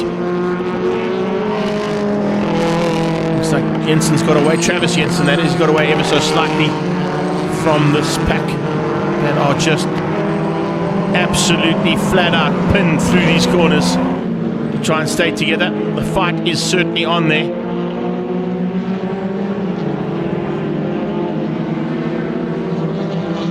This kind of race action always happens in the historic racing series sprint race.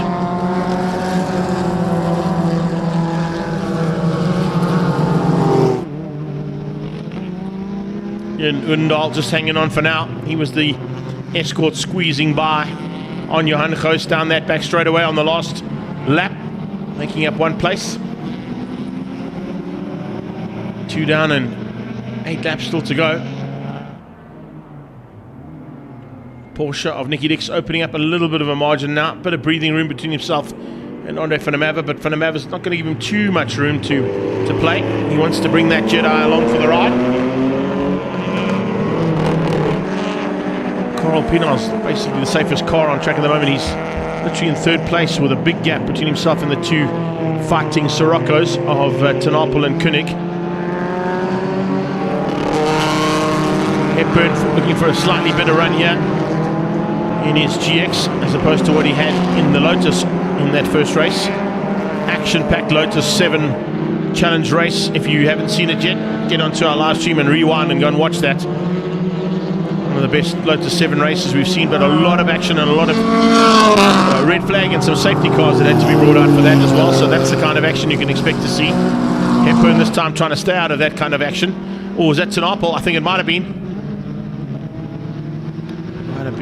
No, it might have been. Yeah, it was Andre Tinapel pulling to the sideline and off the circuit. So it looks like problems there for him.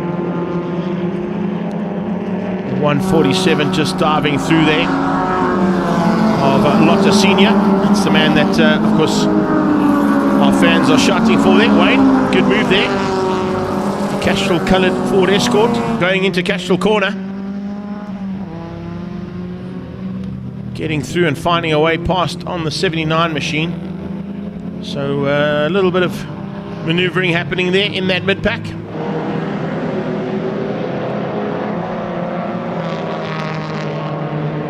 a kind of race action we would love to see Reg Sutton back on track as well. So Sutton also had to go back-to-back. That's probably why he came in early. Get that refuel done as quickly as possible.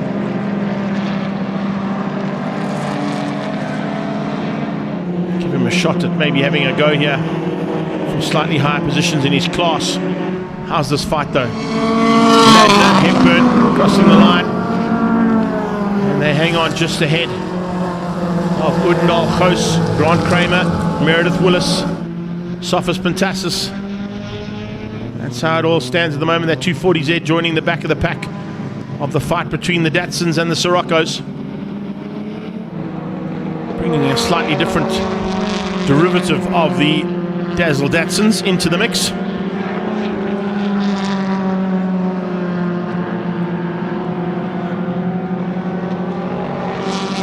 Behind that, it's a GX Coupe Raid. How's this? Cam Foster, inside line. Around the outside goes Petter. Frans Jensen about to join the party. And coming along for the ride, it's Big T. And by the looks of things, in terms of the Hondas, it's Clark versus O'Sullivan. Jensen's both through on Cam Foster. Cam coming through. Oh! How's that gesticulation coming out of Peter Jensen? That, as they call it in the official terms, is keeping up with international relations, according to Gooseman from Top Gun. Oh, I like it. A little bit of rivalry out there. A little bit of rebel amongst the drivers as well. Cam Foster being told in no uncertain terms that Peter Jensen was not too happy with him.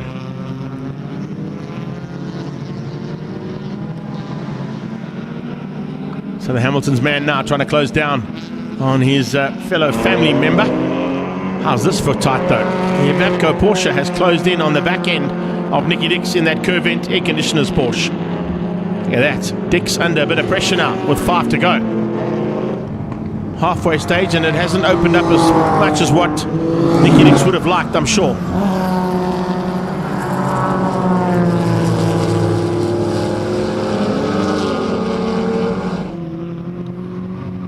Blue flags waving. They're waving frantically there for the Mercedes-Benz of Johan van der Walt, telling him that the two Porsches are coming along for the ride, looking for a way through. This is a change up for the front of this pack. It might be, yeah. That's Ladner. Big T up ahead now of Hepburn. Udendal, Goos, Kramer. Meredith Willis moving up as well. Change up in position for him. Coral Pinar is closing in on these two Porsches with the amount of traffic that they've got to deal with. So it looks like Nicky Dix is battling a little bit there with traffic, which is keeping Andre van der Merwe in the mix, coming up on Lotus Senior.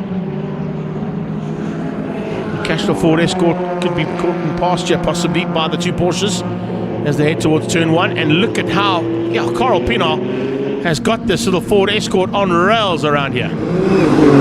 Staying in contention with the two very much quicker Porsches in front of him. He's dropped the two Siroccos. Koenig and Koenig, with the demise of Tinapel, are now fighting with each other. So Bit of an in-house fight there amongst family members all the way through this pack. The Koenigs and the Siroccos. And then further back from that, we pick up on, of course, the Jensens in the GXs. There's Datsun GXs, great little race cars. Change up for the lead. Evapco Porsche hits the front. Yeah, there's a problem. Nicky Dix, I kind of thought that was indicative of something going wrong there on that Porsche. Dix should be a long way ahead of the Evapco Porsche, and now even longer way ahead of the Ford Escort of Carl Pino, who dives through on him into turn 5 and gets past. So Dix has got a problem in that 992 GT2R. 993, I beg your pardon, GT2R. I'm trying to remember all the derivatives of Porsches. Good luck on that one if you can. There's so many of them in the 911 brand.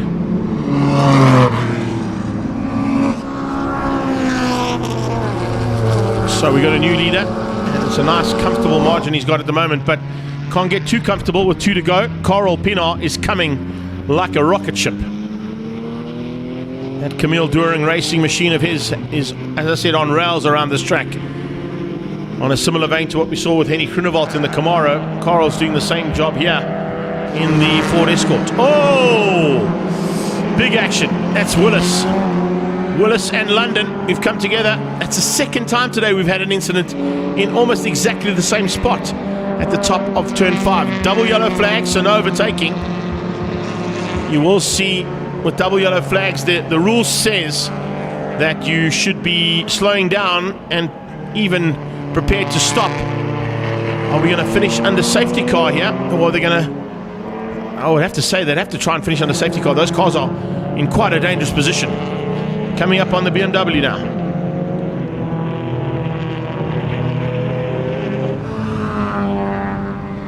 Cor Kronwinkel about to be passed by the Porsche, the lead Porsche as he starts the last lap. They might leave those cars under double yellows because we're on the last lap. Up the road from them, he's the third of the Honda Ballards and about to be caught as well. Kronwinkel goes high and wide out of turn 2, allowing... Oh, that's nice to see. Carl Pino putting his hand up saying thanks for the room. Appreciate that little bit of extra support. There goes Sutton on the inside of one of the Honda Ballards. George Iceland going to be caught here as well. Here you go. Jensen Hewitt caught and passed as well as he heads up to the top of the hill. There's no overtaking, but of course he's not overtaking for position. He's overtaking a slower car. Oh, and Carl Pino diving on the inside. I thought there was yellow flags, double yellow flags into that corner. Pino could be in trouble for that. Double yellows, and he dives up the inside trying to find a way through. There shouldn't have been no overtaking into that corner, but well, both those cars could be in trouble actually. Anyway, it's not me to decide. It's up to the powers that be to call that one as they cross the line. The flag goes out for Andre van der Merwe and Carl Pino, and Pino only finishes up 0.7 of a second behind. So a good effort there from him as Koenig comes through for third place. It'll be Jono Koenig for fourth, not too far behind, I think, waiting for that next Sirocco to come around. We're still going to finish up, of course, with this little battle. Grant Kramer, Hepburn, Goos. There it comes, the Jägermeister Porsche, or Jägermeister Sirocco of Jono. That'll be for fourth place. Look at that, they're just no overtaking, but they want to overtake there so badly. And you can see it's not over. So it's Willis. Oh, Lotus Senior with some problems in the closing stages in that Castrol Ford Escort. Ladner hangs on.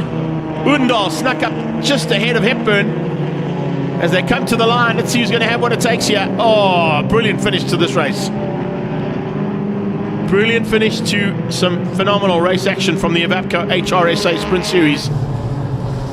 It's Jensen from Ladner, Undal, Hepburn and Goos, the top 10. Willis and Peter Jensen ahead of Grant Kramer. That's how they finish up there. Frans Jensen there in 14th place. I'm going to call him Gooseman from now on. John McLaughlin there in 15th place overall as we wrap up our race action here from the Evapco Sprint Series. From here we move straight into race action coming from the Formula M's, Monopostos and Libras. I'm going to shoot down quickly and I'll be back shortly with race action. Paulie, I'll be back now.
Jam Gabba, you had quite a good race there in race 1. Talk me through your plans for race 2.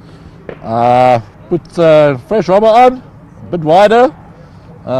Just gonna send it, check what happens. So it says KTM on your car. Yes. Is it actually a KTM underneath? It is KTM 1290 Super Duke. I thought it sounded familiar. Yeah. Well done, man. Thanks a lot.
Chloe and the Super Vs, talk me through your race plans for race 2. What you're going to do?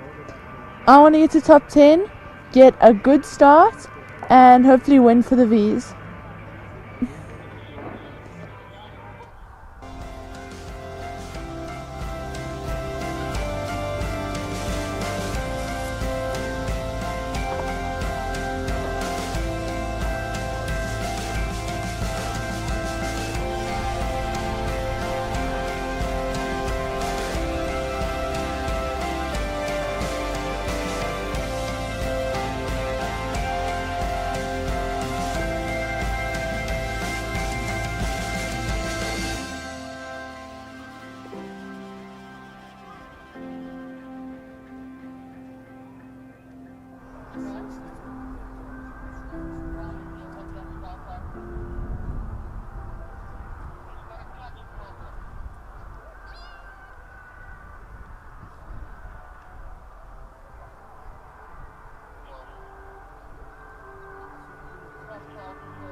So here we go again for Heat 2 of Formula M, monopostos and Formula Libra all combined. We saw Renzo Ribeiro take the victory in race number 1. He'll be looking to do more of the same here in race 2, but Gaba gave him a good run for his money. Let's see whether or not Bevan Williams was able to get that car sorted out after some issues in race 1 in his machine as one of the Formula GTIs running at the front end. This is a great little format of racing for single-seaters and youngsters getting involved here.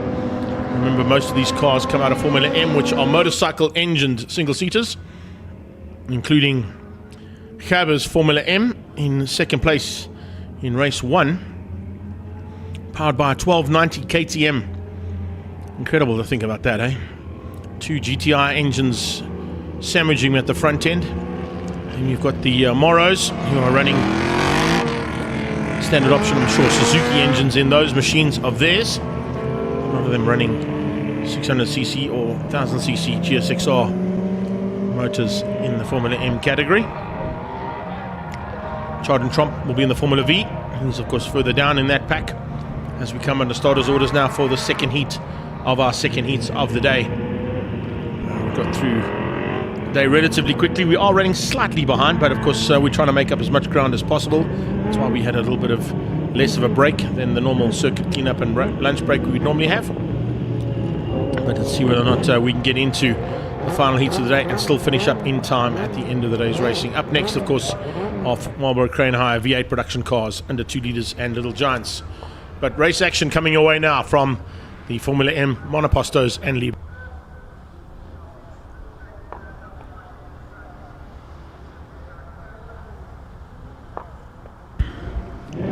Ribeiro was off the line rapidly in race 1. He's looking to do more of the same. We'll probably get a close-up of him now.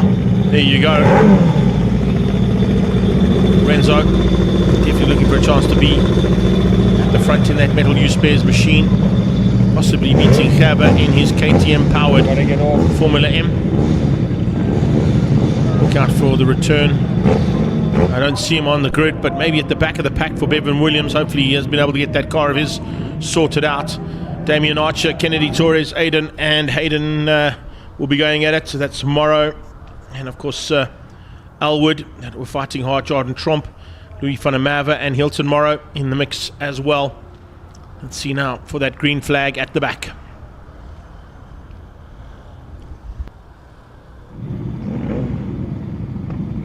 From pit lane, looks like we got a starter as well, the 49 car there, starting from pit lane.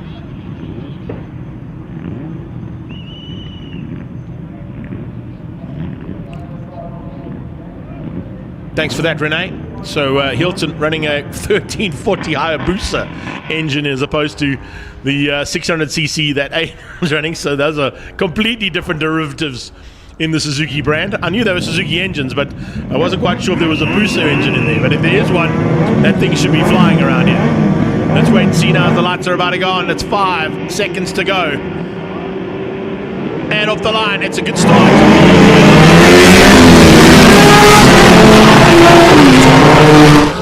Amazing stuff there from the two of them. The rest of the pack just sorting themselves out there, including a whole bunch of the Super Vs involved in this one as well. Some Super Vs there, Zuna, and of course we've got Nolan Skuman up there in a Formula V.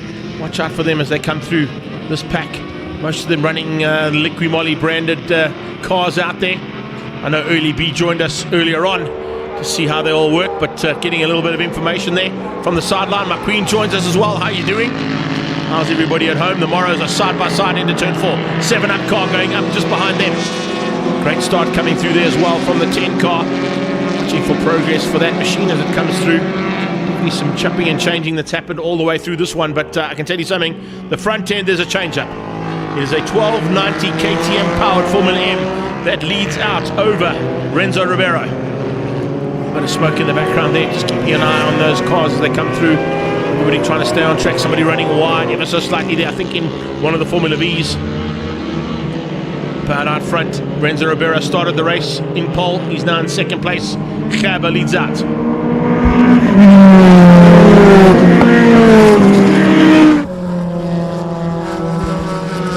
Gerber with a 0.8 second gap over Ribeiro on that first lap. Damien Archer up into third. Louis van der Merwe has moved up into fourth place. Much better start there from him. Watching for this one as well, the Island car there. 7-up colours and Irish colours there running for that car. Brilliant bit of manoeuvring through the field there in the first heat. Kennedy Torres also making some manoeuvres right from the word go. Nice to see that in the 93. You can see here just ahead of Morrow. Morrow moves up. It's Hayden Elwood, then Aidan Morrow. So Elwood in that number 76 7-up car. Just staying in the meat in the sandwich there, or should I say the juice in the sandwich, with that 7-up sponsored machine as they head up towards turn 5. The car has moved up slightly. There's Hammond Cricker. Hammond Cricker now looking to dive through there on Elwood. Bit of manoeuvring through the field there. The manoeuvering's happening non-stop here, as you can see. Hilton, as we've got mentioned, in a 13 Hayabusa. I think it's a 1300 Hayabusa. A 1340 version of that, unless he's found something special somewhere that I don't know about. 1300cc Hayabusa.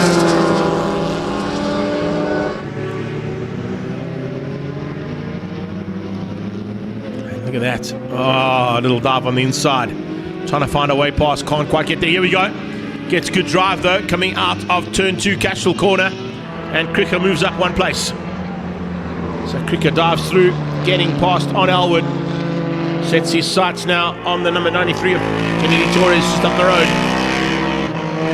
KTM looking for a victory here today. Oh, pit lane starter already in the kitty litter. That's the second time for today that the 49 cars ended up there. Definitely been a tough day in the saddle. Are we going to look to see possibilities of a safety car as they come through turn 5 and 6? Aiden getting a little bit out of shape there. Back end stepping out on him. I did see some yellow flags waving there.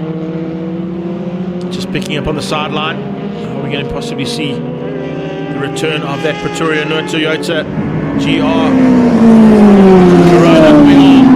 There it is. Safety board out, safety car board out, and yellow flags waving. That's the reason why.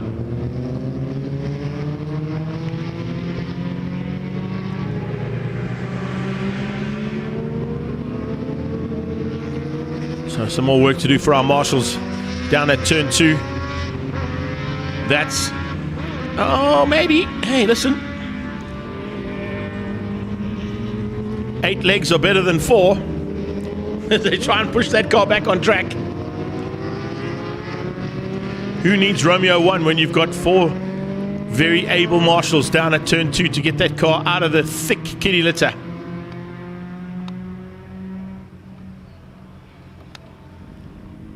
Try and bump start it. There we go. Bump starts on cue. Lots of the breather. Look at how much. Oh, there's just half of the kitty litter of turn 2 coming out of the back end of that car as he heads towards turn 3. So we've had a bit of action down at Castrol Corner today on the return of Castrol as the sponsors.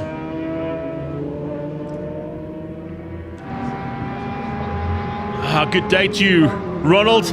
I was expecting to see you come on. I believe we were expecting to see some people coming from all over Europe today. Thank you for joining us. So we stay under safety car for this next lap. Gap hasn't really been bridged by these guys. They need to try and get to the back end of that safety car. They are allowed to run at pace until they get to the back of the safety car. It certainly gives you an opportunity to try and close the gaps down that were opened up earlier on.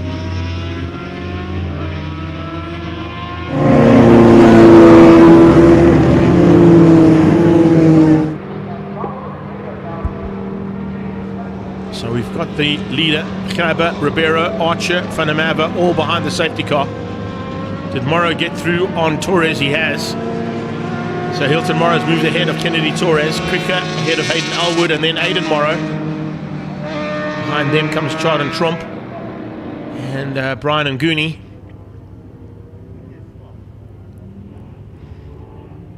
Nick van der Westhuizen and Grant Will are your top 13 behind this GR Corolla, and the lights are out, so you can see already trying to catch the rest of the pack.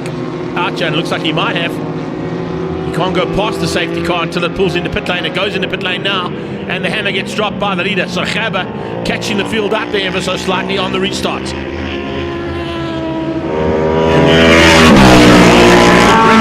Much closer to Gabba on that restart. Damien Archer under a bit of pressure now. Archer feeling it coming from Louis van der Merwe, the two of them in similar cars. Louis van der Merwe, Swift 92 Formula GTI. And of course Damien Archer in a 92 Ray.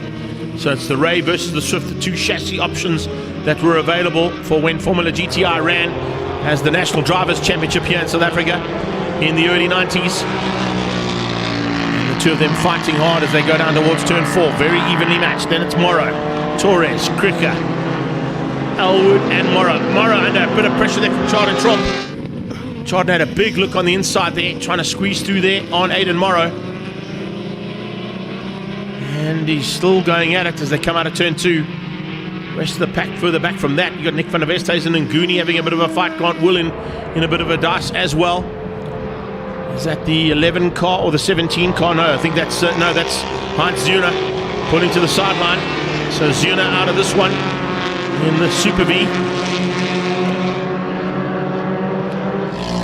Ready to lose that machine.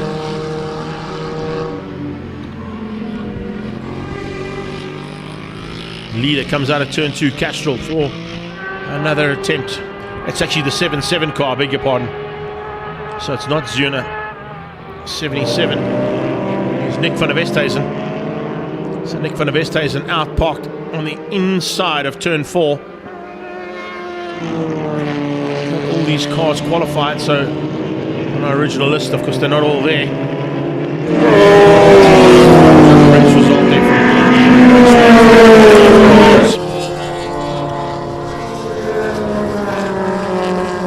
big fights through the field, as you can see. It's nice to see a whole pack of cars together and fighting so hard for honours on track. Evenly matched, that's how well split this field is. That's one of the reasons why it's such a popular little category to be involved in.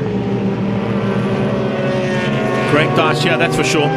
Cricket closing in. It looks like he might be closing in for a potential top 3.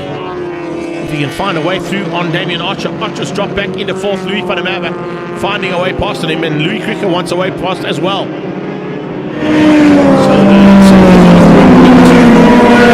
Charlotte Trump, who's also having a look here. Eventually gets through. Yes, he does on Aiden Morrow dropped down 1 position. Charlotte Trump up 1 place as they crossed into turn 1. For the back, just sorting things out here in this mid-pack. You can see 3 cars for about 17, 18 and 19 on the road. And you see some changing in this one as well.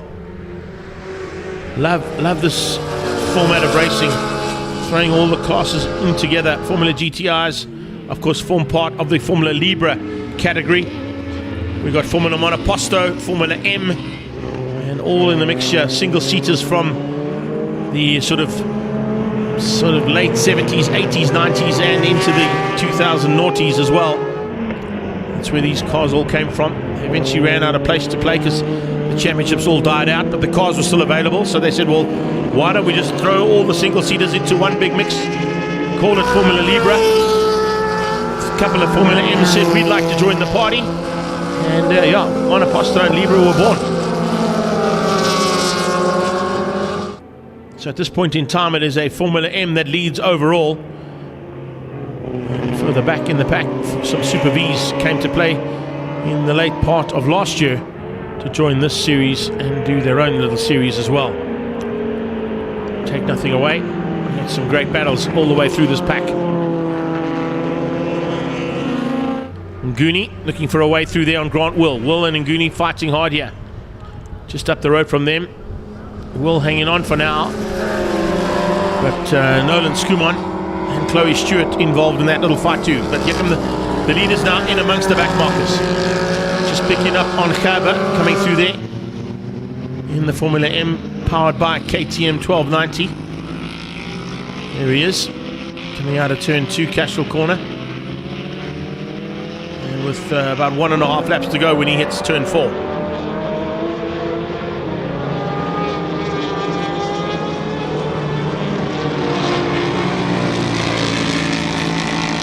No issues at all there for that car today. It's literally been on rails, finding a way through, and now leading, trying to stay up ahead of Renzo Ribeiro. Khaber looking for a way through. Can he find it? No, he can't. Eventually gets past on the 18 car there of Grant Will.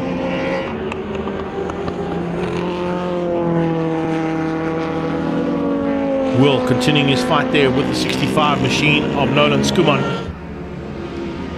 Last lap for a leader. Starts the final one with a good margin.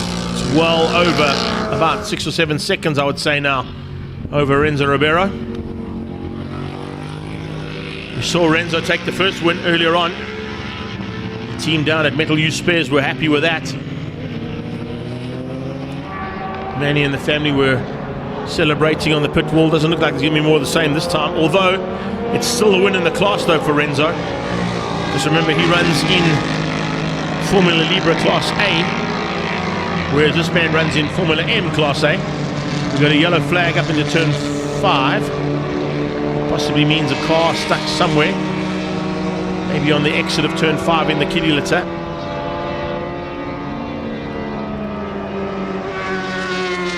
Not sure where that car's ended up, but here we go. Down towards turn number 8 goes the leader, and to the checkered flag.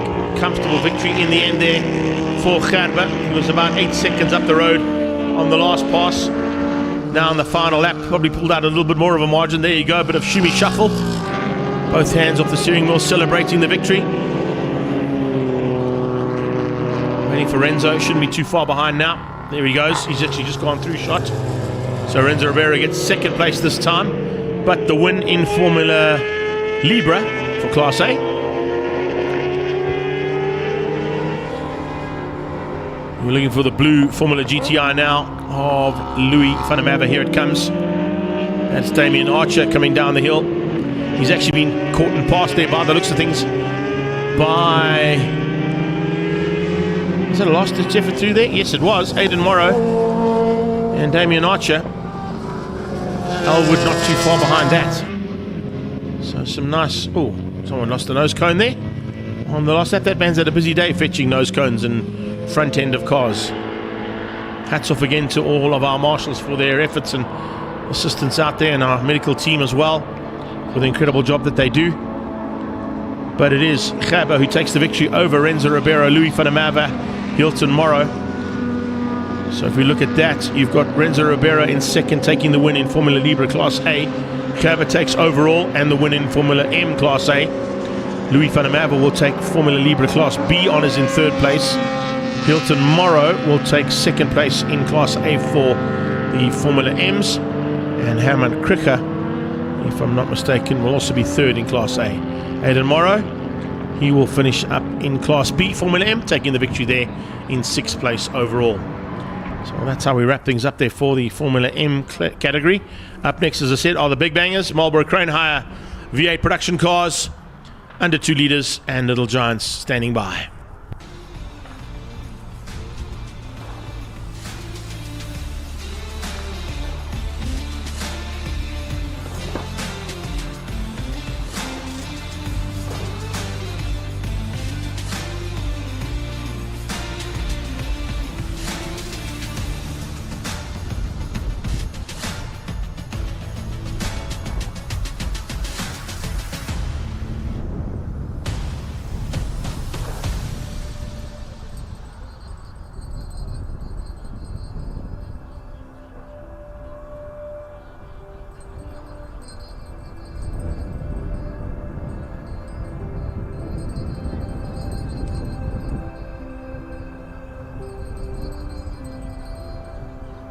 Well, while we're waiting for them to come on track, we managed to catch up with race 1 winner. Let's catch up now with Ben Morgenroot. Well, Ben, are you going to slow down for the second race? Well, we're going to hopefully have a good clean race and a nice close race, something for the spectators. You know, we've all got one heat behind us now. The tyres are a little bit worn. It's a lot warmer than it was this morning, so I don't expect the car to be as quick as it was this morning. And my competitors have been working very hard, so I think we're in for a exciting race.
In this one, you can certainly go with the old TikTok meme where you've got the man from our comedy show, of course, jumping in and saying things like, God bless the troops, God bless America, and gentlemen, start your engines. That's kind of what we're expecting to see right now as the big V8s are about to make their way back onto the track for race 2 of our Marlboro Crane, our pre-66 production cars, under 2 litres and Little Giants.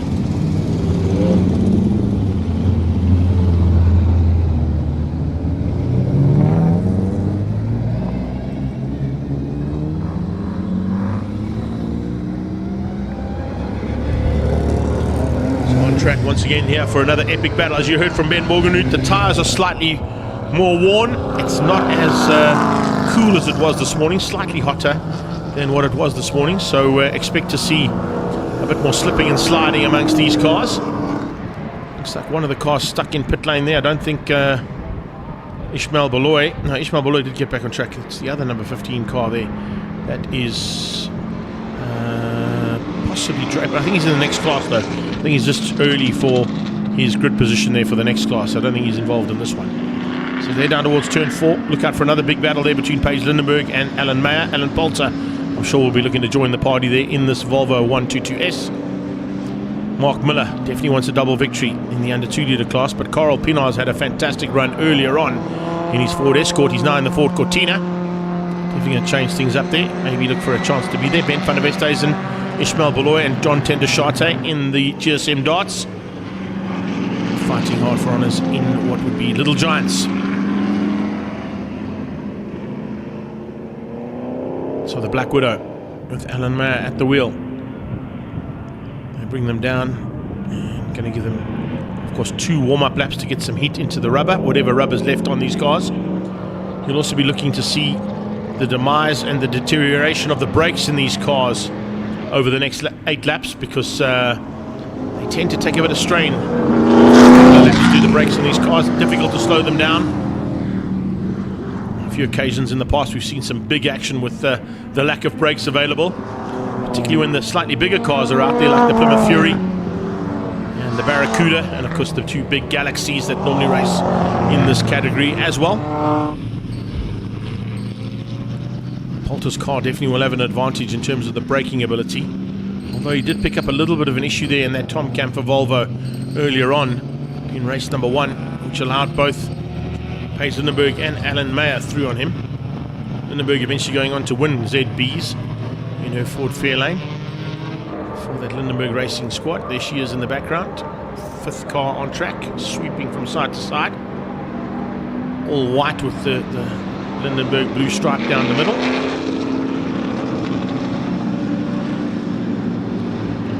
John T. Needham, or Nettling I should say. Here's Needham. Needham going through there, the second of those Lindenberg Racing stable cars. It's the Ford Escort he's in. We did see James Temple qualifying into this class, but of course he didn't race in this class. As the lights go out on the Corolla, we stand by now for start number 2 of race 2, or start 1 I should say, of race 2 here in the production cars.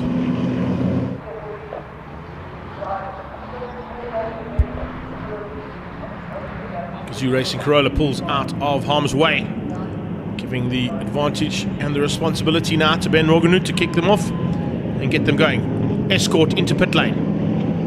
It might be Terence Boertes. No, it's not. Dion Schwabski into pit lane there as the lights go out. Heading down towards turn 1. Remember, with those double yellows being waved, everybody maintains their positions until they come out of turn 2. Then it's every man and lady for themselves. Good start coming out of Jonathan du Toit this time. He moves up into 2nd place. He's got Siafri Jr. on his tail coming out of turn 2, heading towards the green flags out of turn 2. As they head along there for the very first time out of Cashel Corner. They'll go into that back straight away. It's Morganroot from du Toit. Mark du Toit left slightly there on the line into the clutches of Paige Lindenberg, who gets back up ahead now of Alan Mayer, who's around her outside. And on the inside comes Poulter. Poulter trying to squeeze through there. Maybe you're going to run with Alan Mayer, realizing that he might have to drive up the hill, getting a little bit of slipstream from that big car as well as they come out of turn 5. Was he able to make it stick? No, he wasn't. So Poulter's on the inside this time of Mayer. Mayer going to try and cut him off. Oh, we had almost a touch between the two of them earlier on in race number 1. They managed to stay ahead. Ford Cortina now of Nietlin coming into play as well. Needham into play, I should say. Oh, Mayer on the dirt. Putting those big tackies onto that heavy stuff is not what you want to be doing. You'll feel it coming out of turn 8. There you go, a big slide from the Black Widow. Giving Poulter a chance now to maybe squeeze through. No, not able to make it stick. A little bit of extra oomph along the main straightaway there from the hard charger in Alan Mayer. Look how hard he's charging. Running wide out of turn number 8, putting the wheels on the dirt is not what you want to be doing. Same thing out of 7, so he's been off track on a few occasions, but managed to keep it on the black stuff eventually. Bit of pressure now onto the Chevy Nova in second place of Jonathan du Toit. The pressure's coming from Free. Free Jr. looking on the inside, but du Toit's good on the brakes. How much brakes have they got left? That's what you need to take into account. Morgenrud leads out though, with about half a car length over the Chevy Nova of Jonathan du Toit. We've got the fastback Mustang of Faree, the Fairlane coming through there of Mark du Toit, trying to get back into the hunt here for what would be second place on the road. They don't have an answer at this stage to Ben Morgenrud's pace as they come to complete another lap. 2:06 to go. The hunt here is for second place from Free Jr. He was only 0.3 of a second off the back of that Chevy Nova as they cross the line. He's probably even closer than that right now. Nice little fight on here. 3-way fight about to be 4 if Mark du Toit can join the party. You did hear from Ben Morgenrud in his pre-race interview saying that he was keen to put on a show here for the crowd. That is exactly what these 3 cars, possibly 4, are going to be doing shortly. ZA 1, 2, 3 and 4 at the moment are the first 4 cars on track. Paige Lindenberg leads out ZBs ahead of Alan Mayer and Alan Poulter. Carl Pienaar is at the front of the under 2 litre class with Mark Miller behind him. And then John T. Needham. And then it's John Tender Sharte, Terence Puertas and Nick Christofides who lead out the Little Giants category down in 12th to 14th respectively. So they come down the hill now for the first time where we're going to see a possibility of Siegfried changing the standing order there. He would like to be ahead of that Chevy, but Jonathan du Toit is a very, very difficult man to beat here at his home track.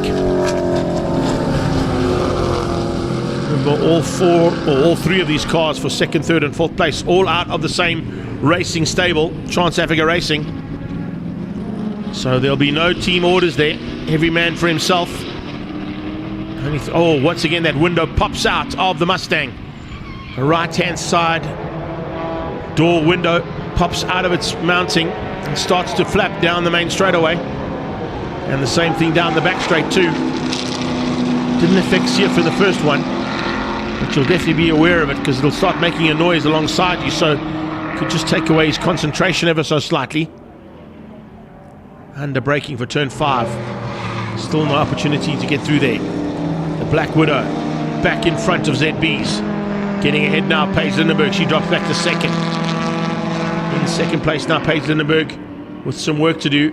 And behind that, you can see just how hard Alan Poulter is pushing to try and get back ahead of both of those cars in the ZB battle. Here they come. Down the hill towards turn 8, Volkswagen corner. Poulter trying to close that gap down. Just saw a shot in the background of the Cortina. Coming from Camille Doering Racing, that is Carl Pienaar leading out the under 2 litres. He's got ahead of Mark Miller. It looks like he might have pulled a little bit of a gap over Mark Miller as well. It's just a small one, but he's there. And then it's John T. Needham behind that. Also in a Ford Cortina. Trying to make it Ford Cortinas 1 and 2 on the road if you can find a way past there on the Alpha of Miller. Miller must be thinking to himself, I'm sick and tired of seeing these blue-striped Lindenberg cars on my tail.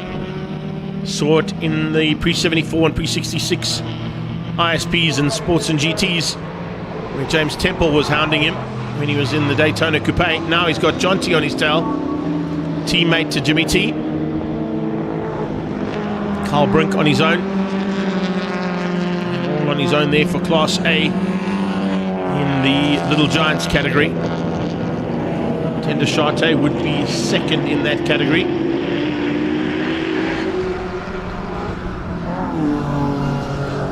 No change yet for second. Much more pressure being applied now by Free Jr. on the back end of Detoy. How's that? Jono just knows exactly where to place that car so that there's no opportunity for Sif to take advantage of an overtaking maneuver. Paige Lindenberg hits the front again, this time diving through on Alan Mayer into turn 8. Change up yet again there for the ZB category. ZB is now led out by Paige Lindenberg with Alan Mayer and Poulter on her tail. Poulter dives on the inside of Mayer, trying to squeeze through there on the big Black Widow. Has to just tuck in behind him though. Watch for the difference here in the pace of the 122S compared to the 2 V8s ahead of him. Morganroot with a bit of room. Oh, here we go. Inside line now from Siafari Jr. Could possibly change up second place. He's going to hang on to the outside line, Jono, because he knows that'll be the inside line for turn 8. He's going to make the Mustang go the long way around. Here comes Siaf pulling out, looking for a chance under braking. It's allowed Mark Detoy to join the party. So the three of them going at it now for second place on the road, allowing Ben Morganroot to get away for a potential double victory.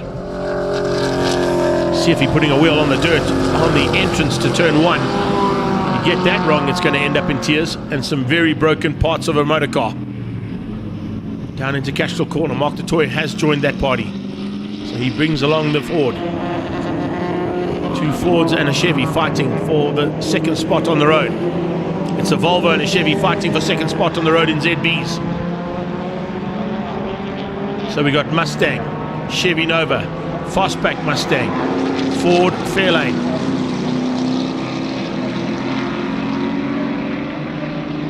A bit of a gap once again to Mark Detoy. He's lost a bit of ground there. 1.5 laps to go for these guys as they head to the top of the hill. Coming up on the back end, Ed Buertus will be the car that they're about to catch and pass. We'll be looking for honours in Class C for the Little Giants. Let's see whether or not he gets affected by this literal steam train of V8s coming past him any second now. Almost made it. He had about a lap to go. If he'd had one more lap, probably could have stayed in there. Here we go, inside line from Siafy. Looking for a way through on Jonathan Detoy, this time on the inside of turn 1. Detoy hangs on to the inside of turn 2. Makes Siaf go the long way around again. Look at how he's working, how hard he's working on the wheel there. You just saw him fighting that wheel coming out of turn 2 to try and stay with the Chevy Nova. Gets good drive. They come up on the back end of Ishmael Beloy. Beloy will be well aware of Ben Morganroot's intentions. Tells him inside line. Beloy will hold the outside line, realizing that the Chevy Nova, the Ford Mustang and the Ford Fairlane are coming pretty shortly behind Morganroot. Here they come. Little gesticulation there from Ishmael Beloy telling them go inside.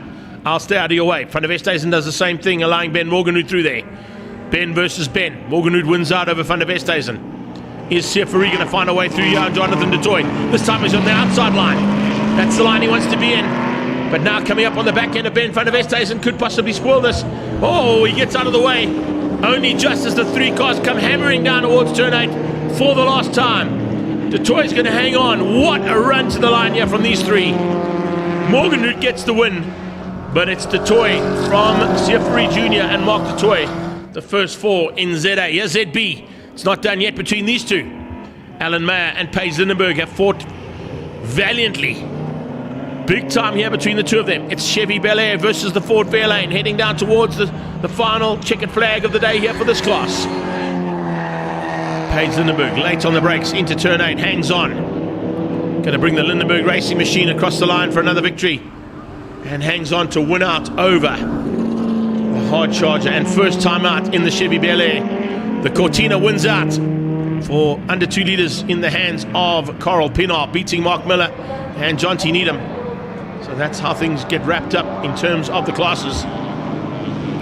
Overall unofficial results there: Ben Morganroot, Jonathan Detoy, Siafari Jr. and Mark Detoy. That's your ZA top 4. ZBs goes to Paige Lindenberg over Alan Mayer and Alan Poulter. Under 2 leaders goes to Coral Pinar, Mark Miller and John T. Needham. Carl Brink comes through for the win in the Little Giants, beating John Tendershate and Terence Buertes. And then it's Nicholas Christofides and Ben van der Westhuizen, the top 15 overall in the incredible dice here for Marlborough Crane Hire. V8 production cars, under 2 leaders and Little Giants. Standing by, we're heading back into the big conglomerated class. It's National Sports Cars, it's on-track Clubmans, and it's Midval Historics, all combined in a few moments' time.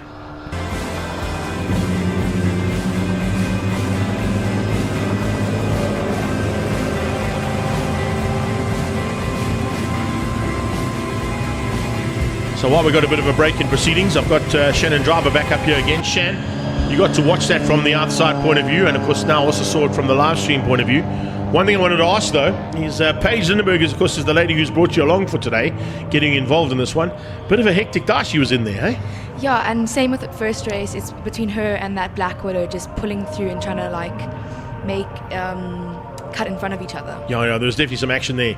Alan Mayer, that was the first time he's been in that Black Widow, so he normally drives single-seaters, or he drives in a little Chevron B8, which is a slightly smaller car. So for him in that big car for the first time must have been pretty daunting.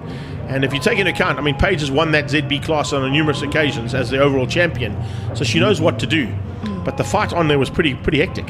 For his first time driving that car, it was an incredible fight, to be honest, because, as you kept saying, it's a much heavier car, and he definitely controlled it very well. A few occasions, not so much. Putting wheels on the dirt. You don't want to be doing that too often, because on those big cars, they tend to run out of brakes pretty rapidly. And if you don't have any traction from the tires that are provided by going off-road and making them dirty, it makes it very difficult. But to be putting up a fight in a new car with someone who's very confident in winning that section, and then having the other driver chase him right from the back the whole way, was quite impressive, I'd say. Pretty awesome stuff, eh? The day so far, how's it been? It's been good. It's been really exciting. So do you think you've got seen a potential line of maybe some income in the future? Definitely, I hope so. I think it's definitely cemented for me that I definitely want to work in reporting specifically, but motor racing even more so. Well, another man you might have to have a chat with outside is the man sitting alongside us here, Andre de Kock. He's from the Citizen Motoring. Of course, he's been writing for the last 50 years of motorsport, I think, Andre? 47, okay, so yeah, missed it by 3 there, but 47 years experience alongside you here as well, so maybe have a chat to him, maybe he can chat to you about what to do in terms of the writing side, because I know you want to do a bit of reporting and writing as well, but it is fantastic to have you here, and thanks so much for a little comment in between. We're going back into racing, so let's hit it as we get out there with On Track, the Clubmans, the National Sports Car class, and coming through, of course, some race action from all of our mixed-up category.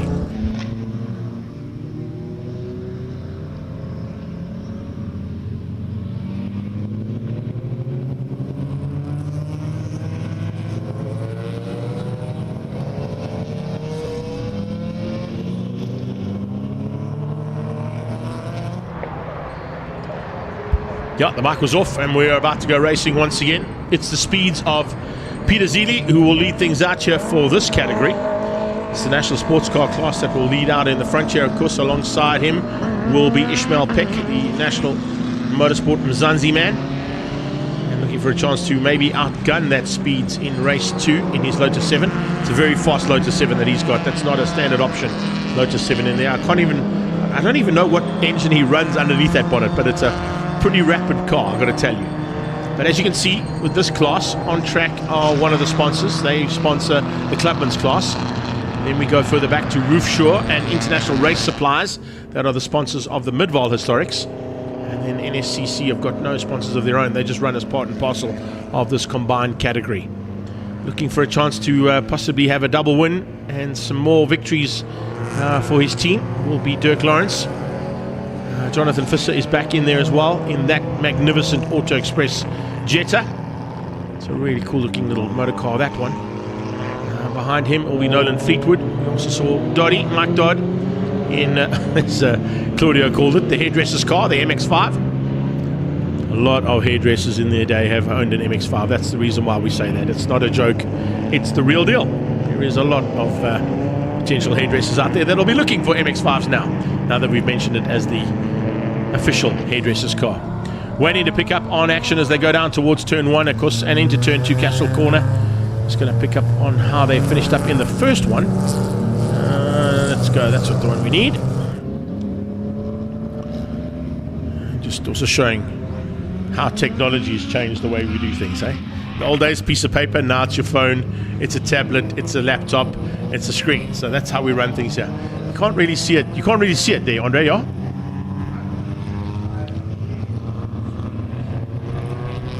You think it's the fastest one so far? Yes, he was fastest.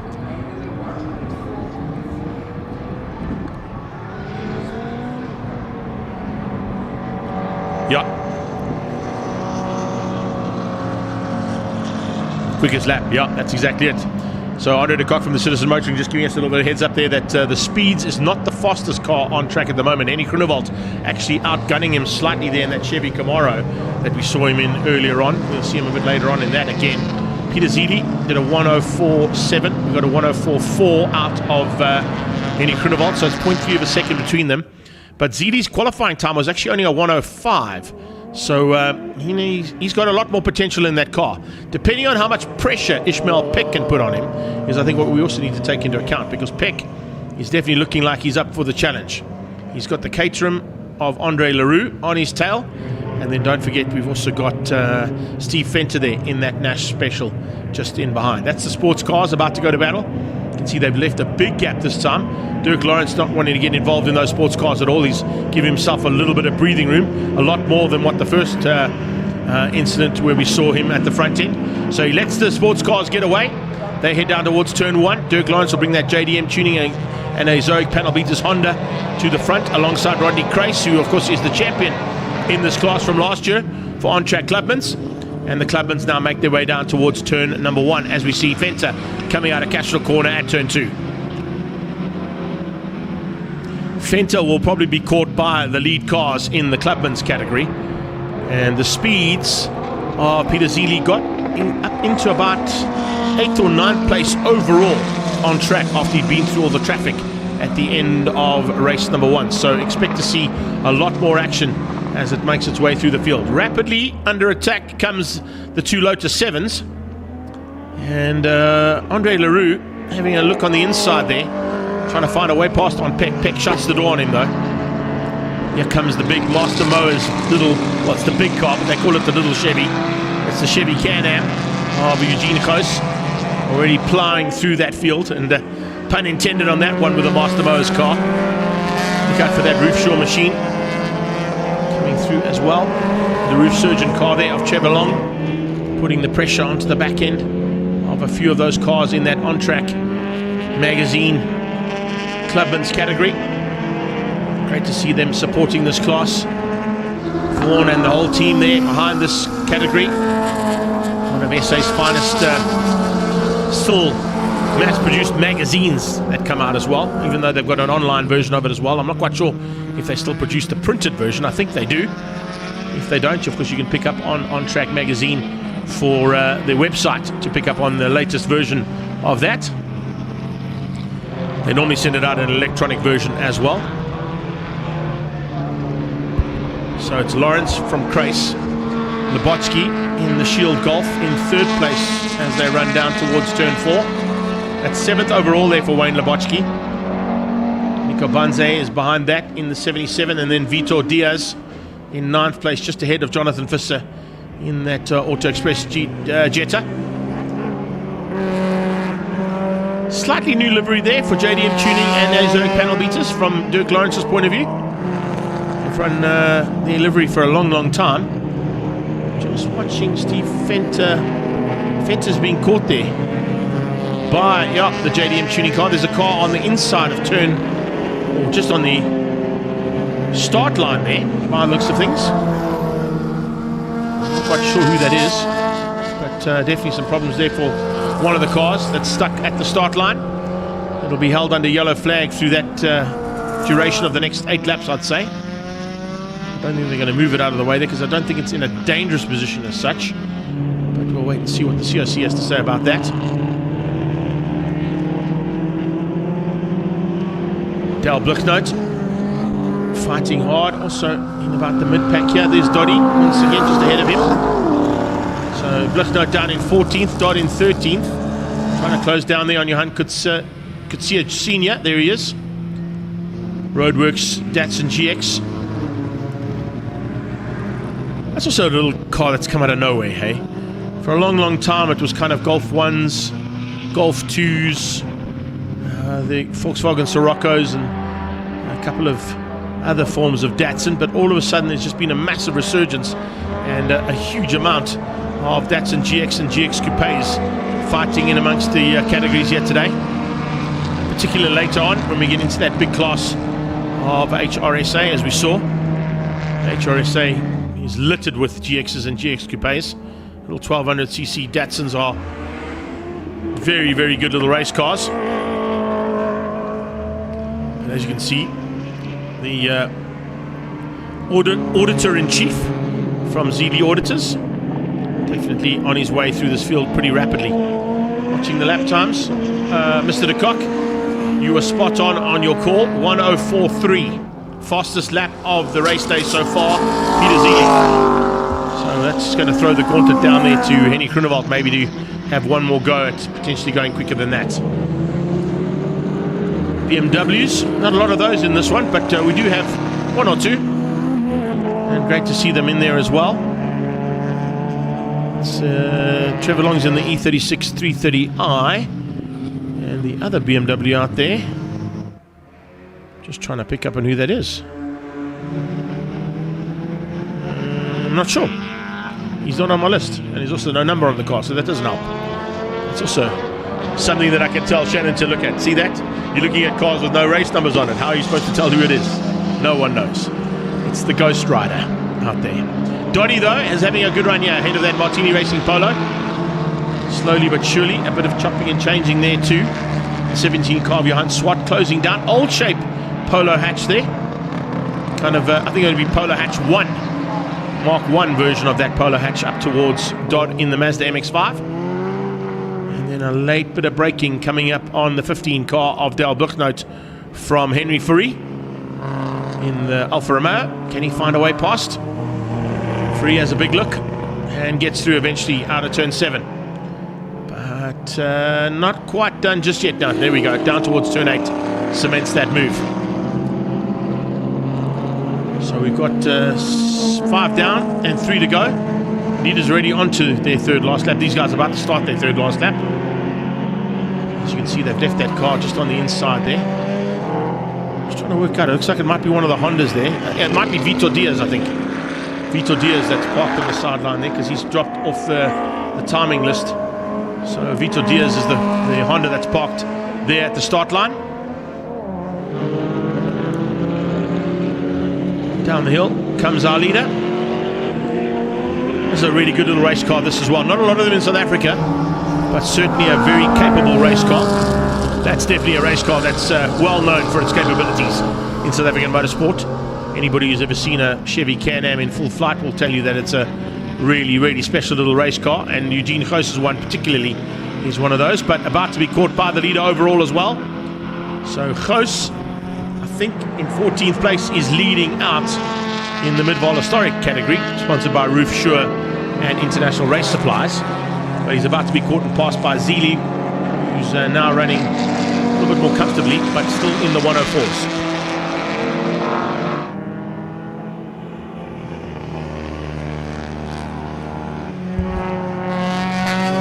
Now as they come into the top of the hill once again, there's a Mark II Golf out there. I'm trying to spot that Mark II Golf.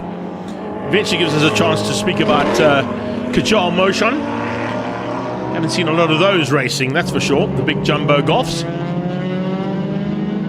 But remember the very famous jumbo Golf GTI advert that was put out there on the test track.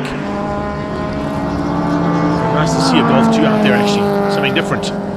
Used to be a lot of them racing, not so much anymore. They've kind of fallen by the wayside. A lot more Golf 1s, as I said, and GX and GX Coupes that are the more favoured option of race cars in these kind of categories.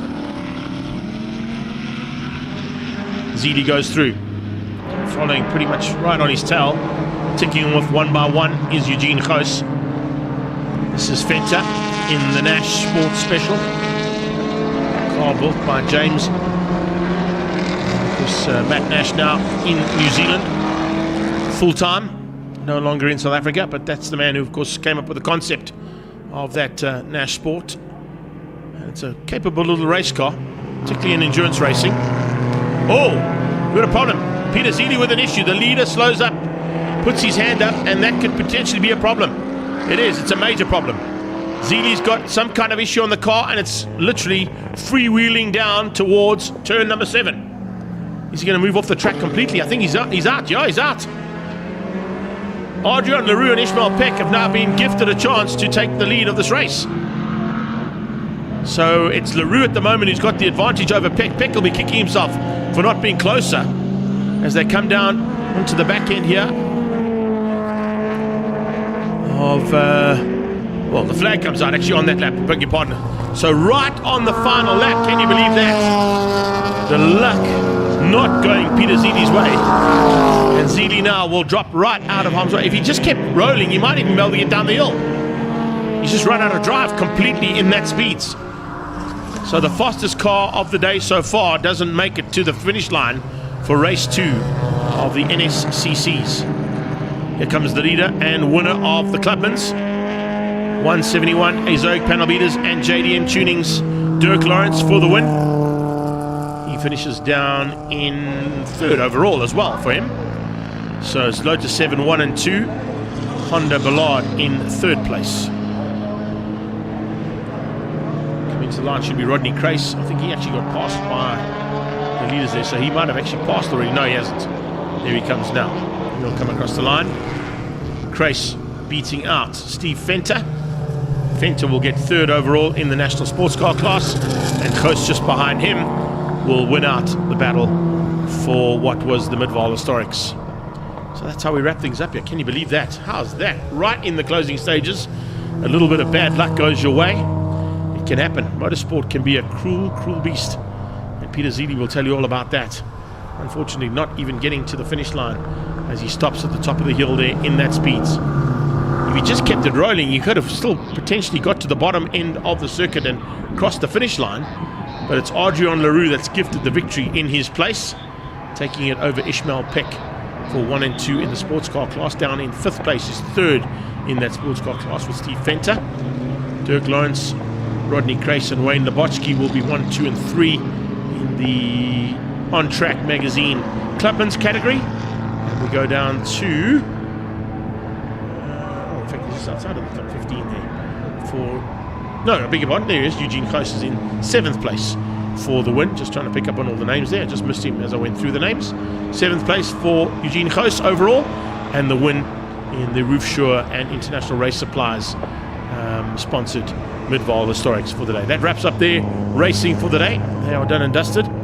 As I said, their Vitor Diaz unfortunately out, parked on the side, but his car will now be collected and returned back into the pit lane. Up next, race 3 of INEX Legends. Our Likumoli INEX Legends are standing by down in pit lane. We'll try and catch up with a couple of drivers while we get this car recovered from the circuit.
Well, here we go for the final race of INEX Legends. It's Sean Kleinans on pole position alongside the hard charging from race 2.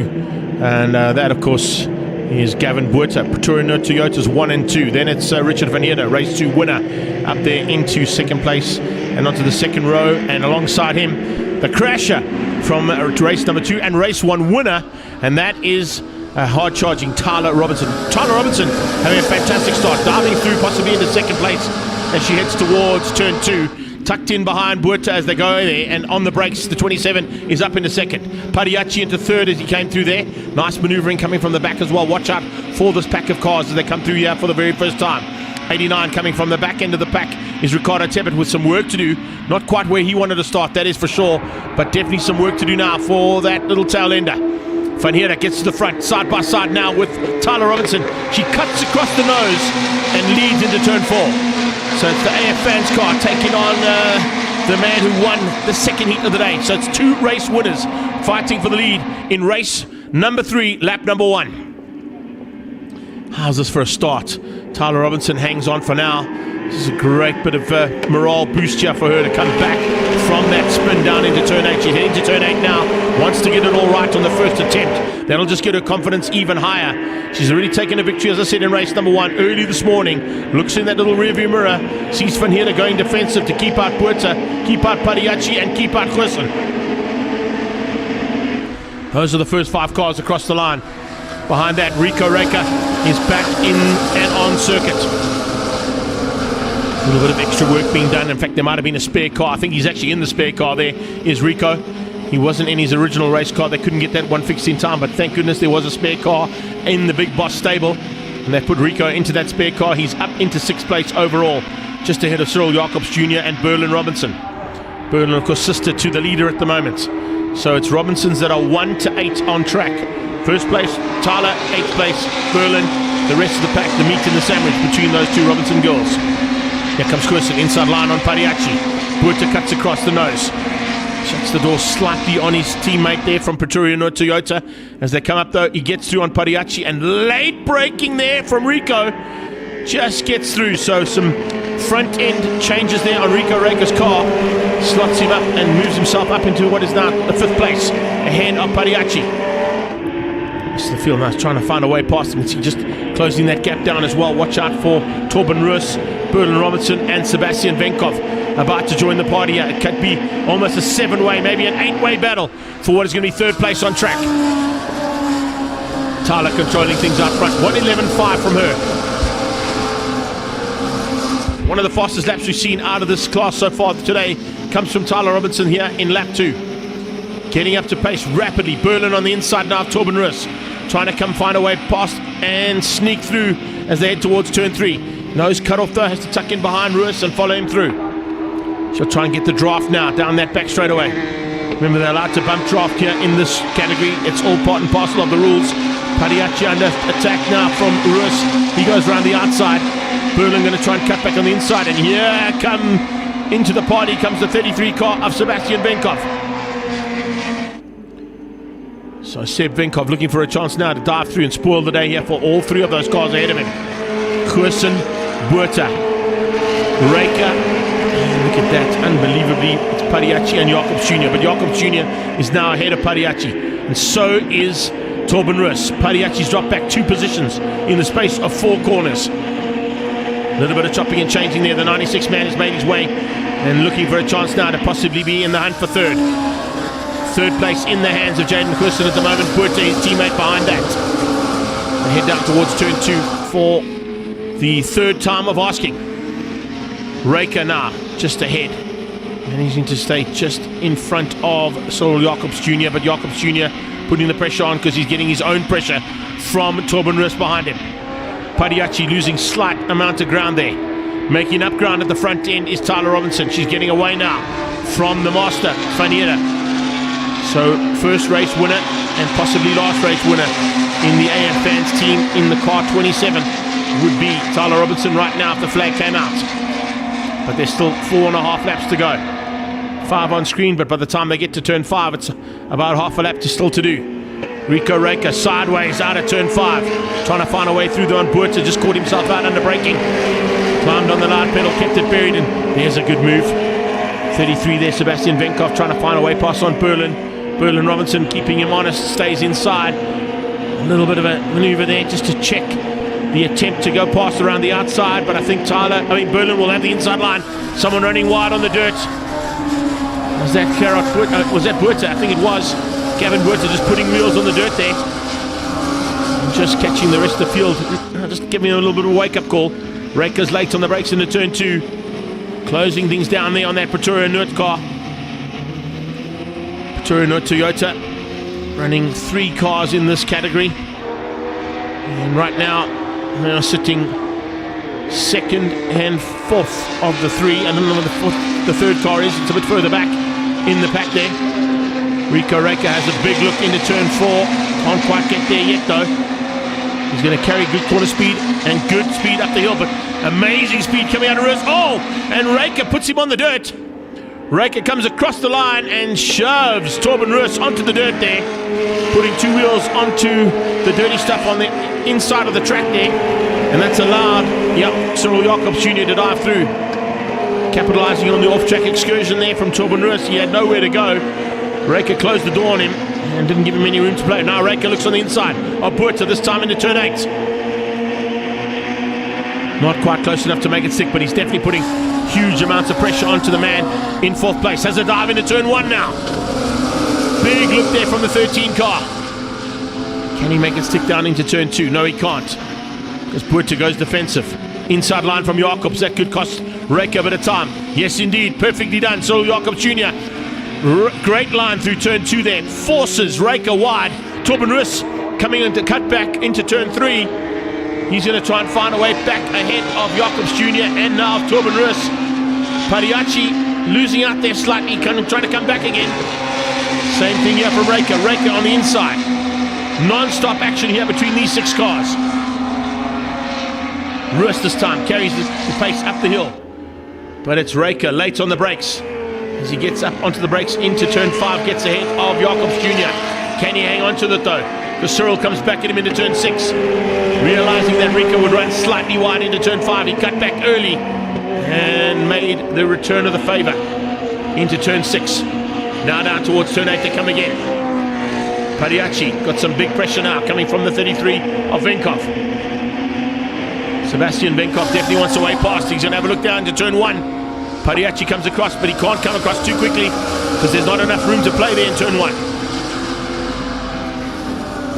He stays on the high line, which gives him the inside line for turn 2. Good thinking there from Christian Padiachi. Just hangs onto that inside line. Coming out of turn 2, Castro corner, a little wheel on the dirt for the 33 car, Venkov. Venkov just losing a little bit of ground. Look at the ground that's been made up here though by the hard charge out of Jaden Goosen. Goosen looking good at this stage. He's ahead of Gavin Buerta. Gavin Buerta, well, he's got a hard charging Cyril Jacobs Jr.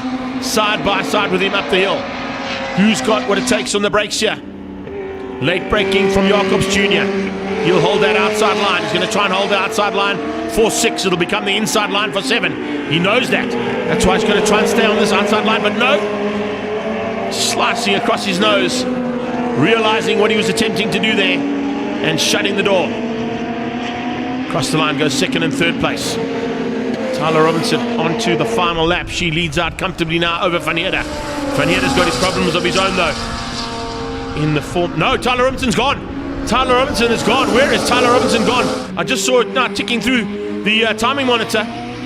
So the leader by a decent margin, Tyler Robinson, has gone missing. Not quite sure where she ended up, but it's now Van Heerden looking for 2 wins out of 2 starts. 2nd and 3rd place battle is up for grabs. 3rd place battle is where it's raging, but 1 and 2 up for grabs here. Van Heerden with Goosen on his outside. So Jaden Goosen in the Pretoria Noord Toyota INEX Legend looking to try and spoil the day here for the master. Van Heerden will know exactly where to place that car. He's been in this position on a few occasions with youngsters on his tail, looking for ways through. Can he keep him at bay for 2 more corners? They're into 6. 7 is a left-hand flick down the hill. Not quite sure where Tyler ended up, but she's gone missing there with a lap and a half to go. Down onto the brakes comes Van Heerden. Checkered flag is on standby.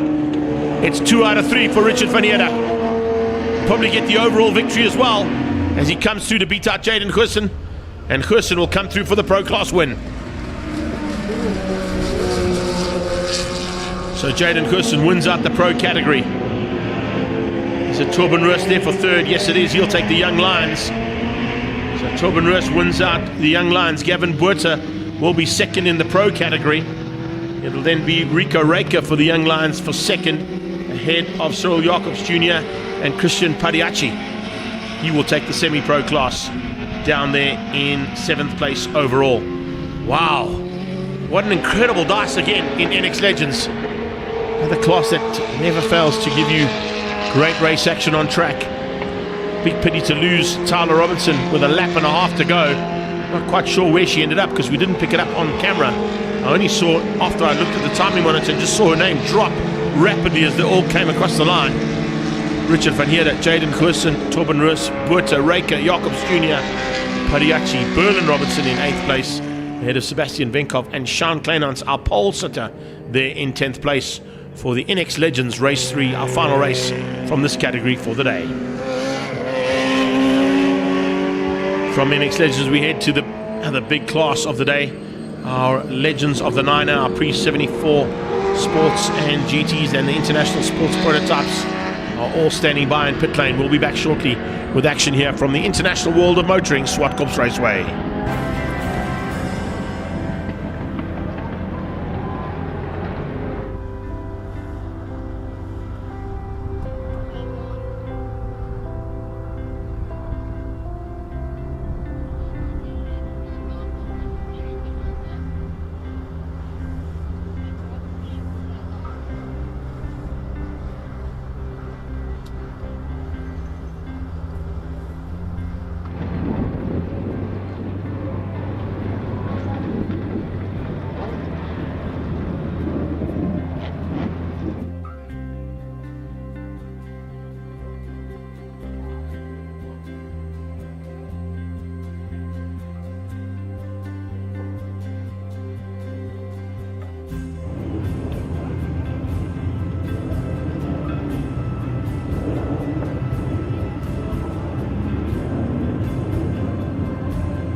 David!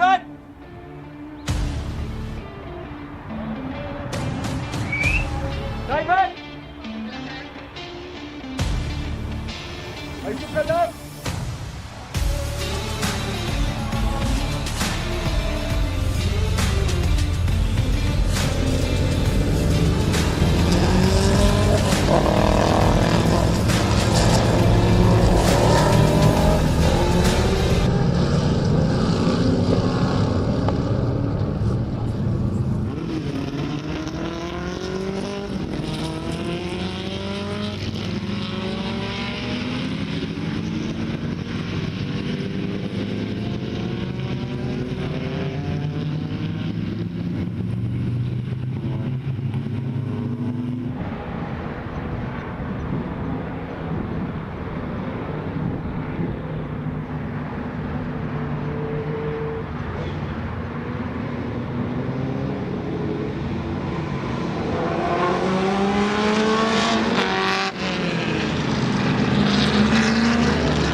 Back on track once again for action now. Final bit of action. We've got a couple more categories still to get through here today. One of them being the Legends of the 9 Hour, pre-74 ISPs, the Trans Ams, and the pre-66 Sports and GT class. Henny Groenewald looks like he's up for a bit of fun as he starts to slip and slide in that Chevy Camaro. Now, I mentioned earlier on that Andre de Kock was looking for the fastest lap of the race day, and we thought it had come out of Peter Zeely in that last race with a 1:04.3, 1:04.4 actually.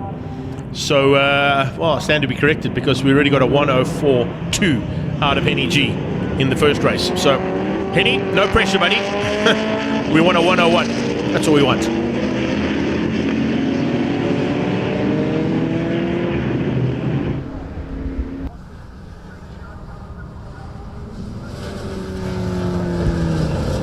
Motorsport 101 from Henny Groenewald will definitely be the way we'd like to end this particular outing from this category. But a bit more trickier conditions there. Cooler track conditions, cooler air conditions. Good for the engines, not so good for the rubber.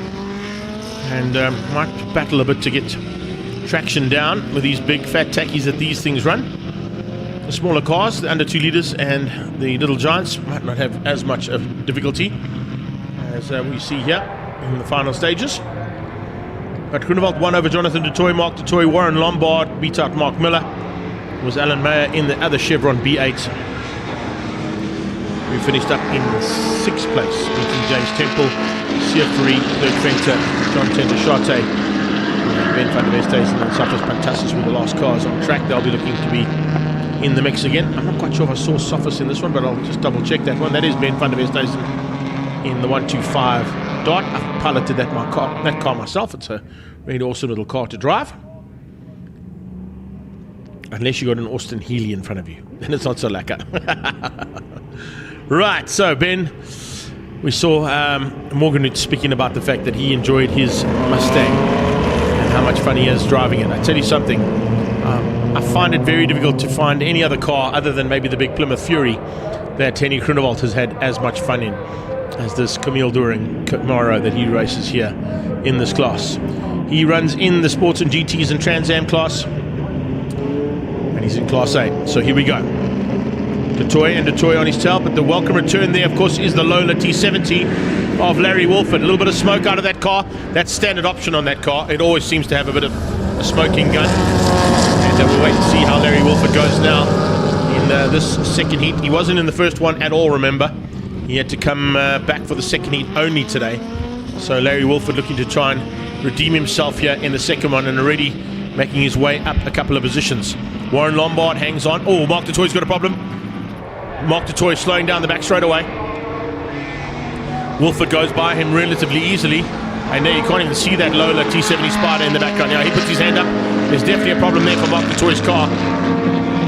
So with 2 warm-up laps and not even 3 corners done, du Toit has unfortunately had to give up. Oh, problems at the top of the hill as well. Big smoke coming out of the car. I would say that's out of the T70. I kind of would expect it because that Lola T70 kicks up a lot of white smoke.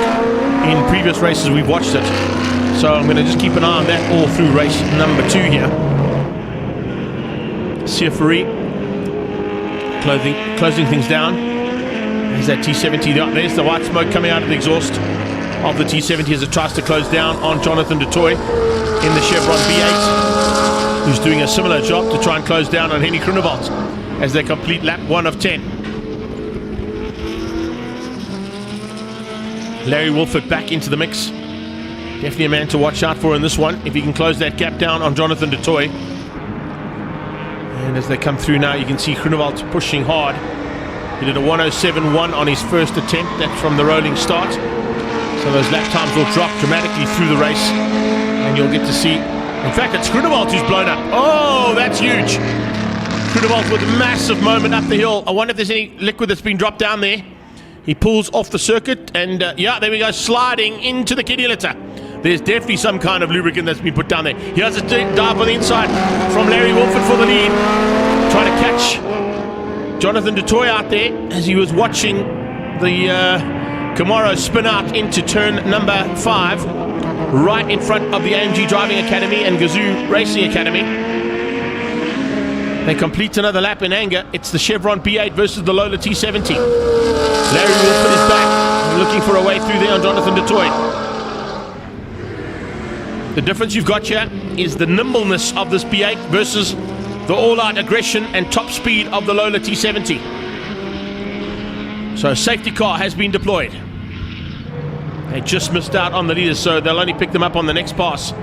But Jonathan du Toit will assume the safety car role until that Toyota Corolla comes in front of him. It's the Toyota Corolla GR hatch from Pretoria North Toyota that is now our official safety car here at the International World of Motoring, Zwartkops. And the safety car has been deployed, but it'll wave through all these slower cars until it picks up on Jonathan du Toit and on Larry Wolford. So one thing I can say from my point of view, I've got Andre de Kock who's just stepped back into my studio now. He was hoping for a faster lap time out of Henny Groenewald. Well, don't worry about it, Andre. He was able to do it in race 1. 1:04.2, correct. So that was the quickest that we got. Oh, looks like the red flag has come out now as well. So red flag out now to stop the race completely. So they're going to probably bring these cars to the line and just put them in a grid position. Henny G out the car, he's okay. Something blew up. And pretty spectacularly from that Camille During Camaro. He's looking inside the car, wondering what had gone wrong, because that thing is usually a bomb-proof machine. And it looks like something went wrong inside that engine bay, because there was big smoke literally up the hill and into turn 5. As he turned in, he just slipped off the road completely. And I think there may possibly be, the reason for the red flag is I think there's been a bit of lubricant or some kind of liquid drop down on the rise up to turn 5. Henny doing a little bit of, was he twerking there, I think, hey? We've got some music to add to that one, Paul. That'll be pretty cool. Henny Groenewald doing a little bit of twerking at the top of the hill there. I think we need to keep that one for the bloopers reel for the end of the year. There we go. So it is the grid lined up on the grid. Warren Lombard having a quick chat there, but remember they're under park for May conditions here, so they can't really do anything to these cars. They have to now just wait patiently until they've cleared Henny Groenewald's car and cleared any of the debris that was dropped by him up the hill. Fantastis didn't make it out for the restart in the 240Z. There we can see some Dryzit Environmental being dropped down there. Make sure that they clear up any of the oil or spillage that went into Henny Groenewald's demise.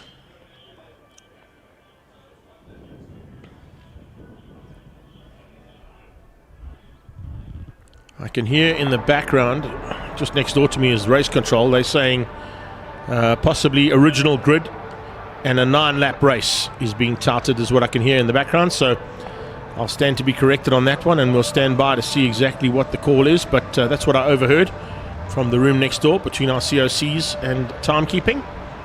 So once they've got this car cleared and they've got all the oil and lubricant that was dropped up the hill, which is why you've got Romeo 2 and another Marshall's van heading up there to assist with the cleanup.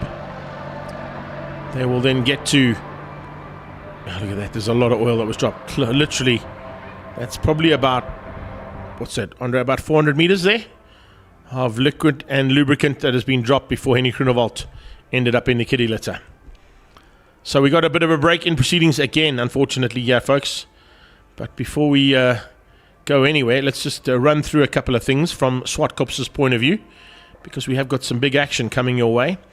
A Zwartkops category, but not racing at Zwartkops, will be seen next weekend at the Festival of Motoring, as we get the Sunbet ZX10R Masters Cup racing at the Festival of Motoring. Then we've got a little break till the 14th of September, where we come back here for the third last round of the Regional Extreme Festival. That's all the regional classes at the Extreme Festival at Zwartkops International World of Motoring.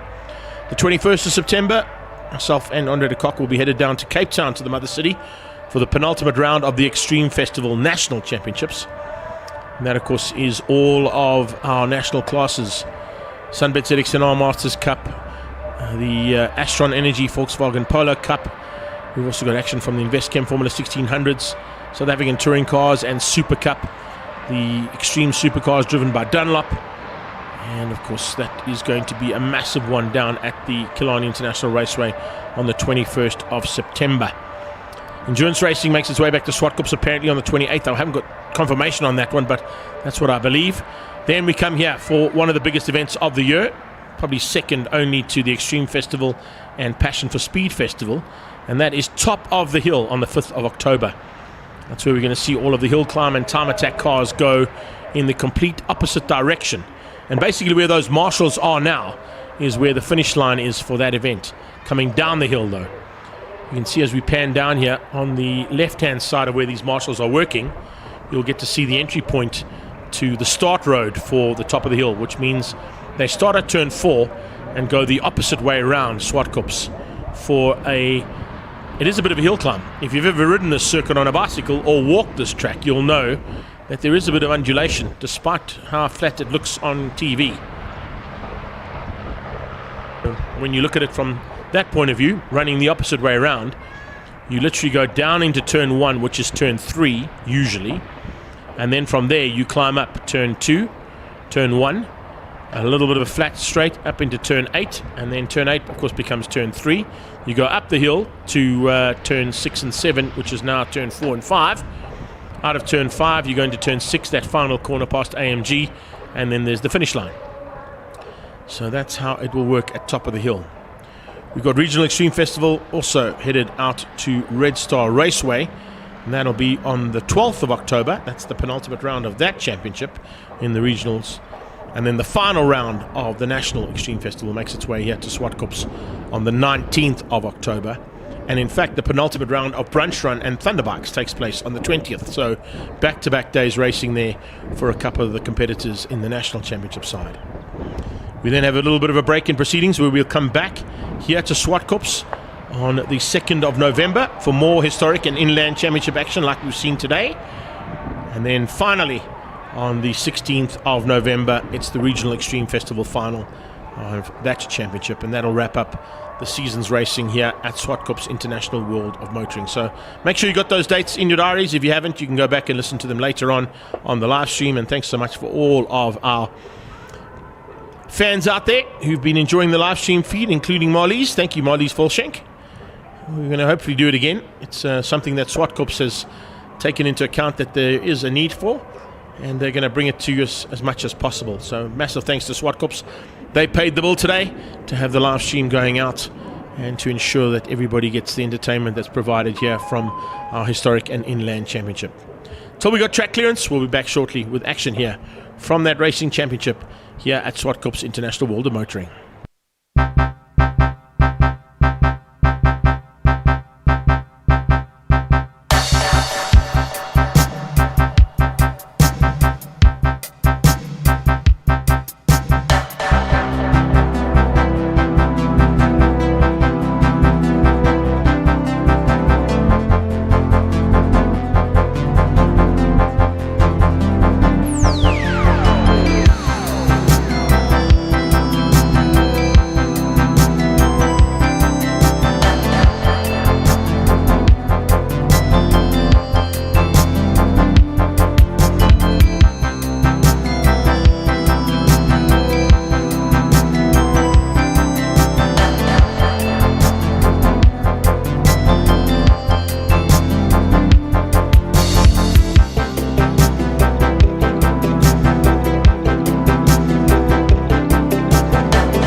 As you saw on the bottom of the screen there, it's Silver Cup 2.0 that are up next.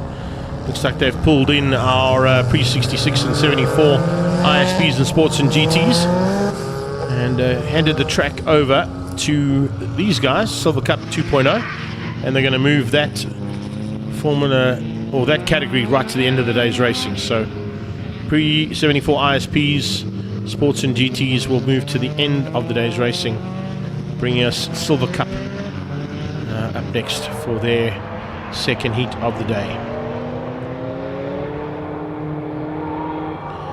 It was Marius Jacobs, Julio Arriga and Carlos Stoltz that were the top three. Rion Draper finished up eventually in fourth place ahead of Manus du Plessis in the Nissan Primera.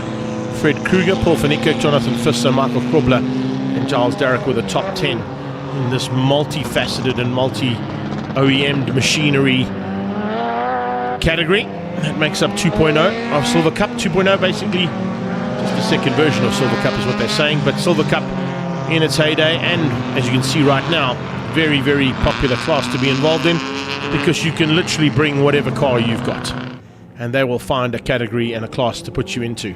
There is the car that caused all the havoc, unfortunately, there. That was Henry Groenewald, and they're going through the patched up oil section right now where Henry Groenewald's Camille Doering Camaro just blew up the hill towards turn 5. So they've handed it to the 2.0s to sort out first. We're then going to go into Lotus Challenge, I think, after that, if I'm not mistaken. Just want to run past that one, yeah. From there we go to historic single-seaters, Evapco Pursuit Challenge, and then back to the Legends of the 9-hour pre-74 and Sports and GTs as the last race of the day. So still 5 heats of racing to come, and we're at 4:30 in the afternoon. I'm just worried about light. I don't know if we can have enough of it by that stage. But anyway, let's see what happens.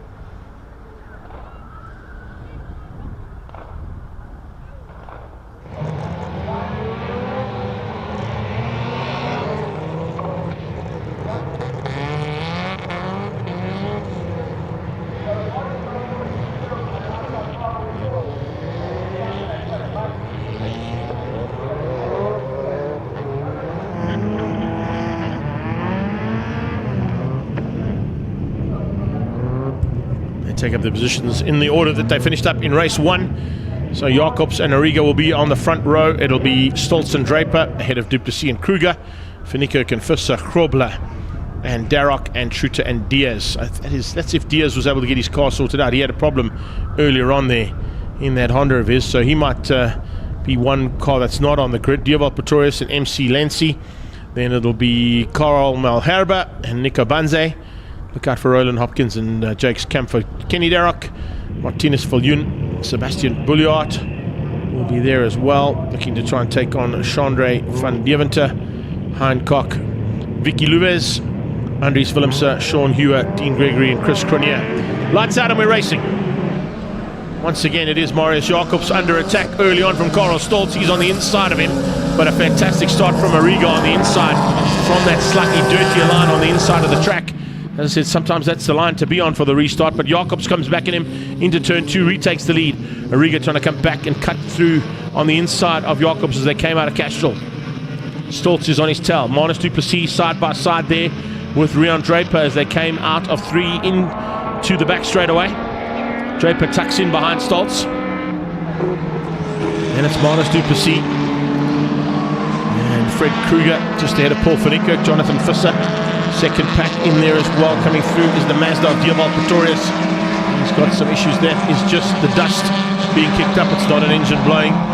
Car's going across that dries environmental dust that they use here to clean up the oil spills. And you can see just how well that's worked. It doesn't seem to affect anybody through there. Forklift mining.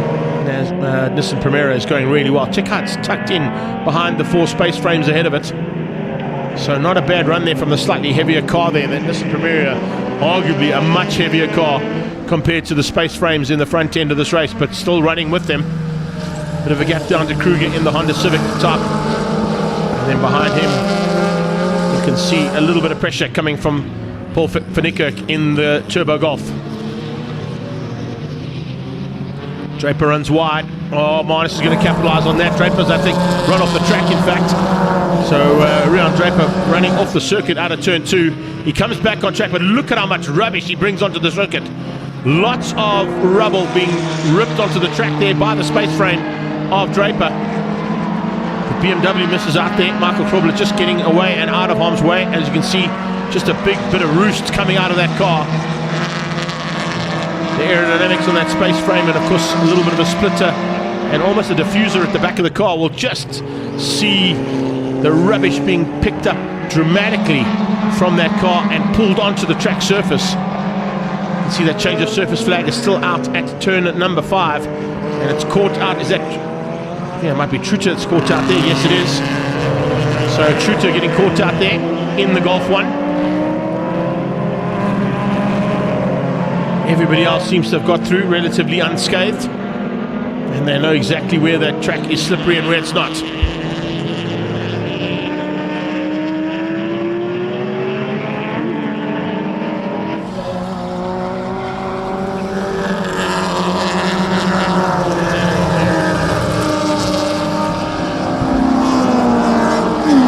things starting to settle down here ever so slightly, but there are little packs that are getting up close and personal with each other, including the 77 there of Dioval Pretorius. He's got some pressure coming, I think, out of that Vitor Diaz. Yeah, it is Vitor Diaz. Just wanted to double check that it was him. So they fixed that car with whatever issue it had earlier on.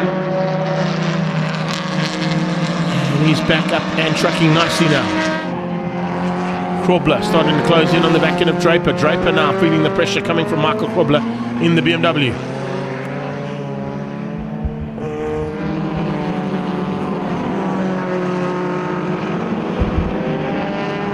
Cross the line one more time.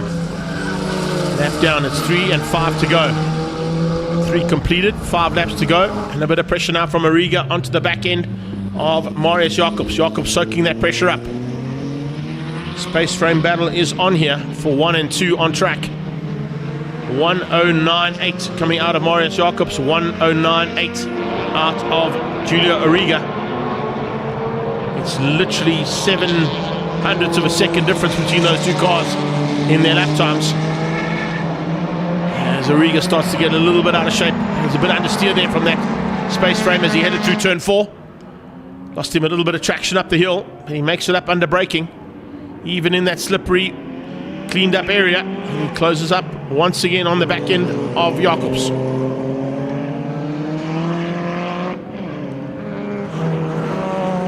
Two space frames down the hill one more time.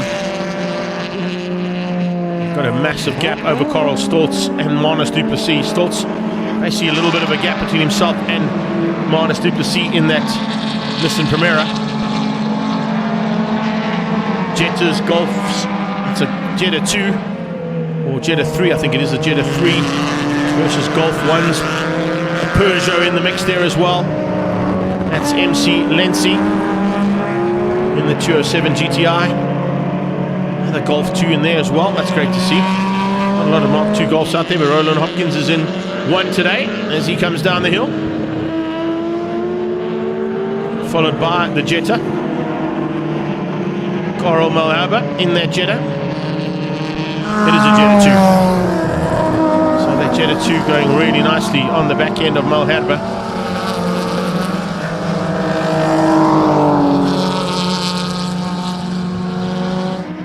BMW in there as well, the E30 of Jakes Kampfer, 320i version of the BMW. And behind him, I think that's another one of those Mark 1 Golfs. Could be Kenny Darragh, King Kenny, on his tail. Charles Darragh further up the road, having a good run in the 00 car there. Closing down on the back end of Jonathan Visser. And Truter, who's just ahead of him. So Truter losing out there to the 00 as they go through turn 7. Vitor Diaz about to join that party, bringing his Honda along for the ride. Nice to see a couple of cars that are involved in other categories that race here at Zwartkops Racing here today in a different format. See on this one here of the Auto Express car there, of Visser, running with the Ferro Energia colours that of course are now synonymous with 111 Sports and Saloons. We're going to see them here at Zwartkops on the 14th of September at the third last round of the regional side of the Extreme Festival. Tuta comes back at Darroch, just squeezing up the inside onto the back straight, looking to come back at Visser just up the road from him in the Polo. Here comes Diaz. Oh, someone's on wide. Is that Fred Kruger? Yeah, Kruger's been off track, you can see a little bit of dust on those back wheels. So Fred Kruger in the Honda Civic, just running off the track there at the top of the hill, managing to still keep going. JDM Tuning Honda's got 2 laps to go. Behind him it's Rion Draper and Paul Finikirk now fighting. Finikirk using the turbo power of that Golf 1 to try and stay with the space frame of Rion Draper. Draper not firing like he usually does. He's normally in this battle at the front here with Origa and with Marius Jacobs, but today not up to pace. 1:08.3, fastest lap coming out of Julio Origa on the last pass, the 6th lap he did of the race. It's put him up into the 1:08, so that's closing the gap down now on the leader, and some back markers to negotiate here for Marius Jacobs. Might slow him down a little bit more to allow Julio to come and join him and maybe give him a run on this last lap. They come up on the inside of the 75 Golf of Hancock. So getting through on them relatively easily into turn 1. No worries at all for the two of them. Another Golf to negotiate out of Cashel corner. With that wide line from Origa. Oh, he's drifting through there. That's lost him lots of speed. He scrubbed off a huge amount of speed there to Julio Origa. That might be enough there for Jacobs to hang on. If Jacobs saw that in the rearview mirrors, he knows he's got a slight advantage. But as I say that, Origa comes back into the mix down the straight, using a little bit extra squirt there. Maybe just turn the wick up slightly to catch the back end of Marius Jacobs as they go to the top of the hill now for the last time. Jacobs goes defensive. I think Origa's too far back here to make any significant changes to the front end of this field. He'd have to be a lot closer if he wanted to find a way past on Jacobs with 3 corners to go. And now as they head down to the final turn, Jacobs is waiting for that checkered flag and a double win on the day there in the Opel Tigra. Julio's caught right on his tail, but he will follow him across the line. So Jacobs wins out again. Second one of the day in the Opel Tigra. Julio Origa in second in the Mazda-powered Tigra. Karel Stoltz, 3rd place overall, and 3rd in the second race as well. Great job from him. He beats out Manus du Plessis in the Nissan Primera. Down to the line comes Draper. Looks like he's hung on only just to stay ahead there of Fred Kruger, who went off track with 2 laps to go. Lost him some time. Kruger drops down to 6th. Paul Finikirk in the background will finish up in 7th. And then we're going to wait for Michael Krobler. Here he comes in the BMW. That pest control specialist BMW comes through there and will wrap up 8th place ahead of Jonathan Visser in the background, and I think Marius Tuta. Yep, he's hung on. Charles Darroch keeping out Chris Cronier to the line. The Dozer car coming from the back of the pack. And eventually he would finish up, I think, just in 14th or 15th place overall. So there you have it. That is Silver Cup 2.0 done for the day. Hope you enjoyed all that race action from them. We're moving into the Lotus Challenge Race 2. That'll be on track shortly. Hopefully they're already down in the pre-race area, because we need to try and make up as much ground as we can now after some late afternoon incidents. But interesting to see how things have changed up here. There is the unofficial results. Jacobs ahead of Origa, Stoltz, du Plessis and Draper, Fred Kruger, Paul Finikirk and Michael Krobler, Jonathan Visser and Marius Tuta, who will be there in the top 10. Vitor Diaz, Deval Pretorius and Charles Darroch. And a good effort there to finish up in 14th and 15th from Chris Cronier and Nico Banze. So that wraps up our race action from Silver Cup 2.0. We're going to be on standby for the second heat of the Lotus Challenge. And And Nicole Nolte will be joining me for that one to take us through the final bit of race action from our Lotus to see how they're going to finish up for the day's racing. Just want to pull up Lotus Challenge Race 2. There it is. I think that's the one we need. That's the grid. I don't want the grid. I want the result. Where is the result? For race 1A, 1B. What did they do for race 1A, 1B? Did they combine the two and then give an overall? That's exactly what they did. So just running by how things finished up there before we get into it. Rudy Barnard, JP Nokia, David Jeremy, Mackie Adlam and Jeff Gable were the top 5 in Class B. Andrew Fulton eventually beating out Paul Volmer, Graham Hepburn and Barry Dunford ahead of Wanda Toy for the top 5 in Class L. So in a few moments time we'll be back with commentary here for Lotus Challenge Race 2. Hopefully only one version of Race 2 this time, as opposed to the 2 or 3 versions we had in race number 1.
it's Lotus Challenge Race 2, hopefully Race 2 version 1 and only one version of this one, because Nicole, as we saw in race number 1, red flags, crashes, safety cars, cars all over the circuit turned into a bit of chaos.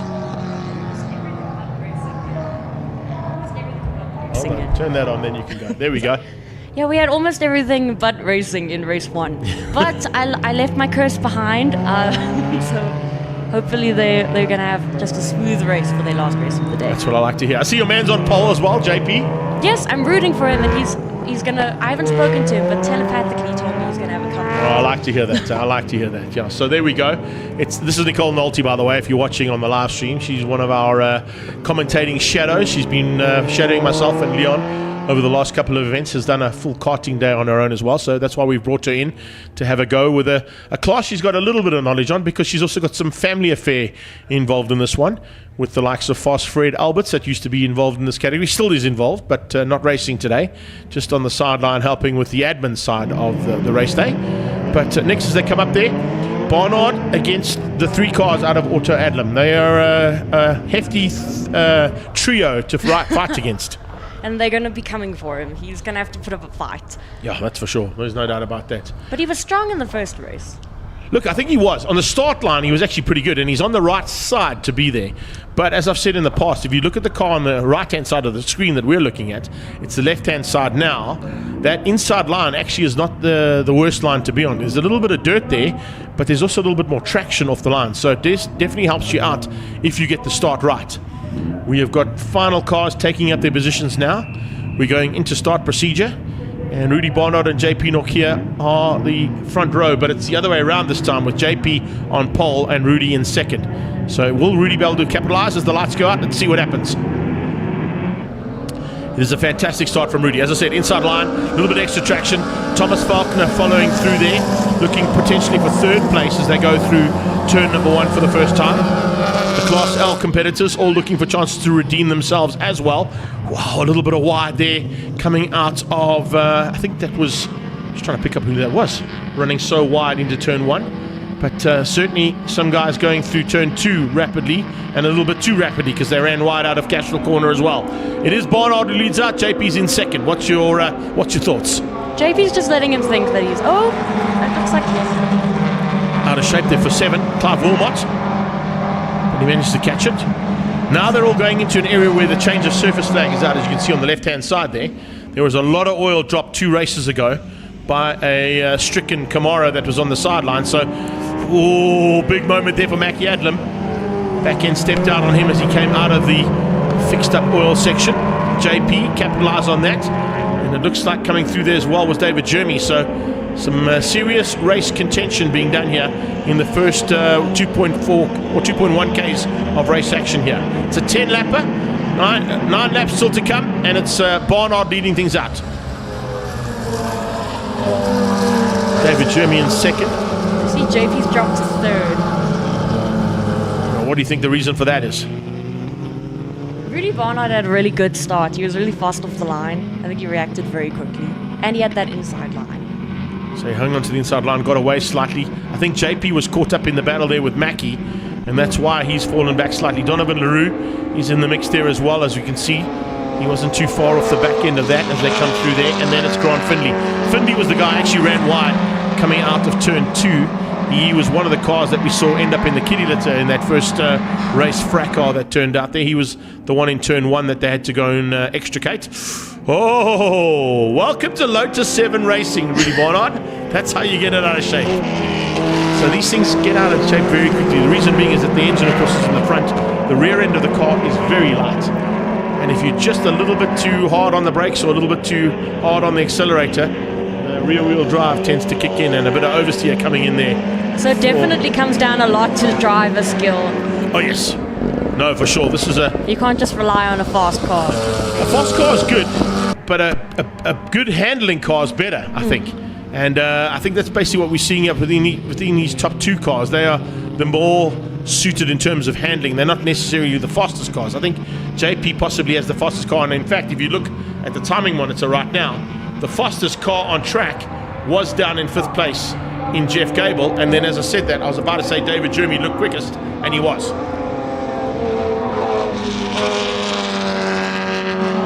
David Jeremy is actually having a really good race. He's really holding pace. He's holding position very well because Mackie Adam is right behind him. He's trailing on him. He's not letting him rest, but he can't seem to catch him. That's the problem. He's fighting so hard there with JP, and because of that, they're sort of slowing each other down slightly. The same thing that's happening now, as you can see with Jeremy closing in on Barnard. He can't find a way through on Rudy Barnard, but because he's fighting so hard, the two of them are slowing each other down slightly as well. Big problems there for, once again, I can tell you something, it's been a nightmare of a day there for Jeff Gable. He just can't catch a break. No, he can't. Fortunately, he kept all the bodywork this time. Didn't throw his clothes away when he came into turn number 5. David Jeremy is going to be under some pressure now because Mackie Adam has just set the fastest lap. Yep. Adams turned the wick up. I think he wants to close that gap down, and he wants to bring JP Norkia along for the ride. So Adam and Norkia hopefully going to work together. You've seen it in the past, you've seen it in the motorsport that you've been watching. Two cars working together certainly go faster than one car on its own because you can use each other's slipstream, and you tend to have that little carrot dangling in front of you that will make you go faster. When you see two cars fighting like Jeremy and Adlam, JP Norkia and Adlam are seeing, they're seeing that Jeremy is starting to slow down behind Rudy Barnard, so it's giving them the opportunity to catch. We're also going back here to, of course, Class L. Class L at the moment, Sean Hepburn leading things out over Andrew Fulton and Nick Hodgson. Nick Hodgson was the man who had a car stuck on top of him, if you remember, in turn 2 in race 1. It's good to see him back racing again. So there's Fulton. Fulton in car 52, and behind him is Hodgson. Looks like not much damage to that car, considering the fact that he had another car parked on top of him in the form of Ting Wen. These cars are quite resilient. Oh, they are well-built race cars, they really are. They've kind of proven themselves over the years as good little race cars. You were mentioning the fact that it's good value for money, particularly in Class L. So if you're looking to get involved in this category, of course the best way to do that is to get hold of Fast Fred, Nicole's uncle, and the team at the TLR. You can find them the Lotus Register. They've got a website and a Facebook page, and if you are looking to try and get hold of a Lotus 7 and want to get involved in this class, that's the way to go. It looks like a lot of fun to drive. So if you can speak to your uncle, I think you need to have a chat and say to him, listen, I think I need to have a go in the Fast Fred mobile, because they are a huge amount of fun to drive. It looks like a lot of fun. The one cool thing that you need to try and do as well as part of your training is, if you get opportunities to drive race cars or cars similar to the race cars, do it. Because that experience that it brings with it is it allows you to sort of put it into practice when you're talking about the racing that we're doing right now. For a season, I ran with Barney, of course, the big boss man behind this series, and his dad, Joop, and they gave me a chance to race as part of their team for a season. And these Lotuses are challenging cars to drive, but they are a huge amount of fun. And with driving these cars, you learn a lot as well, because being the rear-wheel drive and being so light at the back, it teaches you a lot of driver skills that you can put to practice in other categories as well, which is really nice to do. From a commentary point of view, I think it helps a lot to know what's going on in the driver's mind. Yeah, and also what you got to do in the car. Yeah. You know, if you're watching what these guys are doing, sometimes you get an up-close and personal shot that our cameramen give us where they zoom in, and you watch just how hectic they're doing on the steering wheel, how hard they're having to work. You know, they want not so much in this class because you can't really see inside the cockpit as much. But sometimes on the bigger cars, when we get an outside shot, you can just see them fighting the wheel the whole time because it's such a difficult car to drive. These ones, a little bit more sturdy. And as we come across the line with 4 to go, it's David Jeremy now with a relatively comfortable margin. 1.7 seconds is a nice gap to have. That is, he's really stretching his legs there at the front. And David Jeremy's been consistent because from the get-go he's had pace, he's held his spot. He's consistently been overtaking. And now pulling away. Barnard and Adam don't have an answer. So it looks like it might be a 1-2-3 here for Ran Francisco Fontaine, just to let you know. The Auto Adlam team running those checkered flag rear wheel arches, just showing they're all from Auto Adlam squad. Mackie, give you an indication, that's a 6-time V8 Supercar champion back-to-back. Wow. And a 2-time Lotus Challenge champion as well. So he knows what to do in a race car. But right now his 2 teammates are showing him the way. clearly it's a rapid team. They seem to have a lot of skill. Yeah, they do. They definitely do. So does JP. Take nothing away from your man. There you go. A little slide for you. I think that was done on purpose. He knew you were watching at that point. He was like, watch this, Nicole. Check this out. Check, hitty move, as they say. Right, so 3 to go. And it looks like I think these guys are going to do some formation flying here. I think Mackie Adler might just give Rudy a bit more pressure into these last 3 laps to see if he can get up one more position. I don't know if JP's got an answer right now. He seems to be settling for 4th place. What do you think? I don't think he has an answer right now. As he goes into this one, he's going to lose out here to these top 3. Barnard was quickest on that one, getting down to a 109.5 in a Lotus. That's a rapid time around here. Very, very quick time. And his teammates are matching it basically. Yeah. Like one team basically has the 2 fastest laps, and they've just been trading the fastest lap for the whole race. And you know the problem is that those cars are so evenly matched because of the way they prepped at Auto Adlam. They it's literally down to the skill of the driver on the day and who's got the luck, because they really are. I mean, there's just such a great camaraderie amongst them. The 2 family members there, Barnard and Adlam, family members by marriage, but awesome to see that as well. Now we go further back into the pack here, picking up on Tinus Burtis. Has he taken the lead? Yes, he has. That's why we've gone back there. Tinus Burtis has taken the lead of Class L ahead of Hepburn. So change up for Class L lead as Burtis hits the front for the first time, and he's actually pulled a small margin there on Sean Hepburn. So keep an eye on that one to see whether or not Burtis can maybe hang on to potentially spoil the day here for him. No, I lie. Sorry, Burtis is Class B.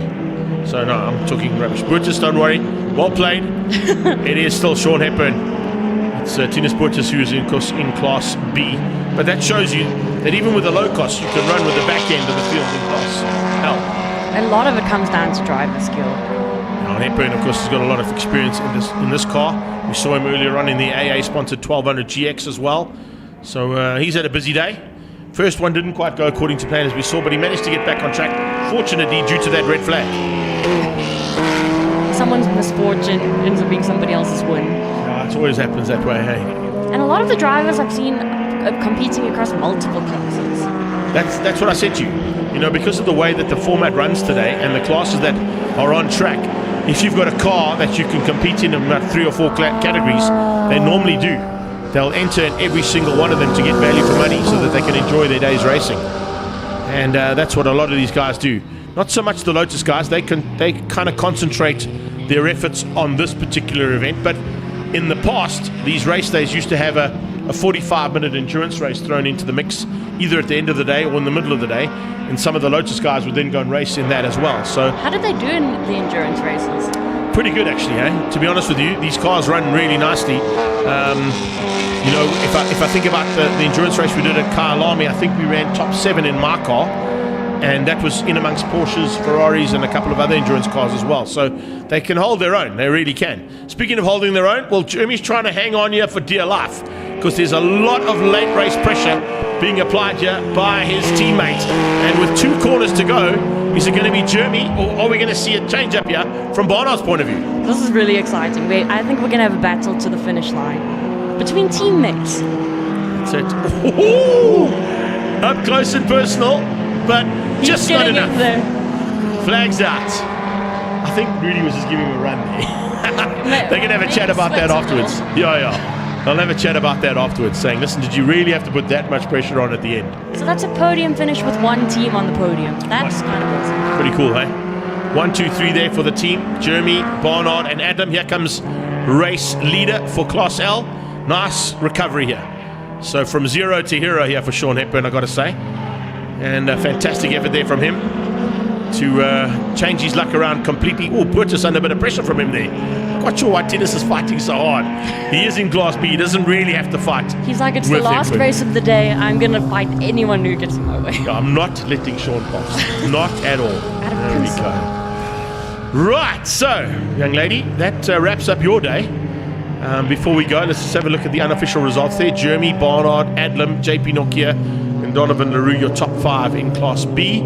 It is then going down to 12th place, where we see Sean Hepburn, Nick Hodgson, Andrew Fulton, and Jean de Toy. the top 4 in Class L for the low-cost side of things.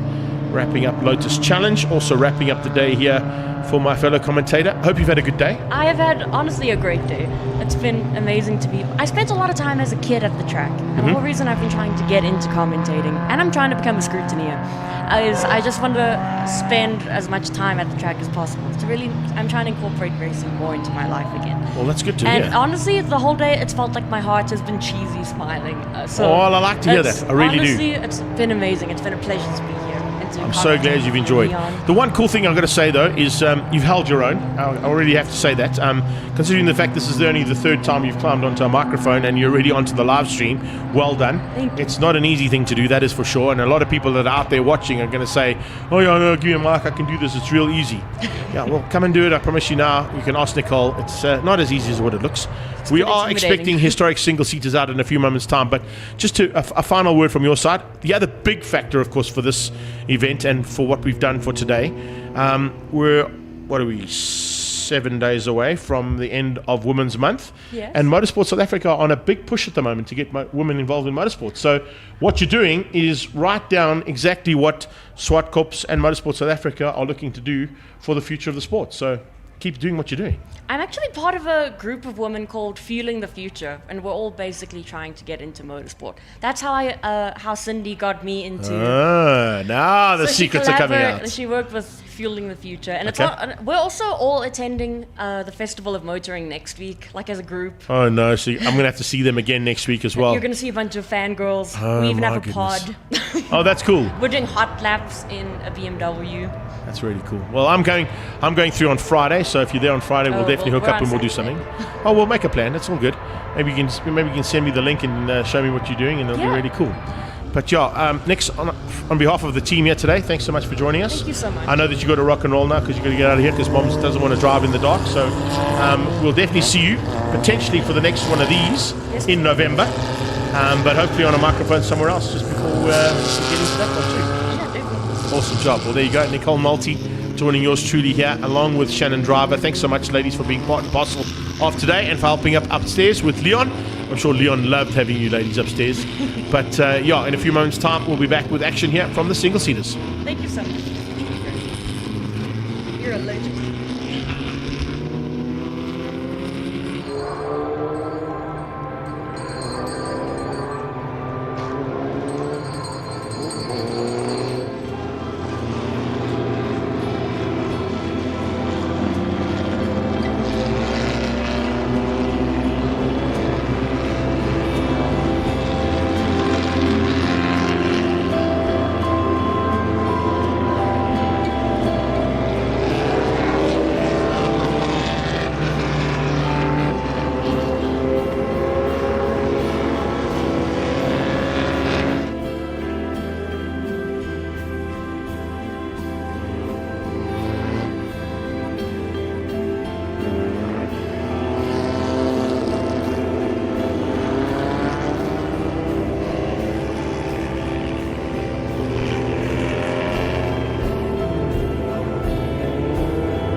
Historic single-seater's about to go into action for 8 laps. The lights are on. Oh, we got a jump starter at the back.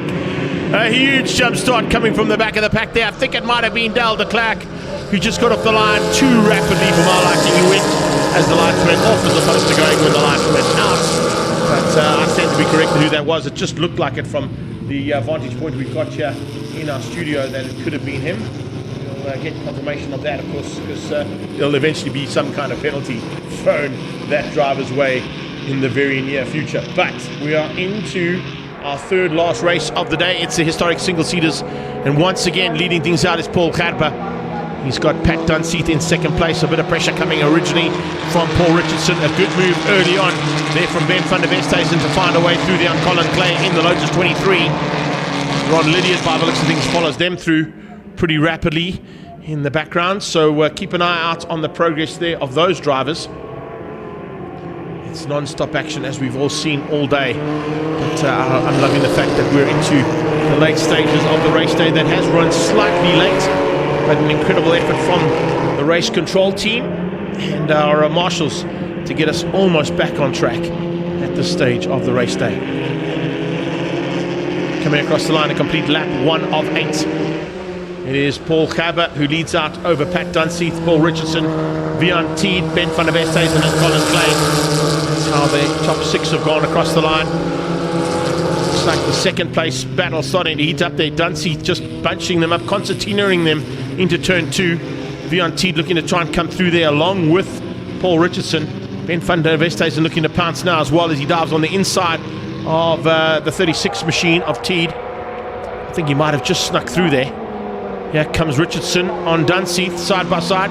Pat looking across, realizing that Paul has got the line, gives him a little bit of room to play, and then just follows through, gets a slightly better drive up the hill, and will now try and return the favor on a similar type maneuver up into turn 5. You can see they've retracted that change of surface flag because now all of that dust and all the debris that was dropped down earlier on, except for that part. Whoa, Vian Teed running slightly wide into the kitty. Keep it going, keep it going. Don't slow up, don't get stuck in that kitty litter. Well done, buddy. There we go, onto the reverse road right in front of Gazoo Racing. Teed right through the kitty litter. I think he's the only car that survived going through the kitty litter today. Vian Teed just able to catch that one and stay on the return road that'll bring him back onto the circuit as they complete another lap here of historic single-seaters. So Richardson got through to second. Van der Westhuizen dropped back into the clutches of Vian Teed. Teed trying to get back at him. Just made a small mistake down into, or up into turn 5 and just ran wide. Des Hillary, they'll continue their little fight between Alan Grant and at this point in time, doesn't look like Alan Grant's even in the picture at this point. He was a lot closer to that battle earlier on. So it's Roy Douglas and Des Hillary just behind Roy Lydiard. There in the background you can see Lydiard in the 51 Lotus. It's the Lotus, 51A that he runs. Lotus 51A of Ron Lydiard, as I said, a seasoned campaigner in this class. Certainly done a huge amount of laps around this track. Let's have a look at that one more time. Thanks for that. Here we go. I like the way you put that a little off. It was a little off, but fortunately he kept it going. If he'd stopped there and then tried to put it into gear, I think he would have got stuck in that kitty litter. It's so thick up top there. But fortunately he kept it rolling and got out the other side and onto the return road. So that's what it looked like from Vian Teed's off at turn 5, right in front of that Gazoo Racing Academy. Gerber now comfortably out front, 4.2 seconds ahead of Richardson and Ben van der Westhuizen. They're fighting for second place. Pat Dunseith has dropped back slightly now, with Colin Clay closing down on him in that Lotus 23. Lydiard, Douglas and Hillary. In fact, it's changed up. It's now, Roy Douglas ahead of Des Hillary. Lap before that, it was Hillary ahead of Douglas. Just can't see them in the background. We'll probably pick up on them in a few moments' time. But as they head to the top of the hill, this is the battle for second. Richardson hanging on for second at the moment, but Ben van der Westhuizen trying to close him down. Richardson in a 1972 Dulon, and it's, where are we for Ben van der Westhuizen? He's a 1974 Royale RP2, so the RP21. Formula Ford's fighting for it. further back, the Formula V's, all on their own. Some there. Dale de Klerk is one of them. He's in that machine there. It's the Eagle Formula V, TNT Brewery. Just ahead of him, I think, was Peter Koenig in 72, yes it was. And Koenig starting to slide. He's trying to close down on Alan Grant. Alan Grant a lot further back this time than what he was in race number 1. Grant was fighting with Roy Douglas, Des Hillary in race 1. Somebody off at turn 4, but back on track by the looks of it as well. The slow car up towards turn 5 is the car we might be able to see who it was, but maybe pick up on that a bit later on as we watch the 12 car coming through yet again. That's a slightly newer model. It's a 1982 version of the Eagle Formula V. That's Teed. He was off track a few moments ago, back on track again, and just inside the top 10 in 9th place for Vian.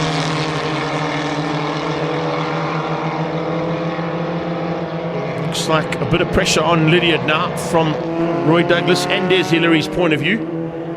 They are not going to finish up this day without giving Ron a run for his money.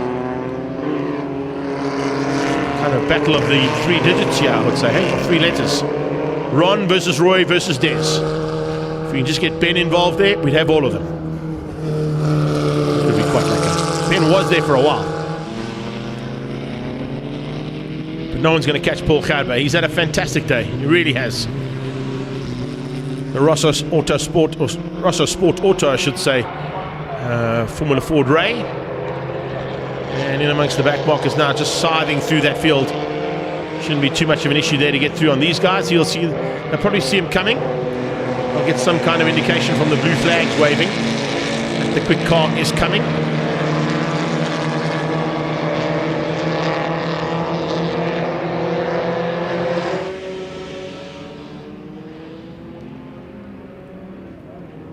Through turn 5 with 2.2 corners to go of the race lap. 21 still in second place there. No worries at all for Van der Westhuizen. Much better run here in the second heat, and he's actually the fastest car on track at the moment. 13.703 there from Ben Van der Westhuizen. Maintaining that second spot. Long way up the road from Paul Richardson. Enough to sort of control it from here on out, I'd say. Well, as I say that, Richardson, what did he just do? He did a 14, no, he did a 16.3. We've got a 16 dead out of Ben Van der Westhuizen. So, yeah, I think they're going to probably settle for this one. Although, not by the way that body language of that car coming out of turn 2 Cashel corner was. Blue flags waving to warn the slower drivers that the quicker cars are coming through. And there's certainly a big move here from Paul Richardson's point of view to close down on Ben Van der Westhuizen, trying to spoil his day here with 1.5 laps to go.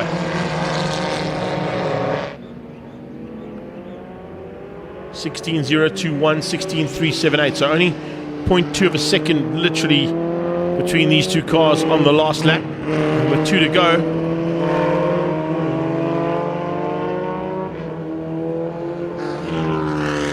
issues there as well by the looks of things.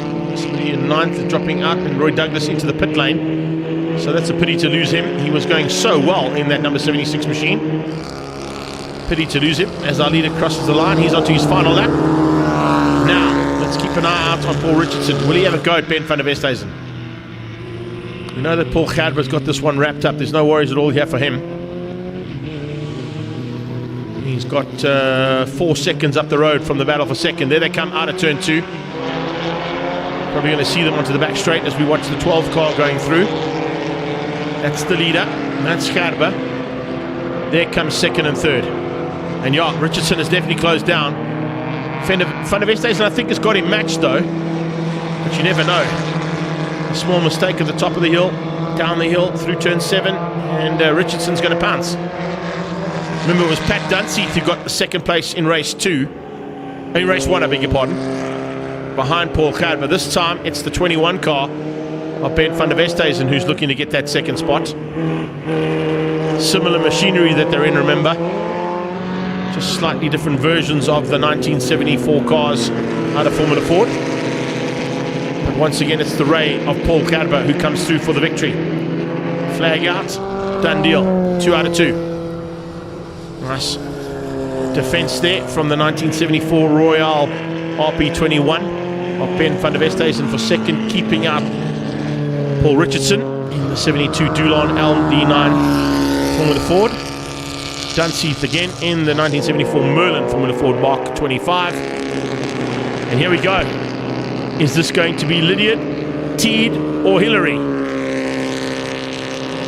Bjorn Teed and Hillary, I think in similar machinery there. They're both in those Dulon Mark 78s. And yeah, nicely done. Eventually it is Lydiard, Teed and Hillary as they were on track.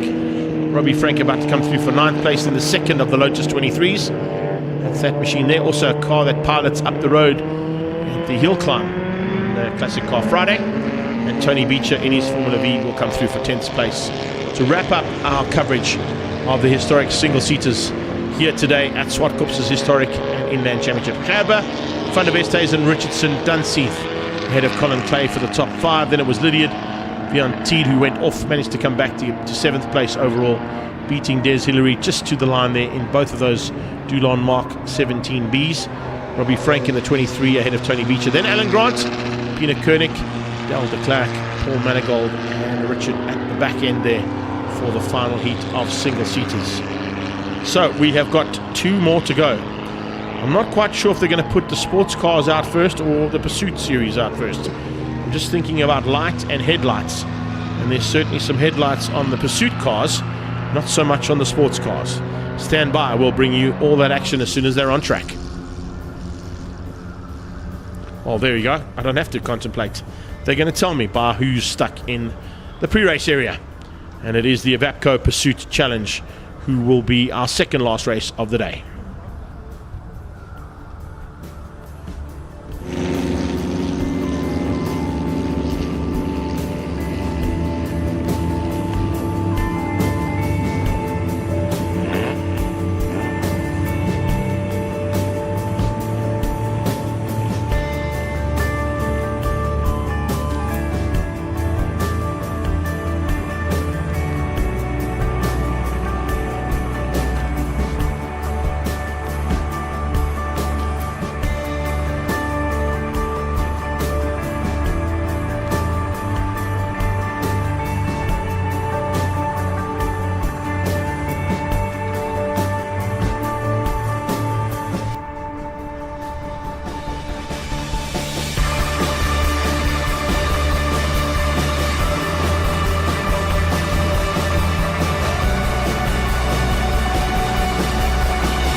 Pretty interesting stuff in the background. I can just hear Cindy Lauper's talking about if you're lost and you look and you will find it. Well, if you're lost in the dark right now, because it is getting darker and darker here at Zwartkops International World of Motoring, we've got 2 more races to go, starting with the Evapco Historic Pursuit Series. And Rob Van Aal will be the first car to make his way out onto the track.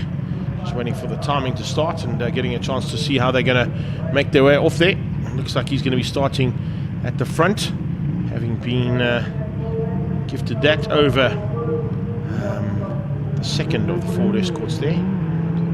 As they make their way down now for their start, it is Evapco Pursuit Series Race 2 that kicks off the second last race of the day here at Zwartkops International World of Motoring for the coverage for today's Historic Pursuit Historic and Inland Championship, I beg your pardon. I'm looking for the Historic Pursuit Series right now as I'm chatting to you to see if they've sent me the update on the breakouts. Did anybody get any breakouts? Let's have a look and see here on the results. We had 1 breakout.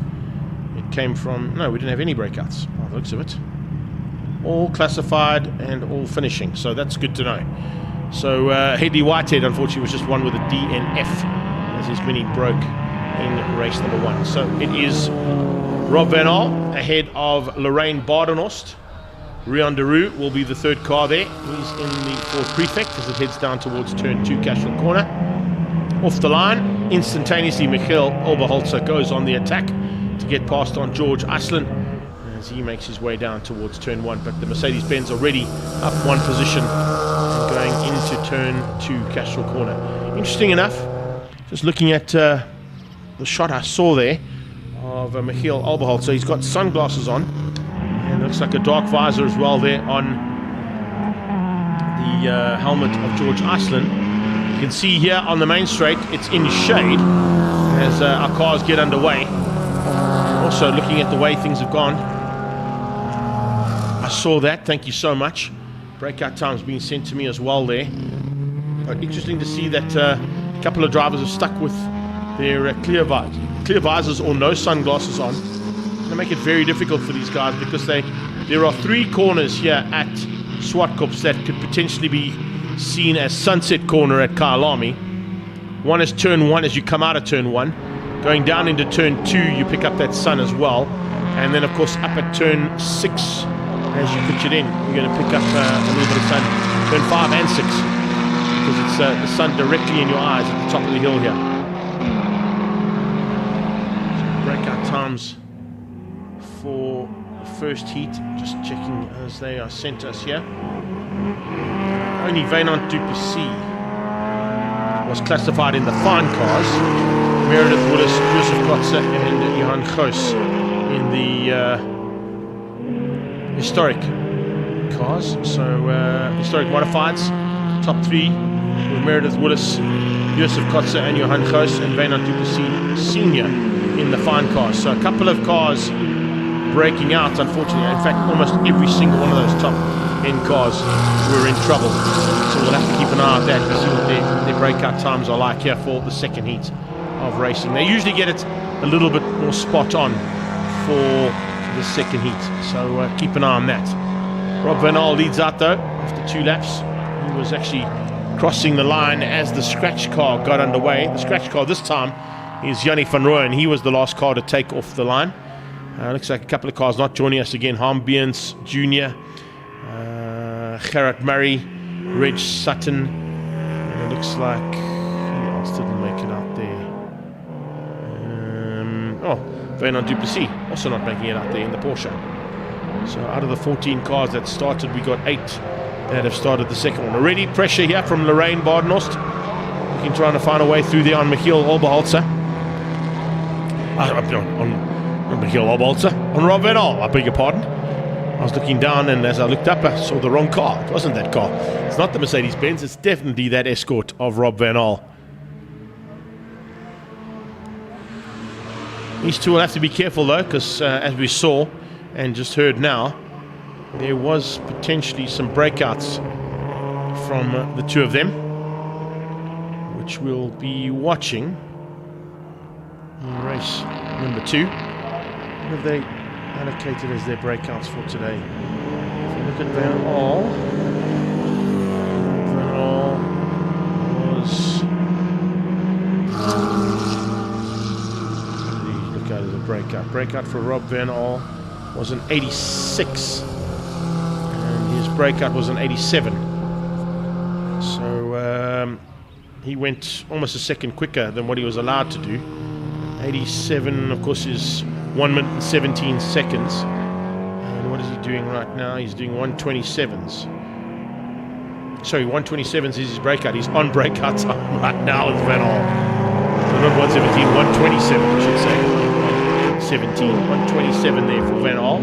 So 127.7, and he's allowed to do a 127.1. He is on the bubble, literally, by 0.6 of a second. Cannot go any faster than what he's doing right now, or he will break out again. If I look at Lorraine went for a 128.6 as her breakout. She did a 126.1 in race 1. She's doing 127.2, so she is also too quick. Already broken out of her allotted time. So that's not going to work for Lorraine.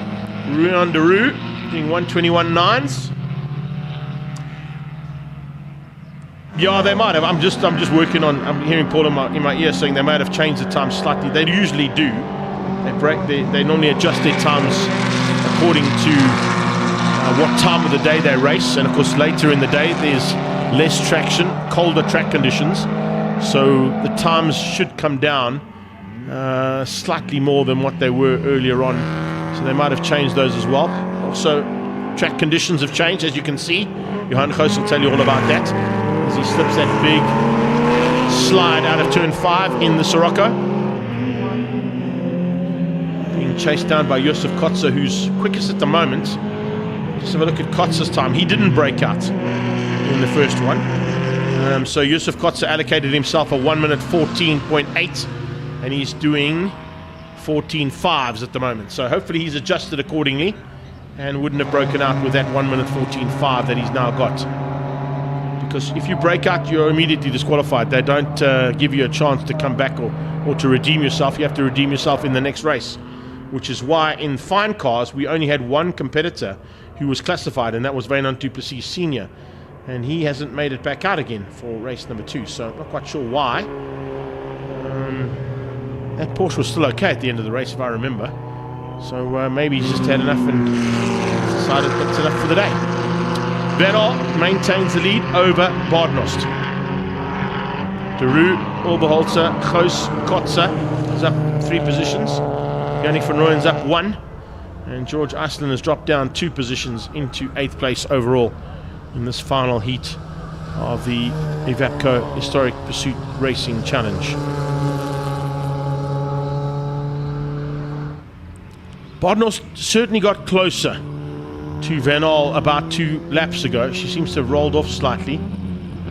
Paul's just sent me the updated version. There we go. That will give me kind of an indication. There we go. Yeah, those are the breakout times we need to see. Paulie, thank you for that. So let's go to our lead car, Rob Van Aal.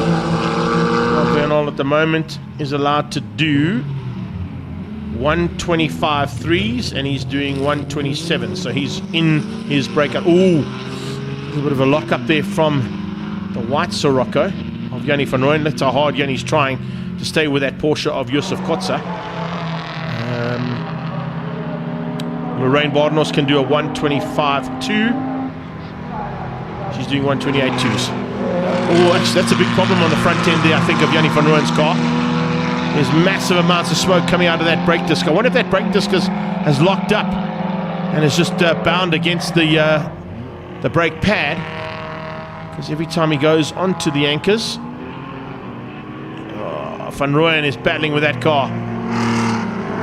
Something's gone wrong on that front left-hand wheel.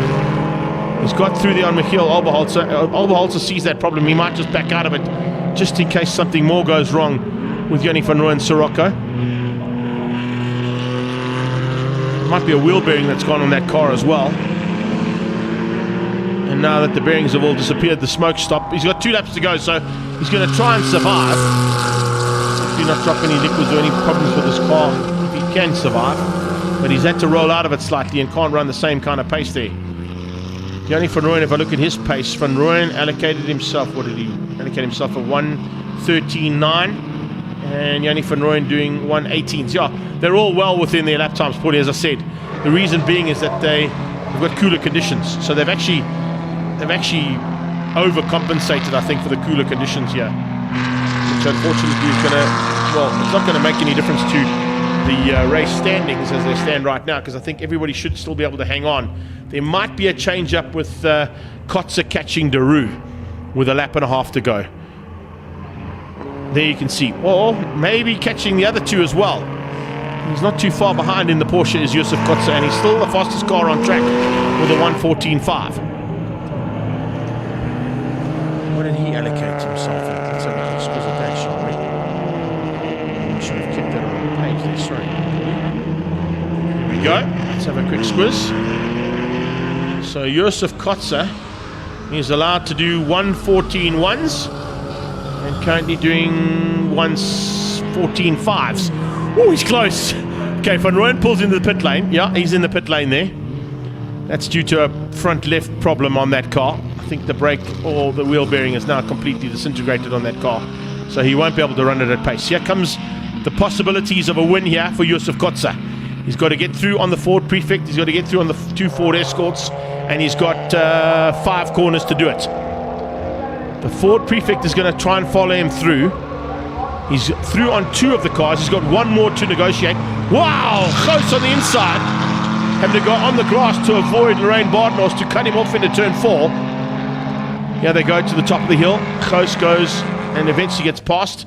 He could potentially get second place here. Johan Goos doing, what's his best time so far? Is a 16.3. He's allowed to do 14.9s. He's well within his lap time, so I don't have to worry about Goos breaking out here at all. Side by side with Van Aal, trying to keep him out to the line. Will Goos be able to get through on the Prefect? I think Ruan Daru will make it very difficult for him. Here to the line comes Kotze. If he hasn't gone quicker than what he allocated as a 14.1 on that last lap, he hasn't. It's a 19.3 and he gets the win. So his best lap was a 14.5. He doesn't break out.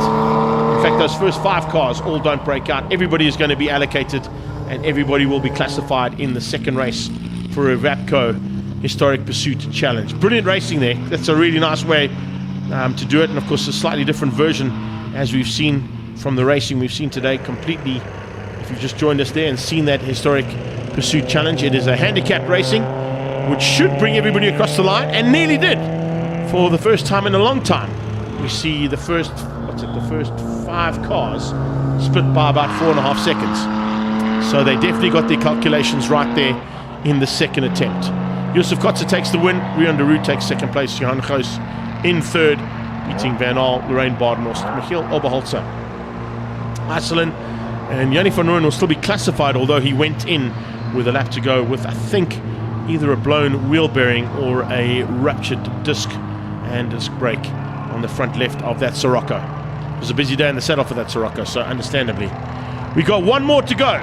We're moving into the big bangers, which of course is the pre-74 historic international sports prototypes and pre-66 Le Mans sports and GTs. That is our final race of the day. They'll be on track shortly and hopefully get us through just in time before that big red ball drops out of the sky in the background.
So it's a slightly diminished field of pre-74 sports prototypes, Trans Ams, and the Le Mans Sports and GT class that make their way around turn 8, Volkswagen corner.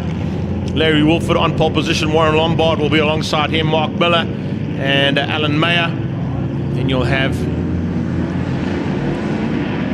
James Temple side by side with Sia Fari. In the background, watch out for Dirk Venter and the Marauder with Ben van der Westhuizen at the wheel. So what do we got? 2, 4, 6, 8 cars left for what is going to be an 8-lapper to wrap up the day's racing here today for the historic and inland championship. Out of Cashville corner they go. Miller losing out there ever so slightly to the B8 Chevron of Alan Mayer. But it's Larry Wolford who controls things from the front, ahead of Warren Lombard in the Pep Boys Automotive and Gavin Wilkins Racing AC Cobra. Trans Africa Racing are sitting 3, 4 and 5 at the moment, but their lead car, both lead cars actually, of Jonathan and Mark Dutoy, with some problems in the closing stages. So whatever the issue was on that T70 Spider, they couldn't get it fixed in time to get Mark back out. I'm not quite sure why Jono didn't come back out. The B8 was still running fine. Maybe he just said he did enough for the day. Didn't want to go and break the car and hurt it in the late stages here. But still a fight on between Alan Mayer, Mark Miller and James Temple as they head down towards turn 8. First lap in anger completed. That's 1 of 8 done, 7 to go. Larry Wolford and Lombard getting away from the second pack. Now that Siafari's got through, he might be able to sort of set his sights on catching Lombard in a similar Cobra. Remember, he's in the coupe. That's the rooftop version of the AC Cobra that he runs, as opposed to the ragtop version that Warren Lombard runs. It's the B8 Chevron powered by BMW engine that Alan Mayer's got there in 4th place. And closing in on him is a Daytona Coupe with Mark Miller at the wheel. It's kind of a Trans Africa Racing stable battle there. Of course, that's 3, 4 and 5 on the track. Miller pulls out up the hill, looking to outbrake a Chevron. That'll be difficult to do. particularly in the Daytona. Daytona's a lot bigger and heavier car, and you can see he runs a little bit wide on that outbraking maneuver, but he does get through. Alan Mayer tries to come straight back at him though. Al, other than if he's in a single seater, is most at home behind the cockpit of that little B8 that gets given to him by Trans Africa Racing to pilot on a few occasions. You heard him chatting to our pit lane presenter and interview today with Claudio, saying that this little race car he just loves to be at the wheel at, and continues to do a great job. There's a man who's won the Castrol TT here in the past as he comes out of Castrol Corner, and Warren Lombard is trying to get the development of this Pep Boys Automotive and Gavin Wilkins Racing Cobra of his sorted, as is Larry Wolford, having not competed in race number 1 with a bit of an issue that he couldn't get sorted in time. He got the car fixed for race 2 start, which started earlier on today, and then unfortunately an incident up here towards turn 5 saw the demise of Henny Groenewald's Camaro, and a lot of oil and fluid dropped onto the circuit, which took a while for our marshalling team to clean up, but they did that valiantly as always, giving us a chance to finish up the 5 races that were happening afterwards. They then moved this category right to the end of the day. I think there's just enough light here to get them through the day and finish up these 8 laps. With 5 to go, seem to have settled down slightly here. Although I'm watching James Temple. Temple's starting to close onto the back end. He's doing 14.3s. Alan Mayer was doing 15s, and Mark was doing 14.4s. So between these 3 cars, fastest car is the man at the back there in the Lindenberg Racing Ford Escort. And James Temple closing on Mark Miller.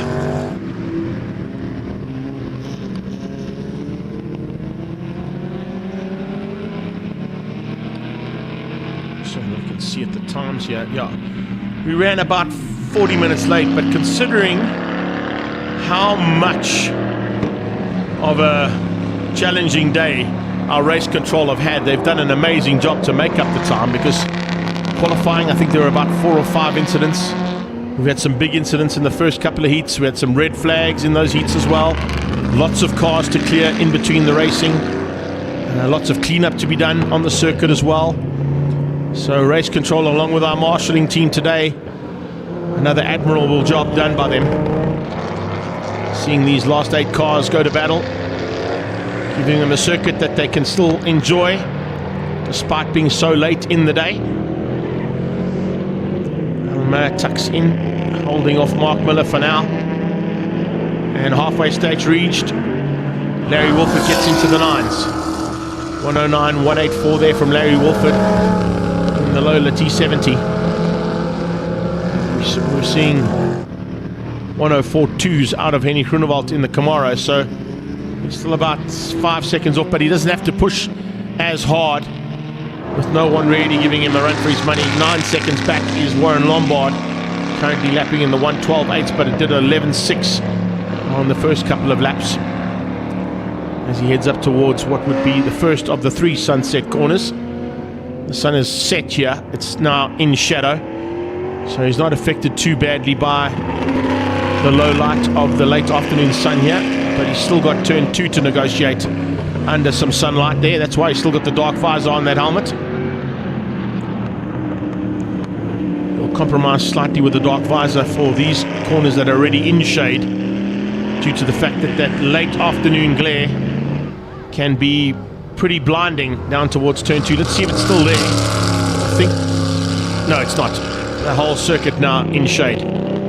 So everybody with the same visibility, which is why you see James Temple's actually flipped the visor up there on his helmet inside the cockpit of that Ford Escort.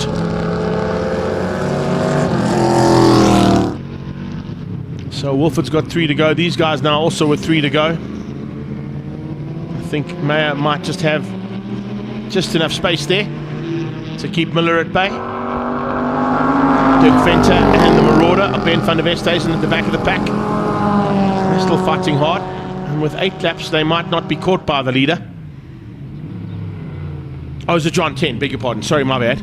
John 10, Ben normally drives that Marauder, that's what I'm saying. It's actually John 10 Shate. Apologies there, John. In the Marauder. And you know what it is as well? They got similar helmets. So apologies there to the two of them running those yellow and black or yellow and blue helmets that they run. That's the reason why I got caught out there. But yeah, definitely John Tendashate at the wheel of the Marauder this time out.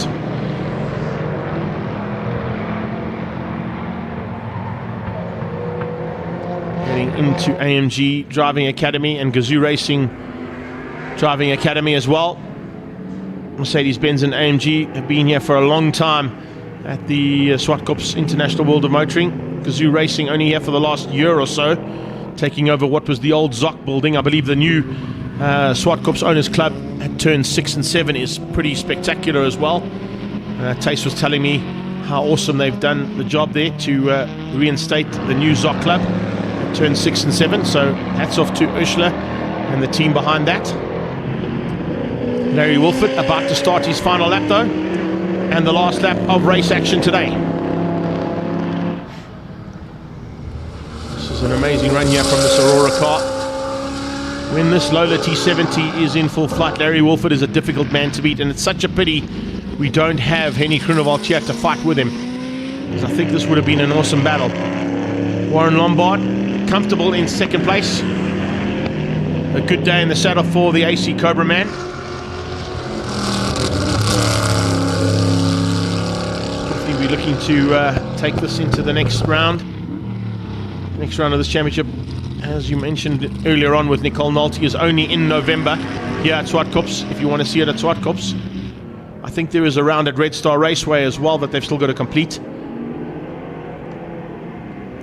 Wolford up the inside of the two back markers, so both Fenter and Tendashate will have one less lap to do as Wolford comes down the hill for the last time, pitches it into Volkswagen corner.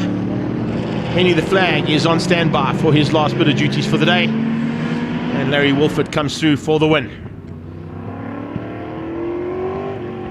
Pep Boys Automotive, John Speed and Gavin Wilkins Racing at AC Cobra with Warren Lombard behind the wheel. He's definitely becoming a serious threat in this class, and potentially could be a big threat next year in the South African TT at the Passion for Speed Festival.